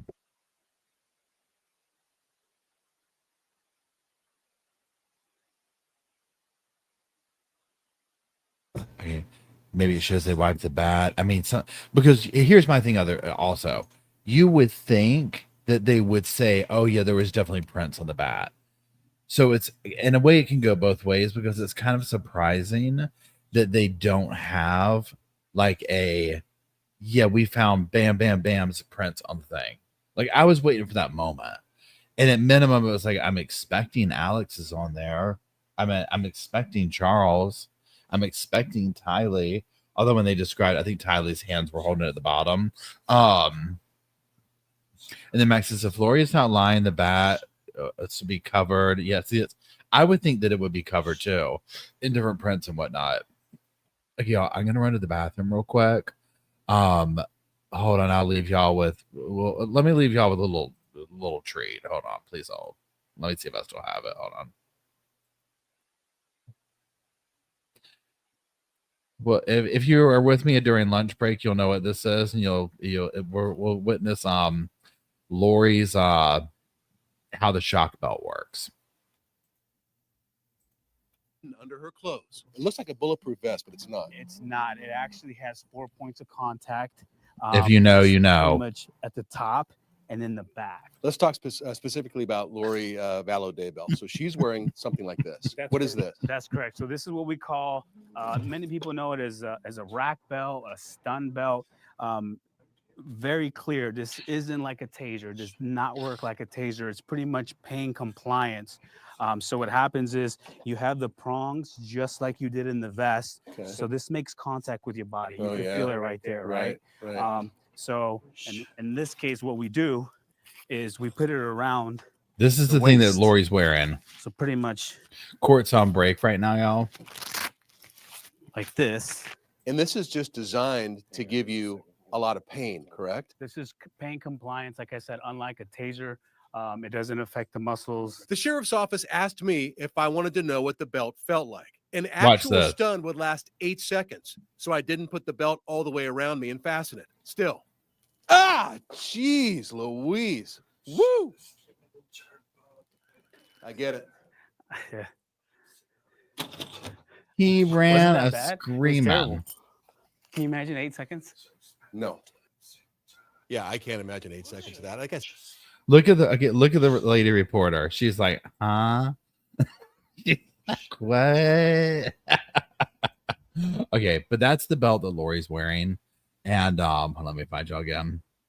That's what she's wearing. So grown man can barely have it around his waist on a low setting for half a second.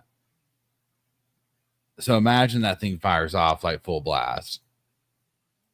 Full blast.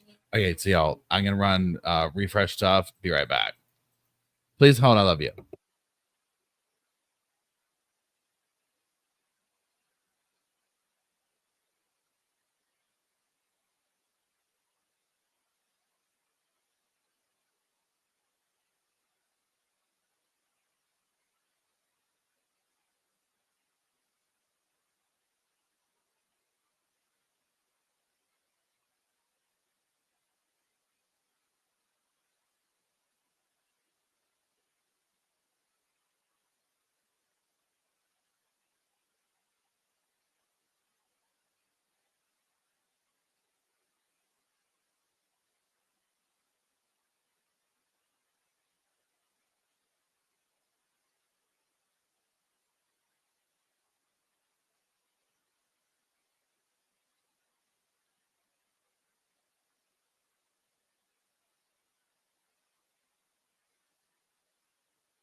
Hey, enchilada, enchilada, enchilada.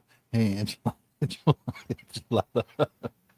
Hey, enchilada. All right. Yeah, I have so many enchilada songs in my head now after Lori's statement. Well, hello. Hey.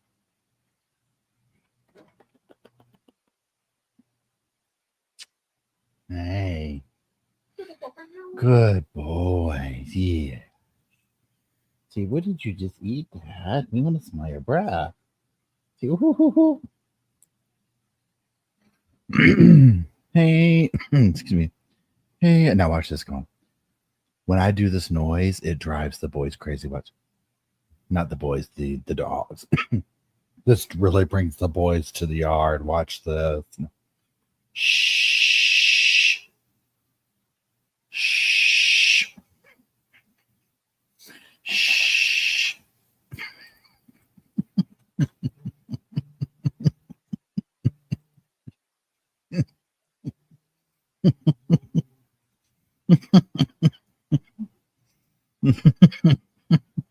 Isn't that they drive crazy?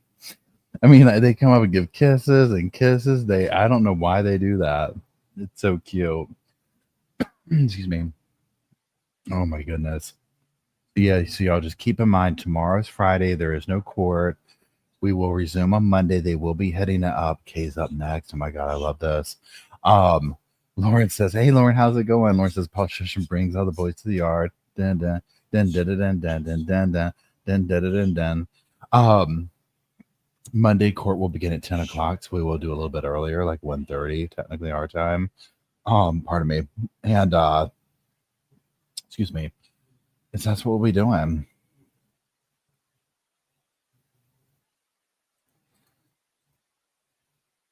If Kay's next, I mean, honestly, this is going to be, and y'all help us. If they don't get through all of Kay's testimony, meaning the state questions her and then Lori questions her, not Lori will meet up with her on Monday. Because a lot of it, too, to me, is a lot of it to me is like, is Lori, how do you say it? Wait.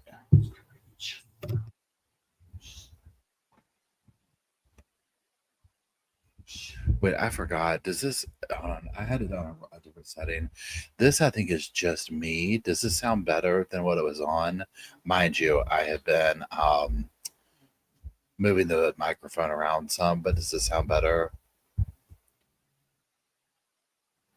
Yeah, if they wrap up today with Kay, I mean, honestly, I think they'll get this. I think they're going to finish this trial pretty quick. Sounds good. Okay. Sounds fine. You're fine. Okay, cool. Thank you. Hey, Indy, how's it going? Leslie, how you been doing? No, Bo's dancing with Matt. Kay is coming up next, so this is gonna be good. Yeah, I was disappointed. Well, we'll see where. Come here. Hey, what's up, everybody? What's that? They like chewing. They like stealing the little microphone cover off. You sniffing everybody? You want to come say hey?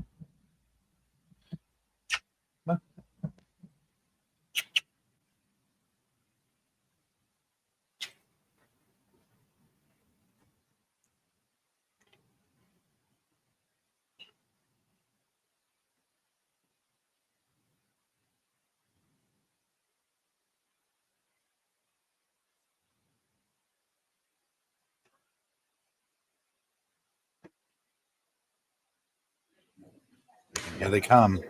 Get ready, y'all. I'm talking SmackDown. It's on this way. Let's get let's make sure the emojis work.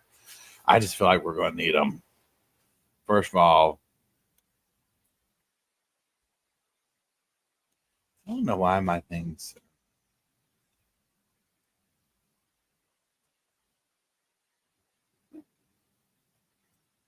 Kay is Charles Malcolm's sister.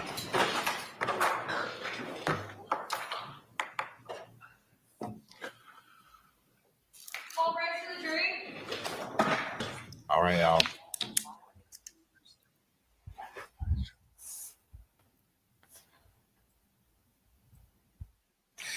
Keenly, it's been going well today. We've had some drama from Lori. The main things are she wanted everybody to know that she makes world famous green chili enchiladas.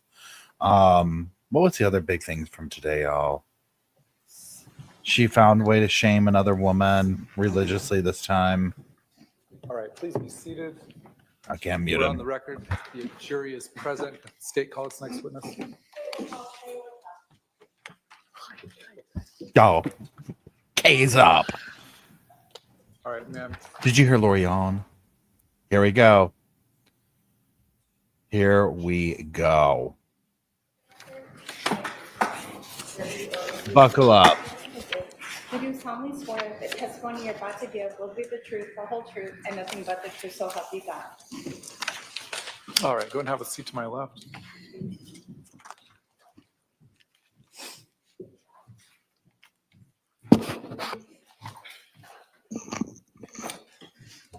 I'd give good money to see Lori's face right now. Would you please introduce yourself to the jury? My name is Kay Woodcock, Charles Vallow's younger sister. How old are you? How old am I today? Today. 64.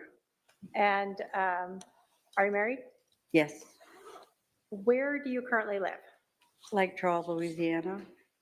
I want to talk to you about your siblings. You told us that you are Charles's sister. How many siblings were there in your family? 6. And where did Charles fall into that? He was number 3. Who are the other siblings? My oldest sister, Terry, then my next sister, Susan, then Charles, then Jerry, then me, then Bobby. And where did you guys grow up? We're in Lake Charles. Okay. Were you close with your brother? Yes, I was. Did you know his wife, Lori Vallow? Yes, I do. Can you point her out in the courtroom and tell us what she's wearing? She's the defendant over there in the black jacket. Your Honor, may the record reflect the witness has identified the defendant. Mitchell.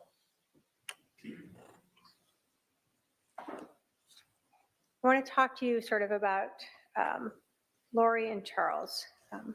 Were you at their wedding? No, they went to Las Vegas. Do you recall what year they got married? 2006. Did they have a reception that? I don't know if that's what you'd call it, but there was a family gathering in March of 2006 at a ranch in near Austin, Texas, that we all went to. Okay, kind of to celebrate that? Yes. Had your brother Charles been married before? Yes. Did he have any children from his prior marriage? Yes. How many? 2. And who were they? Cole Vallow and Zach Vallow.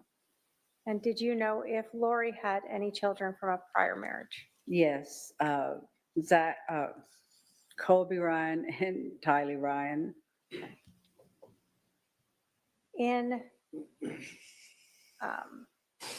When Lori and Charles got married, did Charles's 2 sons live with them? Live with Charles and Lori? Yeah. No. Did they stay with their mother? Yes, they did. They visited, but they never lived there. Where were they? Was that in Arizona or still in Texas? In Austin. I want to ask you sort of some of the ages of the children involved. In July of 2019, was Tylee still a minor? Yes. So she was still living with them? Yes. In July of 29, do you know if Colby was still a minor? Yes. Oh, wait, no, Colby was not. He was an adult at He that was point. an adult. And in July of 2019, were Charles's 2 sons, Cole and Zach, still minors or adults? They were adults. Okay. Did Charles and Lori have any children together? They adopted my grandson, JJ. And can you tell us how that worked out? how that worked out, Or meaning how did they get involved in adopting your grandchild? Charles approached me about it one day. He called, and I mean, there was a lot of stuff going on then, and that was my son's child, and there was a lot going on. So I just told him then, look, I can't make a decision like that. We don't know how this is going to go. Just, well, just keep me in mind, keep it in mind. And so I kept it in mind. And do you recall, when did they adopt JJ? It was final in July of 2014. How old was he then? He was 2. Did JJ have any special needs? Yes, he was autistic, and he was born 10 weeks premature. Okay. So he took a little extra care. He did, absolutely.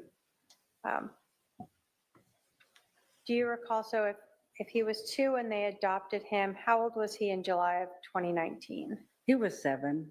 We spent his 7th birthday together in Lake Charles. So in July of 2019, to your knowledge, Lori and Charles still had 2 children under the age of 18 with them, Tylee and JJ? Yes. So if in July of 2019, Lori Vallow was saying she had 5 kids she was taking care of, you were unaware of the other 3? There were not 5 there, no. There were 2. Can you tell us about the relationship between Charles and JJ? Charles was the best dad. I mean, he was always doting on him. The arrangement I figured out eventually was that if Charles was working out of town, Lori had him all by herself. And so when Charles got back to town, JJ was his to take care of, 100%. Would Charles bring JJ to visit your side of the family in Louisiana? Oh, yes. Did you regularly see him? Yes. Once JJ learned how to fly, and excuse me, I need water. Once JJ learned how to fly, and that because he was autistic, something like that is a big deal for him, and he loved it. So he was a little flyer. He loved to go in the airplane. What did your brother Charles do for a living? He sold annuities. He was a financial planner. And how long did you know him to do that?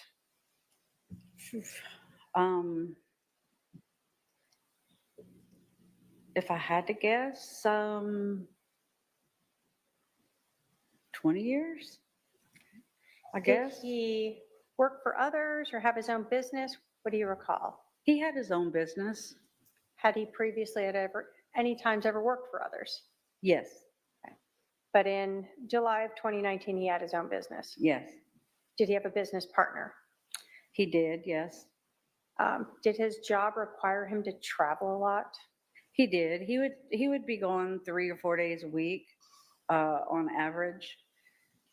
Sometimes he didn't have to travel, but he was he would be gone 3 or 4 days a week when he would be working. I want to ask you a little bit about Charles. Was he sort of a meticulous person when it came to paperwork? Oh, yes. I mean, for when you're doing that type of work, you have to be meticulous and methodical, and you can't make any errors. You can't miss a dot or crossing a T, because it will get kicked back to you, and then it just causes a lot of delay and a lot of trouble. So he was actually, he said, there's never anybody I've ever trusted to do this for me. And I was like, well, I'll do it for you, because All right, we'll stop here. Yeah.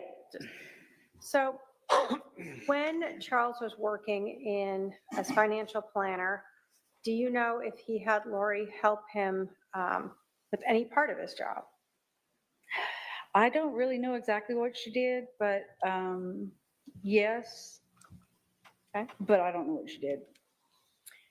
Prior to Charles being a financial advisor, did he have a very different career in sports?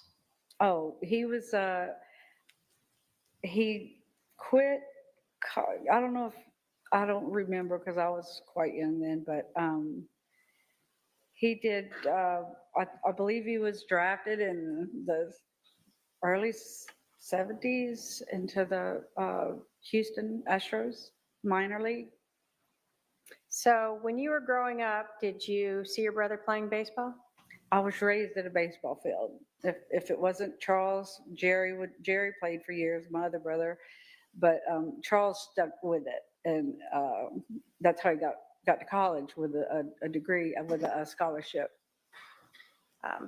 So you got stuck many a night and a weekend having to be at the ball field with your brother. Yes.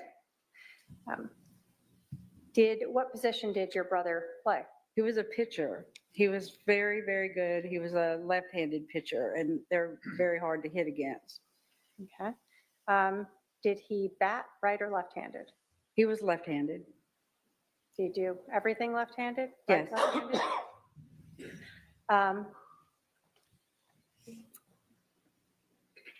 After your brother, well, let me ask you, do you know how long he played in the semi-pro? I don't. He had moved to Houston, and but he blew out his knee, and that's ended that right there. Did your brother stay in shape after that, even though he blew out his knee? Oh yes, he was always doing something. Always bike riding, hiking, just anything. Gym, all he was very active. So every time you saw him, he was taking care of himself. Yes. I'm going to ask you a little bit about religion. Did your family grow up in the LDS church or faith? No, we did not. Did you know Charles to ever convert to the LDS faith? He did at some point during his marriage to Lori. Okay.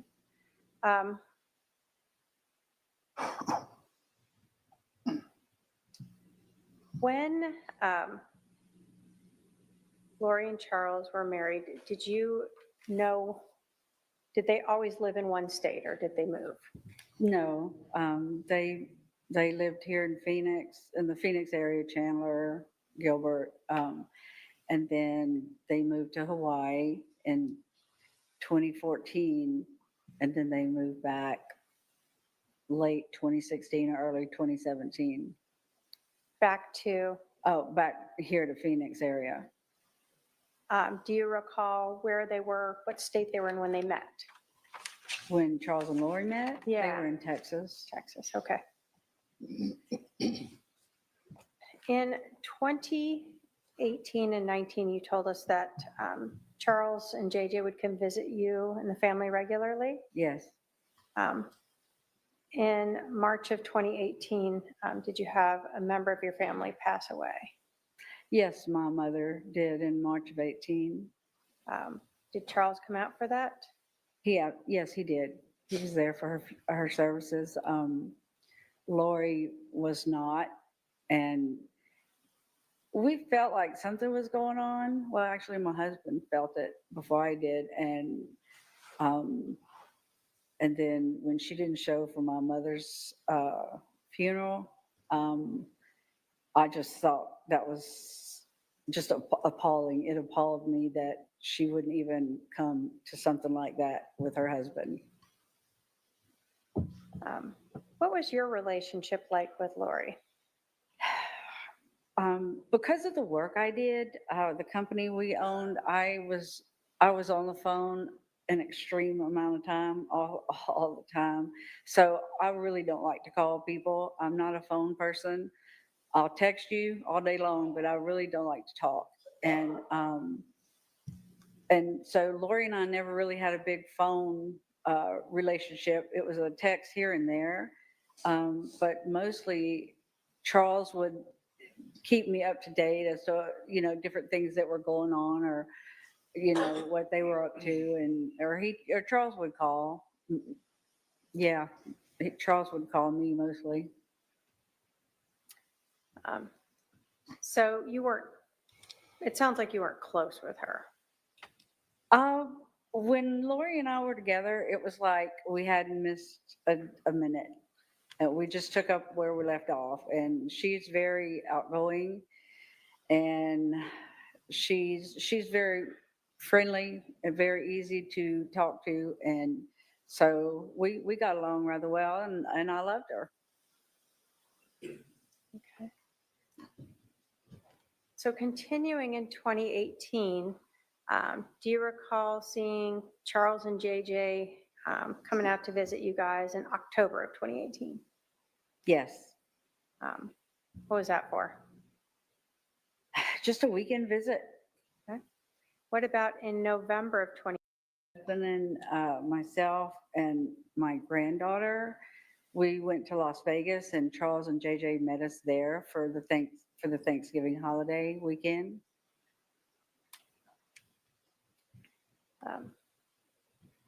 I thought that was odd. He wasn't with his family. He said Lori was sick, or Tylee was sick, is what he told us. But it just, I mean, he just wouldn't share what all was going on at that point. Then when he finally did, he unloaded it all.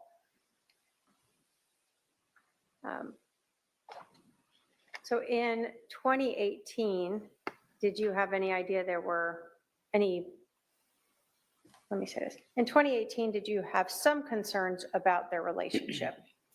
Yes, it was, for him to come as often as they were coming was odd, and he was just unsettled, and we knew something was going on, but he would never say. Okay. So he did, he talked to us when he was ready. When we get into 2019, did you start to see your brother more? Yes. First, without going into what Charles said, did you ever become aware finally that his marriage with Lori was in trouble? Yes, I did. In 2019, again, without going into what Charles said, did you ever believe that Charles was concerned for his safety? Charles was absolutely concerned for his safety. Lori had sent me a text, I think it was on a Thursday, that she and Charles were fighting because of some stuff she came up with, and that she and JJ and Tylee were at a hotel. Well, I guess Tylee was, I'm not sure. And because she didn't want to have any fighting, so they went to a hotel. And I came out. I knew Charles the next day.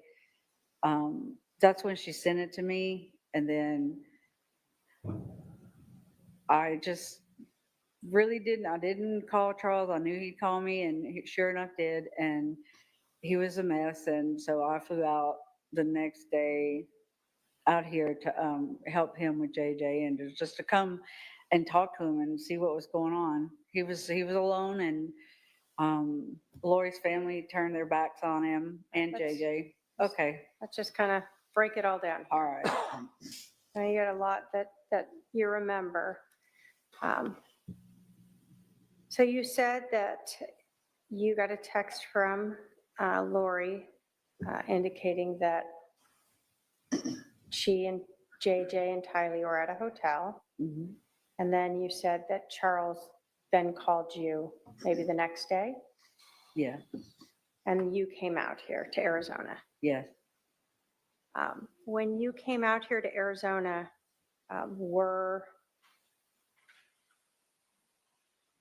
did you become aware at that point that there was a big problem now with their relationship? There was a huge problem now with their relationship. And during this time when you had come out here? Do you remember approximately when that was? Like the 1st of February of 2019, or the 2nd, it was right in there. When you came out here, did you then speak with Charles about his concerns for his safety? Just yes or no? About his what? His concerns for his safety. Oh, yes, absolutely. That's just yes. Is this the time where, well, let me ask it this time. When you came out here, did you see Lori? No. When you came out here, did anyone know where Lori was? No, nobody was talking about where she was. Nobody would tell Charles where she was. So your brother was trying to find where she was? Yes, he was. Where was JJ at this time? He was with Charles, and that's one of the reasons I came out was to help him with JJ, because he was quite a handful, and Charles was a mess. He was broken. He was a broken-hearted man. So you come out here, Charles has JJ. Where's Tylee? Do you know? She's, as far as we knew, she was staying at Lori's brother's. That's what we knew then. Okay. Did you have any interaction with her? No. How long did Charles have JJ where he's looking for Lori and can't find her? Well, that portion of the time was 58 days, and I knew how many days it was because every day Charles would say something. He would tell me. So he was counting them. He would count them. Were you out here the whole time? What'd you do? I could work remotely at the time, so I did stay out here a lot, often, but I would fly back. I was back and forth between Louisiana and here from from February until the end of March, because at that point we moved Charles to Houston. Okay. So the end of March, you said you were moving Charles to Houston. Was that with JJ? Yes. Why are you helping him move to Houston? Because Charles told me that Lori did not want JJ anymore, or Kylie, or him. And I said, okay, well, look, what if you move to Houston and I'll be 2.5 hours away, and when you go out of town, I'll come and stay with JJ. And so he was talking about hiring a nanny, and I said, no, I will be the nanny, and I'll come and take care of him when you have to work. And it's easy enough, and you won't have to pay a penny. So when Charles has JJ, you're helping take care of JJ in this time period in February and March. Yes. What about Charles's business? Did you help with that at all? Yes. I had to get my arms around the whole thing. All the payments that needed to be made, the accounts, the emails, all that stuff you have to change over and change the password and all that, so Lori couldn't access it any longer. You said you had your own job. What were you doing at that time in addition to helping your brother? My husband and I owned a coastal crew change. It was a transportation company for the offshore oil and gas and LNG industry. Okay. So you're trying to work that job and help Charles with his business. Yes, I had a really great assistant who helped me an awful lot. Do you remember when you were packing up to move Charles to Houston? Yes. You there? I was there. Did Lori show back up? She did. I was in the pantry in the kitchen packing up the pantry, and I don't know what, just something caught my attention, and I walked out and she was standing there. She had her back to me. Charles was sitting at the table on his phone, and he obviously didn't realize that she was there. And then finally, when he hung up, he looked up and there she was, and he started crying, and she started yelling. Do you recall what she was yelling about? That, why did you take JJ? Why did you take JJ? Why did you take him out of school? Why are you moving? What are you doing? All this is your fault. It was just ridiculous. So she'd been gone for 58 days, leaving. No contact whatsoever. And then she shows up at the house when you guys are moving out. Yeah. What was Charles's like demeanor reaction? You said he was crying? He was at first, but then he was just trying. Charles was a very soft-spoken man, and he was just trying to get a word in edgewise. And finally, Lori settled down a little bit, and they went and they talked for a while in the living room, or the I guess it's like a great room. And then they moved to the bedroom to talk. And I could still hear every now and then Lori would get a little loud, but they were talking. And then I remember that Lori came. Let's see, I was sitting at the dining table, and she stood next to me and she said, "I love you, KK." And I said, "Well, I love you too. I'm sorry this is happening." And she cried, and I didn't know what to do really. So, I mean, I just was there. And then she walked off, and the next day she came. I don't know who came, but they got Tylee's belongings out of the casita where all of Tylee's belongings were. And I don't remember if she got anything of hers. I really don't remember. Okay. So are we now talking at the beginning, end of March, beginning of April of 2019, when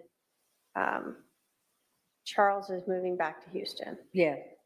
Did he bring JJ with him? Yes. Well, in order for me and Charles to move in, Larry, I flew out here and brought JJ back to Louisiana with me. And then my husband, Larry, kept him for a week while I flew back here to help Charles pack and then drive back to Houston. All right, so you guys rented a big truck and drove it? He drove the U-Haul, I drove his pickup. All right. When you and Charles got to Houston, then did your husband bring JJ back? Yes, he did. Through all of this time with Charles, when he was looking for Lori while she was gone for those 58 days, did he still want Lori to be part of JJ's life? He did. He never was trying to take that away from Lori, even though Lori didn't want him anymore. I still didn't. I never really understood that, but I guess he was just hoping for the best. But yes, he absolutely wanted her to be part of his life, Lori's life. So once Charles moved to Houston, did Lori ever also move out there? I don't know if you call it moved out there, but she did.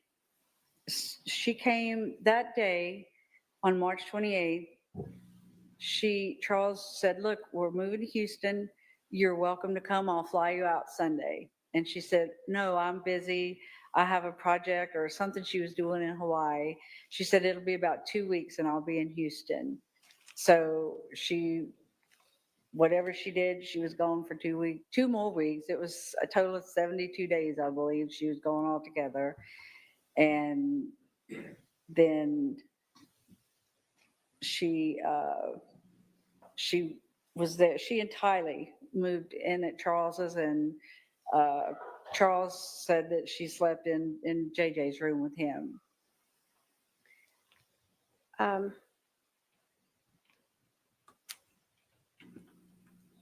So the first 2 weeks when Charles and JJ are in Houston without Lori, were you ever there to help with JJ or Charles' business? No, Lori was there. I mean, I guess JJ was. Before she moved there, the 2 weeks.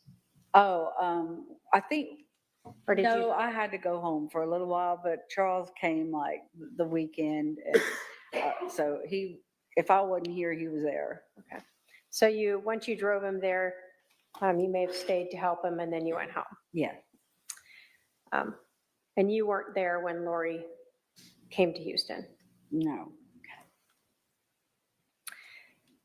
You told us that you had been helping your brother with his business, and I think you'd said something about changing passwords. Yeah. Was that to different financial accounts? Right. Credit card, bank, stuff like that. Yeah, the password to Google, the password to, all the things you use for business. Yeah, yes. And so when you started helping him, you had changed a lot of those passwords. Yes. At some point, did you become aware that, or at some point, did Charles stop asking you to help him with the business? He did, and that's when Lori came back. Okay. Now, you said that your brother worked in annuities, right? Yes. Right, that last part of the time when you were working with him up through sort of the end of March, beginning of April, were you aware of Charles coming into a large amount of money? He was receiving an annuity, what do you call it? I can't think of the word right now, but he was receiving like $125,000 check for his commission for annuities, and Lori obviously knew that because she was there just a few days before that came into the bank, that was deposited into the bank. I had access to the bank, so I would watch that. Okay. So even though Lori came back, you still had the passwords to look into Charles's account? Yes. Do you know how long Lori stayed in Texas with Charles? It's like she wasn't there the entire time, but I mean, she was always traveling through May. I'll say towards the end of May. I'm not for sure exactly what day. Okay. So at some point, a couple months later, you become aware that she has left Houston? Yes. Did you know where she went? Yeah, she was back back here. Did JJ come with her when she moved back here to Arizona? He did. And did you know, did your brother move back here? No, he did not. And with your access to the finances, were you aware whether or not Charles was paying for a house here in Arizona for Lori and JJ? I really don't recall seeing that transaction. I really don't, but that doesn't mean it didn't happen. At that time, I was selling my company, and so I had a lot going on at that time, and that's when it was really getting, the due diligence. The company was doing their due diligence, so I had to provide a lot of information for them, and so it really was perfect timing because then I got super busy with my company, and I didn't have to deal with all of Charles's because Lori was back. Or let me ask you something else. Were you aware of when Charles met Lori or they got married. Was she, do you know if she worked? She was a hairdresser. She did work as a hairdresser and I don't know exactly when she quit working, but she didn't, I don't think she worked long, if she did, after they got married. Okay, so for most of the time when you knew them to be married, you did not see her working outside the home? No. Did Charles, I guess, work so she could stay home with the kids? Yes, he was fine with being a one income, you know, letting her stay home, tend to the kids, and he would be the moneymaker. Now, I know that we've talked about Charles working in the area of financial planning. Did you know if Charles had a life insurance policy? Yes. That's something that, how did you learn about that? Well, I mean, he had told my husband Larry and I years ago, he helped us acquire $1 million life insurance policy on, you know, for me and my husband each. And because he always had one and Lori had one. So that was nothing new or unusual to talk about. Okay. At some point when you were helping Charles, when Lori had disappeared and Charles didn't know where she was, did you have a conversation with Charles about the beneficiary of his life insurance? Yes, it was early February when came here to help him with JJ, and he said, "Look, I'm going to change. I'm going to take Lori off as beneficiary, and I'm going to put you as the beneficiary." And I was like, we talked about maybe a minute and a half about it, and I was like, okay, whatever. I really don't want to be that person, but okay. And I never followed up to see if he changed. I didn't know until I got the phone call after he was killed. So the discussion you had of that change was during that time period when he couldn't find Lori, had no idea where he was, and he was taking care of JJ? Mm-hmm. Yes. And you were helping him take care of JJ? Yes. So if something had happened to Charles during that time when Lori wasn't around, would you have taken care of JJ?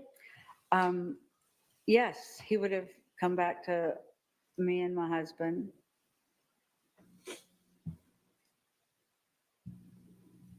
So I want to kind of go to right around that July time period. Do you recall when was the last time, I'll start with, when was the last time you saw your brother, Charles? That's a good question. Probably must have been in June. And do you recall where that was or the I think he came to circumstances? Lake Charles for the weekend. Did you see JJ then? Yeah, no. The last time I saw JJ was May 18th. When was the last time you recall speaking or texting with your brother, Charles? He texted me the night before he was shot, and just, hey, I'm going to be in Phoenix tomorrow, and you know, how's it going? And just a little short text. And I'm boarding the plane now, and I'll be back in Phoenix in a little bit. And then he told me a few other things he had planned, but that was not much, not a big deal.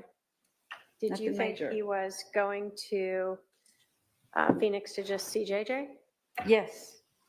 Did you know anything about any type of intervention? No, he never talked. If he did talk to me about it, and I'm pretty sure I would have remembered that, But no, I know that he and Adam was his confidant during that time, Lori's brother. And so I know that whatever he was doing, Adam was part of it. And, they were just, I knew he was in good hands with Adam, because Adam, they loved Charles, him and his wife.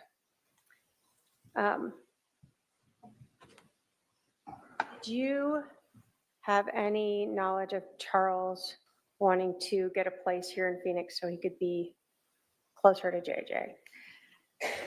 I don't remember that, but I can't remember that. I mean, I don't think, I don't know. No, I can't okay, answer that. that's okay. I want to talk to you then about, so you talked to your brother, just kind of normal stuff as he was, before he got here to Phoenix. How did you learn that your brother Charles was dead? It was on July the 12th. I was at a nail salon in Lake Charles, my granddaughter and I, and I got a call from his oldest son, Cole, and he said, "Hey, what is going on? I just got a text from Lori, and she said Dad's dead." And I said, wait, what did you just say? And he told me again, and I said, something's wrong with that. That can't be true. And I said, have you tried to call her? And Cole's like, yeah, she won't. I'm trying calling. She's not answering. He was freaking out, and I was like, okay, Cole, just give me a minute. Let me think about this. Let me see, and I'll call you back. I promise. As soon as I can figure this out.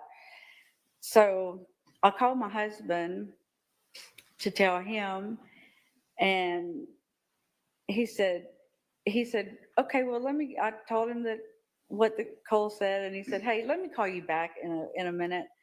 And so I was still at the nail salon trying to get out of there. And he called and he said, he's dead. I Googled him and he's dead. Alex killed him yesterday. And I mean, that was just like, it was horrible.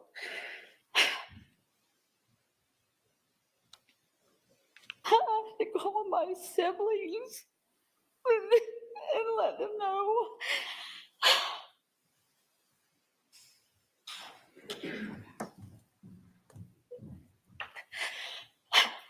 Thank you.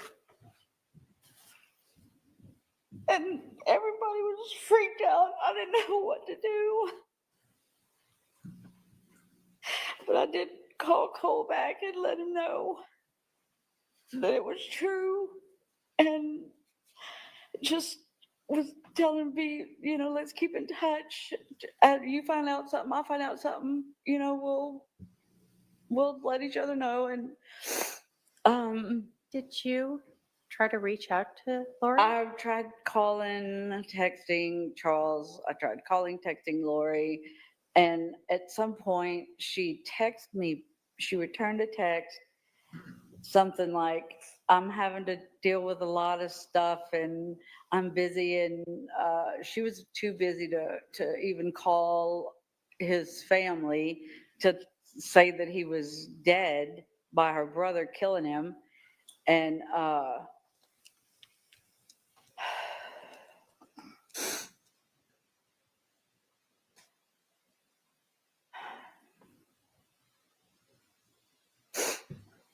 take a breath. So you had tried to reach her and she was too busy to talk to you. Yeah. Did you ever, what was the burial plans? Did you ever get Charles back? What happened with him? We ended up calling a detective, the detectives in Chandler, since that's where it happened. And we were able to speak to a detective, I don't know who, but we told them that I had already arranged us a flight for the next day. We were here by noon Saturday because I needed to know I need to know where JJ was. I didn't know what he had seen.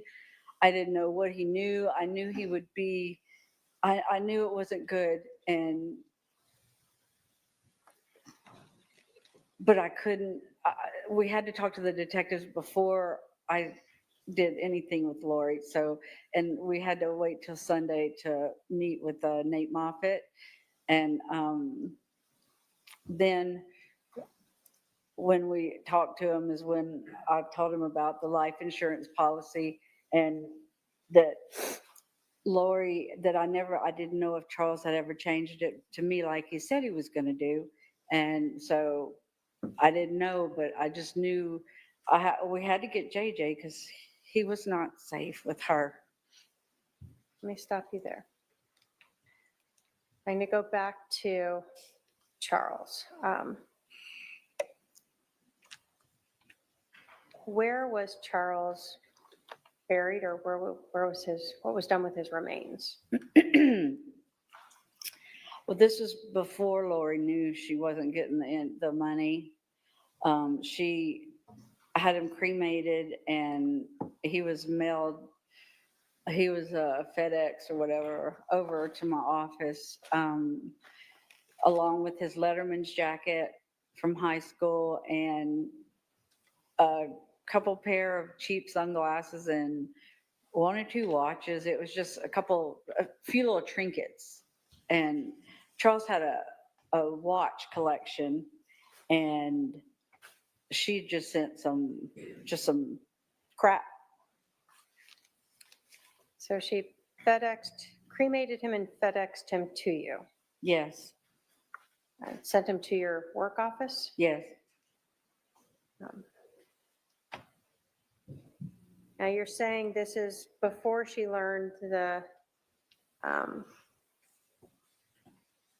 life insurance policy was not going to be, she was not going to be the beneficiary.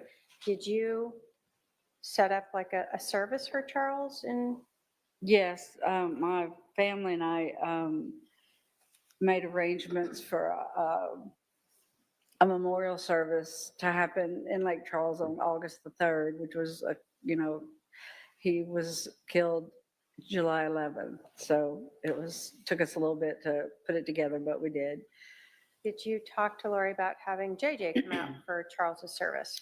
I think the last time I talked to Lori was she told us that she wanted, I asked her, what can we do in Houston?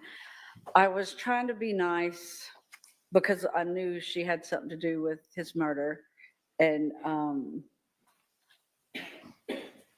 not one that can just lie off the cuff. I'm a bad liar. And so when I did talk to her, and it was a long, awkward conversation I had with her, but I was like, what do you want us to do with the stuff at the house in Houston? But when we got to the house in Houston, and she did, yeah, y'all please go do what you want to do with it, see what Cole wants, y'all split it up, y'all take it. She gave you permission to go to the house in Houston and take whatever was there? Yes, and when we got there, none of Charles's personal belongings were there, nothing at all. And that, I couldn't figure out why nothing of Charles's or JJ's was there. Or wait, nothing of Charles's was there. Just his business files and the big furniture, but sofa, beds, stuff like that. So you went there, you did that. How did you, and you told us that you did not know for sure if your brother had ever changed the beneficiary from Lori to you. How did you find out if that was done? I think it was the following week. A lady from Banner Life, that's where who wrote the policy. A lady called and said that I was the beneficiary. I was the sole beneficiary, and what was our address, and she wanted to verify a few things. and to send out the check. When you got that call, did you ever have Lori confront you about the life insurance policy? Did I ever have Lori what? Yeah, did Lori ever confront you about being the beneficiary Oh. for Charles's life insurance policy? Yes. She didn't call and do it. She sent me a text one night, a picture or two of a screenshot. She took a screenshot of the change of beneficiary form with my name on it. And she said something to the effect of 5 kids and his sister gets all the money, or is that why you want JJ? Something to that effect, which it made no sense. I want JJ, period. That was a dumb statement by her. So let me ask you this. So she told you again that she was left with these 5 kids, right? Yeah, 5 kids. She had Colby and Tylee and JJ. And at that Colby time- was out of the house, so it was just Tylee and JJ. So she's messaging you this saying how upset she is because she has 5 kids to take care of. Yeah. And then she tells you that, is this why you wanted JJ to come to Charles's service? No, I had already gotten the okay from her to come get him. I was gonna fly here, pick him up, go back to Louisiana, keep him for a week and attend so he could attend the service during that time. And when she found out when she found the change of beneficiary form, she said that she was too busy. They were moving to Hawaii, and it would be too confusing for JJ to come, and he needed to be with her. So after she found out and had confronted you about that change of beneficiary where you are now getting Charles's life insurance policy, she changed her mind and refused to let JJ go to Charles's service, his dad's service.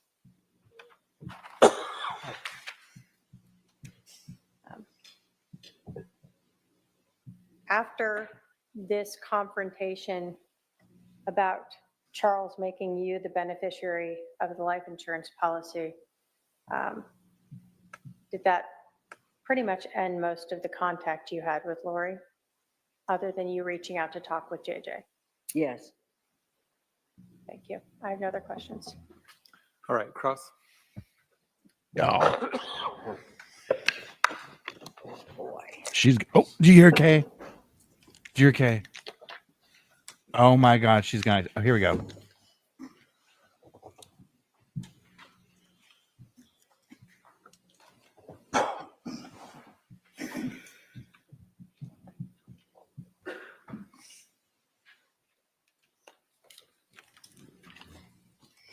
Ms. Lecoq, where were you on July 11th, 2019?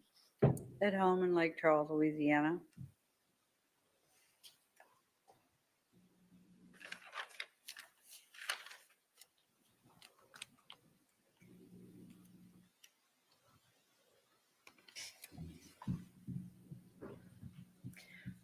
Were you aware at all of the relationship between Charles and Tylee? It was, let's say, it was a bit contemptuous. It seemed like there was always a lot of drama going on, and so that's all I knew. He didn't say too much about it, and I didn't pry.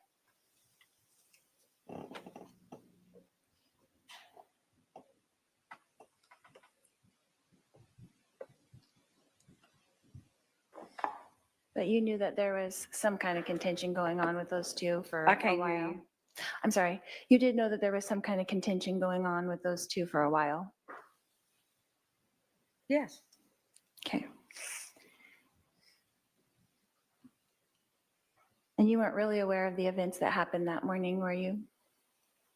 The morning of his murder? Of July 11th? No, I wasn't. Okay. Because you didn't tell me.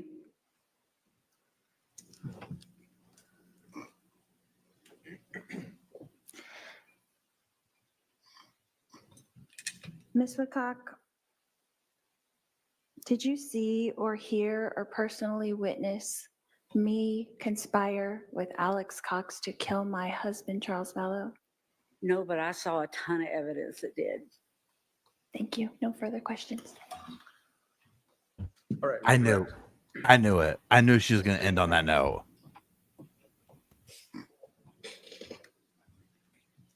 You were asked about the relationship between your brother and Tylee.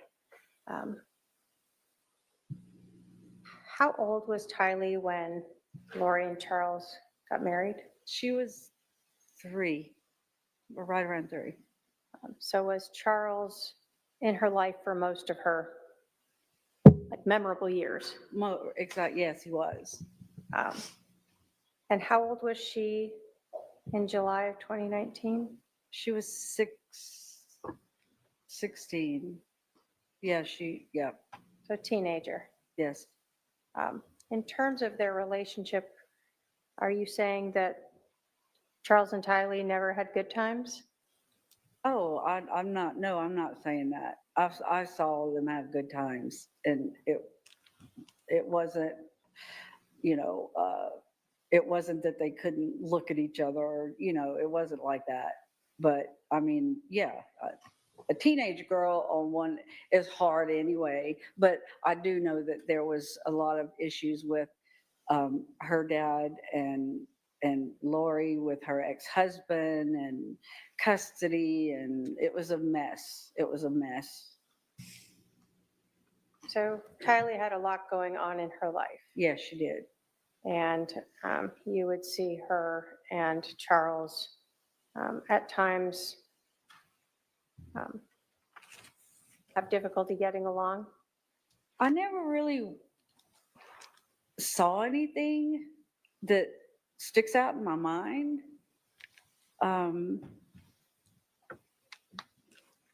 But I just know he'd tell me how it was just difficult. And as a step parent, it can be very difficult. I can attest to that.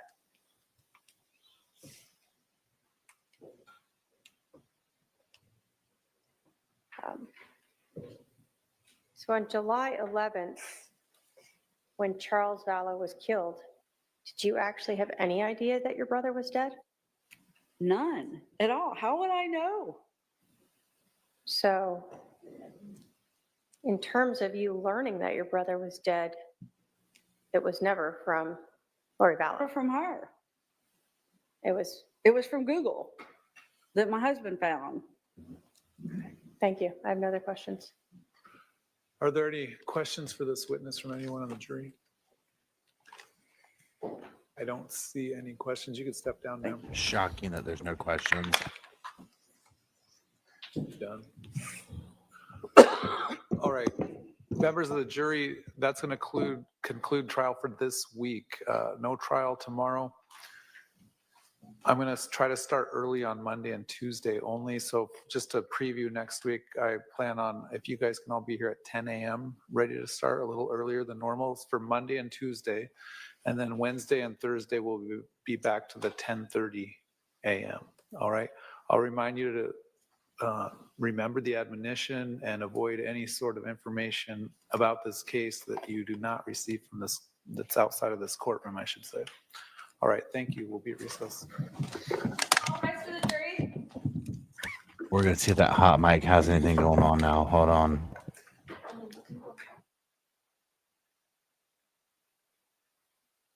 We'll see what's going on with that hot mic.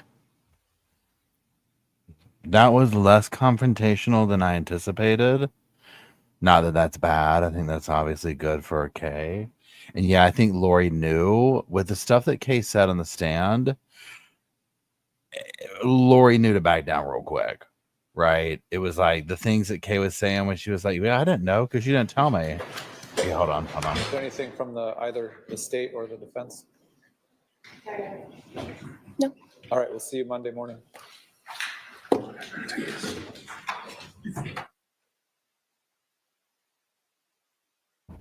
Yeah, Lori said, "No, thank you.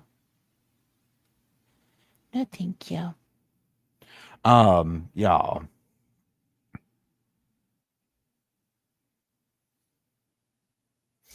There was, I mean, y'all, I mean, my gosh, right? God bless her when she got all upset. I'm talking about Kay now. I thought, I mean, she did obviously well in the stand. I mean, she's had to get up there and seeing all these loved ones of hers wiped out by Lori, right? So it's like she held herself together really, really nicely. And her anger level, because it's just like, Jake, no, Jake, hold on. How do I do this? Hold on. There we go. Okay, so hold on.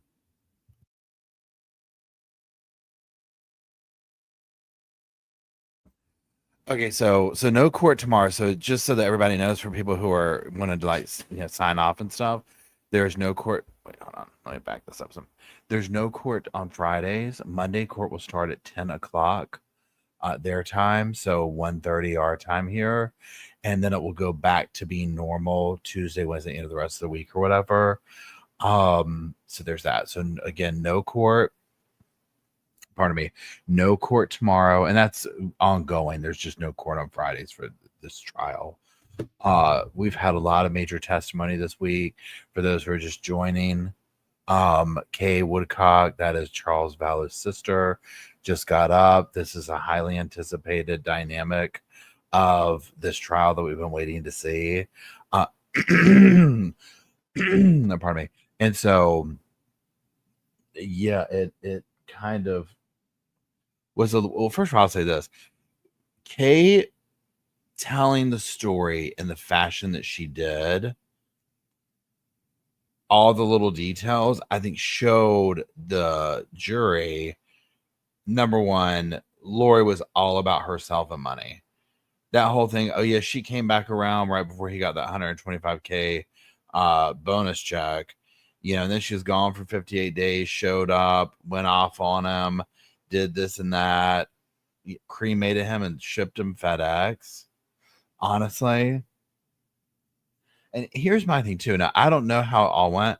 I just feel like the jury probably already, I mean, don't they already know about the kids? You know what I'm saying? Like to some degree, except it can't be brought up in here.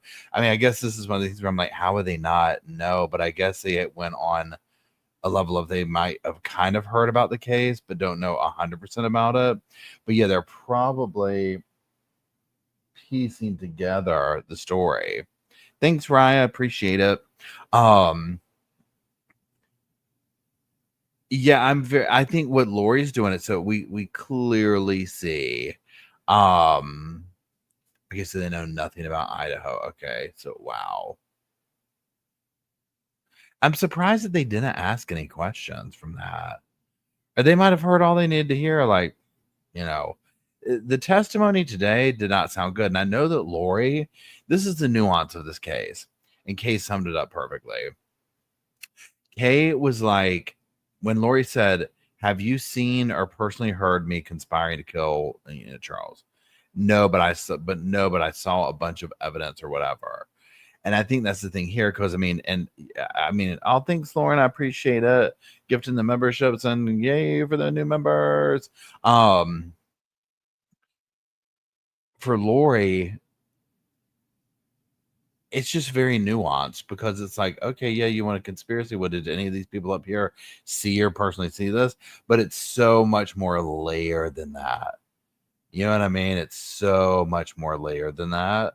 And so that part right there, it's just, even though I think like Lori has found her little, this is what I say to wrap it up, and her little mic drop moment or whatever.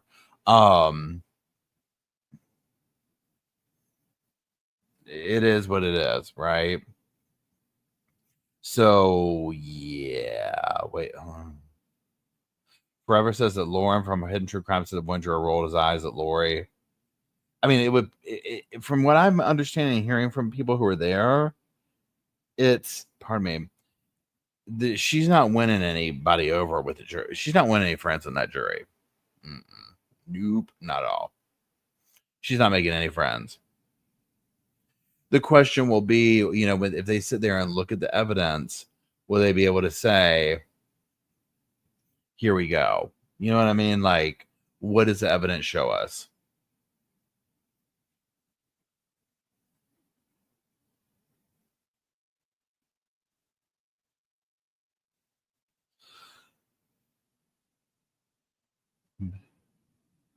Mariette said, no, she's fully cooked tonight. Oh, I believe it. Harvey. I do think that they're going to, again, to me, this is a read between the lines. Thanks, Salt, for becoming a member. And just, I mean, she's just a cold person, and you can see that. They can see the way she's talking to these females that get up there, and this whole things, Vicky. Kate spoke about JJ in past tense. Yep.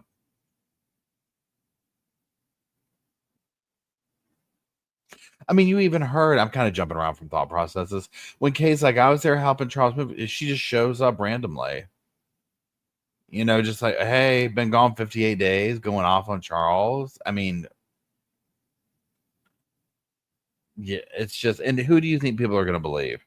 Do you think that they're going to believe Lori, who's got this little attitude, shaming everybody, doing this, doing that? Hey, John, I hope you had a good day. Shaming everybody, or someone like Kay? You know what I mean? Let me tell you. So they got through some major, major testimony this week. Again, I don't think the trial is going to go as long as they think. Because here's the other thing, too. Before this started, I anticipated Lori. I was like, oh, Kay will be up there for a full day. She was up there maybe an hour, right? So a lot of this major testimony that I thought was going to be like, you know, taking forever, they're just flying through. So come.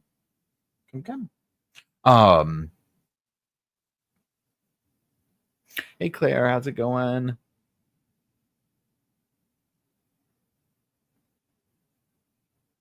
Oh, no. Some of the testimony is like, it's like, oh my God. Bo. Come. Bo. Bo's left out.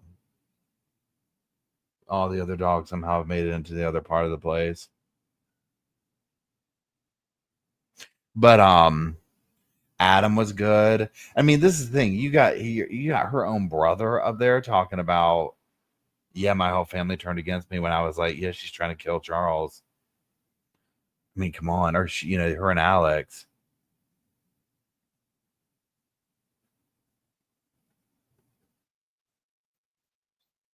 Okay, wait.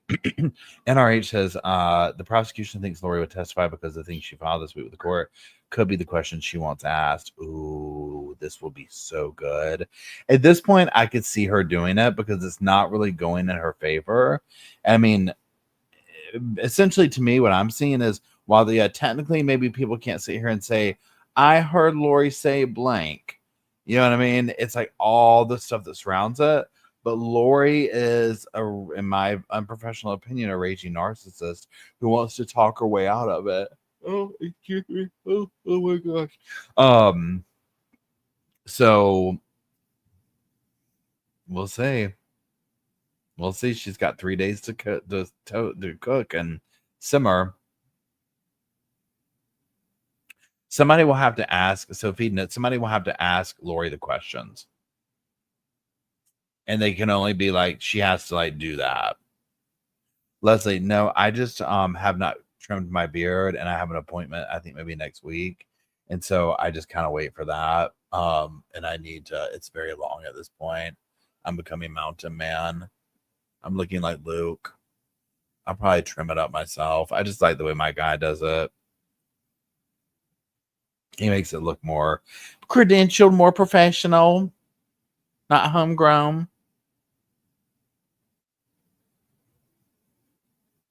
Yeah, Lori's still over there thinking about Nancy Joe. Yeah, I'm gonna make dreads. See.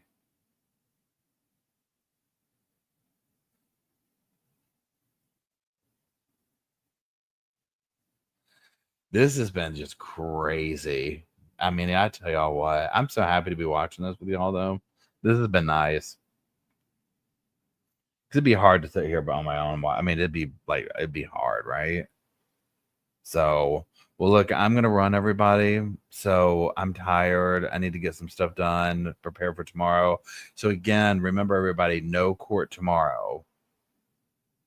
Saturday morning we'll do a members chat. Sunday evening we'll do a live chat. And it'll probably just be to talk about this case, to be honest, and prep for Monday. So hold on.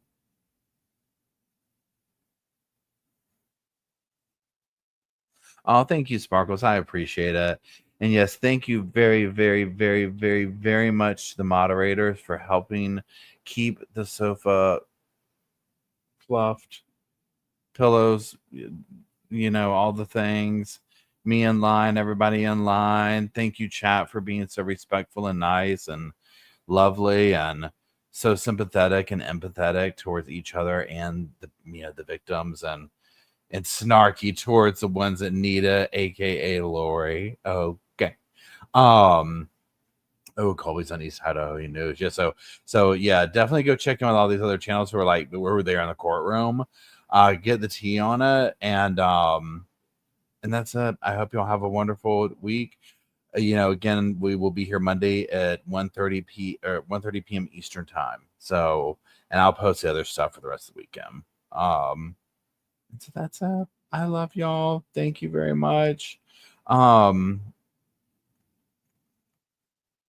I'm just reading your comments there. So, yep, I'll play Slow Morrison's little outro song for us to leave on a happy note or whatever. And that's it. Y'all have a wonderful evening. I appreciate it. I love y'all. And we will talk very soon. Y'all have a good one. Bye, everybody.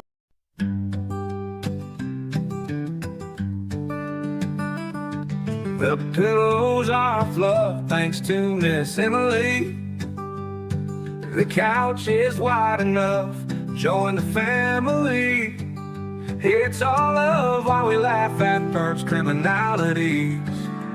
Hey, hey, hey, welcome to the Sofa Squad. Sipping from the cup at hey, hey, hey, come laugh with the Sofa Squad. Can't roll my damn eyes hard enough. Oh, please, the puppies need me. Oh, oh, please, my body is rejecting none of that fancy credential stuff. I'm just here for the cringe binge. Hey, hey, hey, welcome to the Sofa Squad. Sipping from the cup and hey, hey, hey, come laugh with the Sofa Squad. Can't roll my damn eyes hard enough.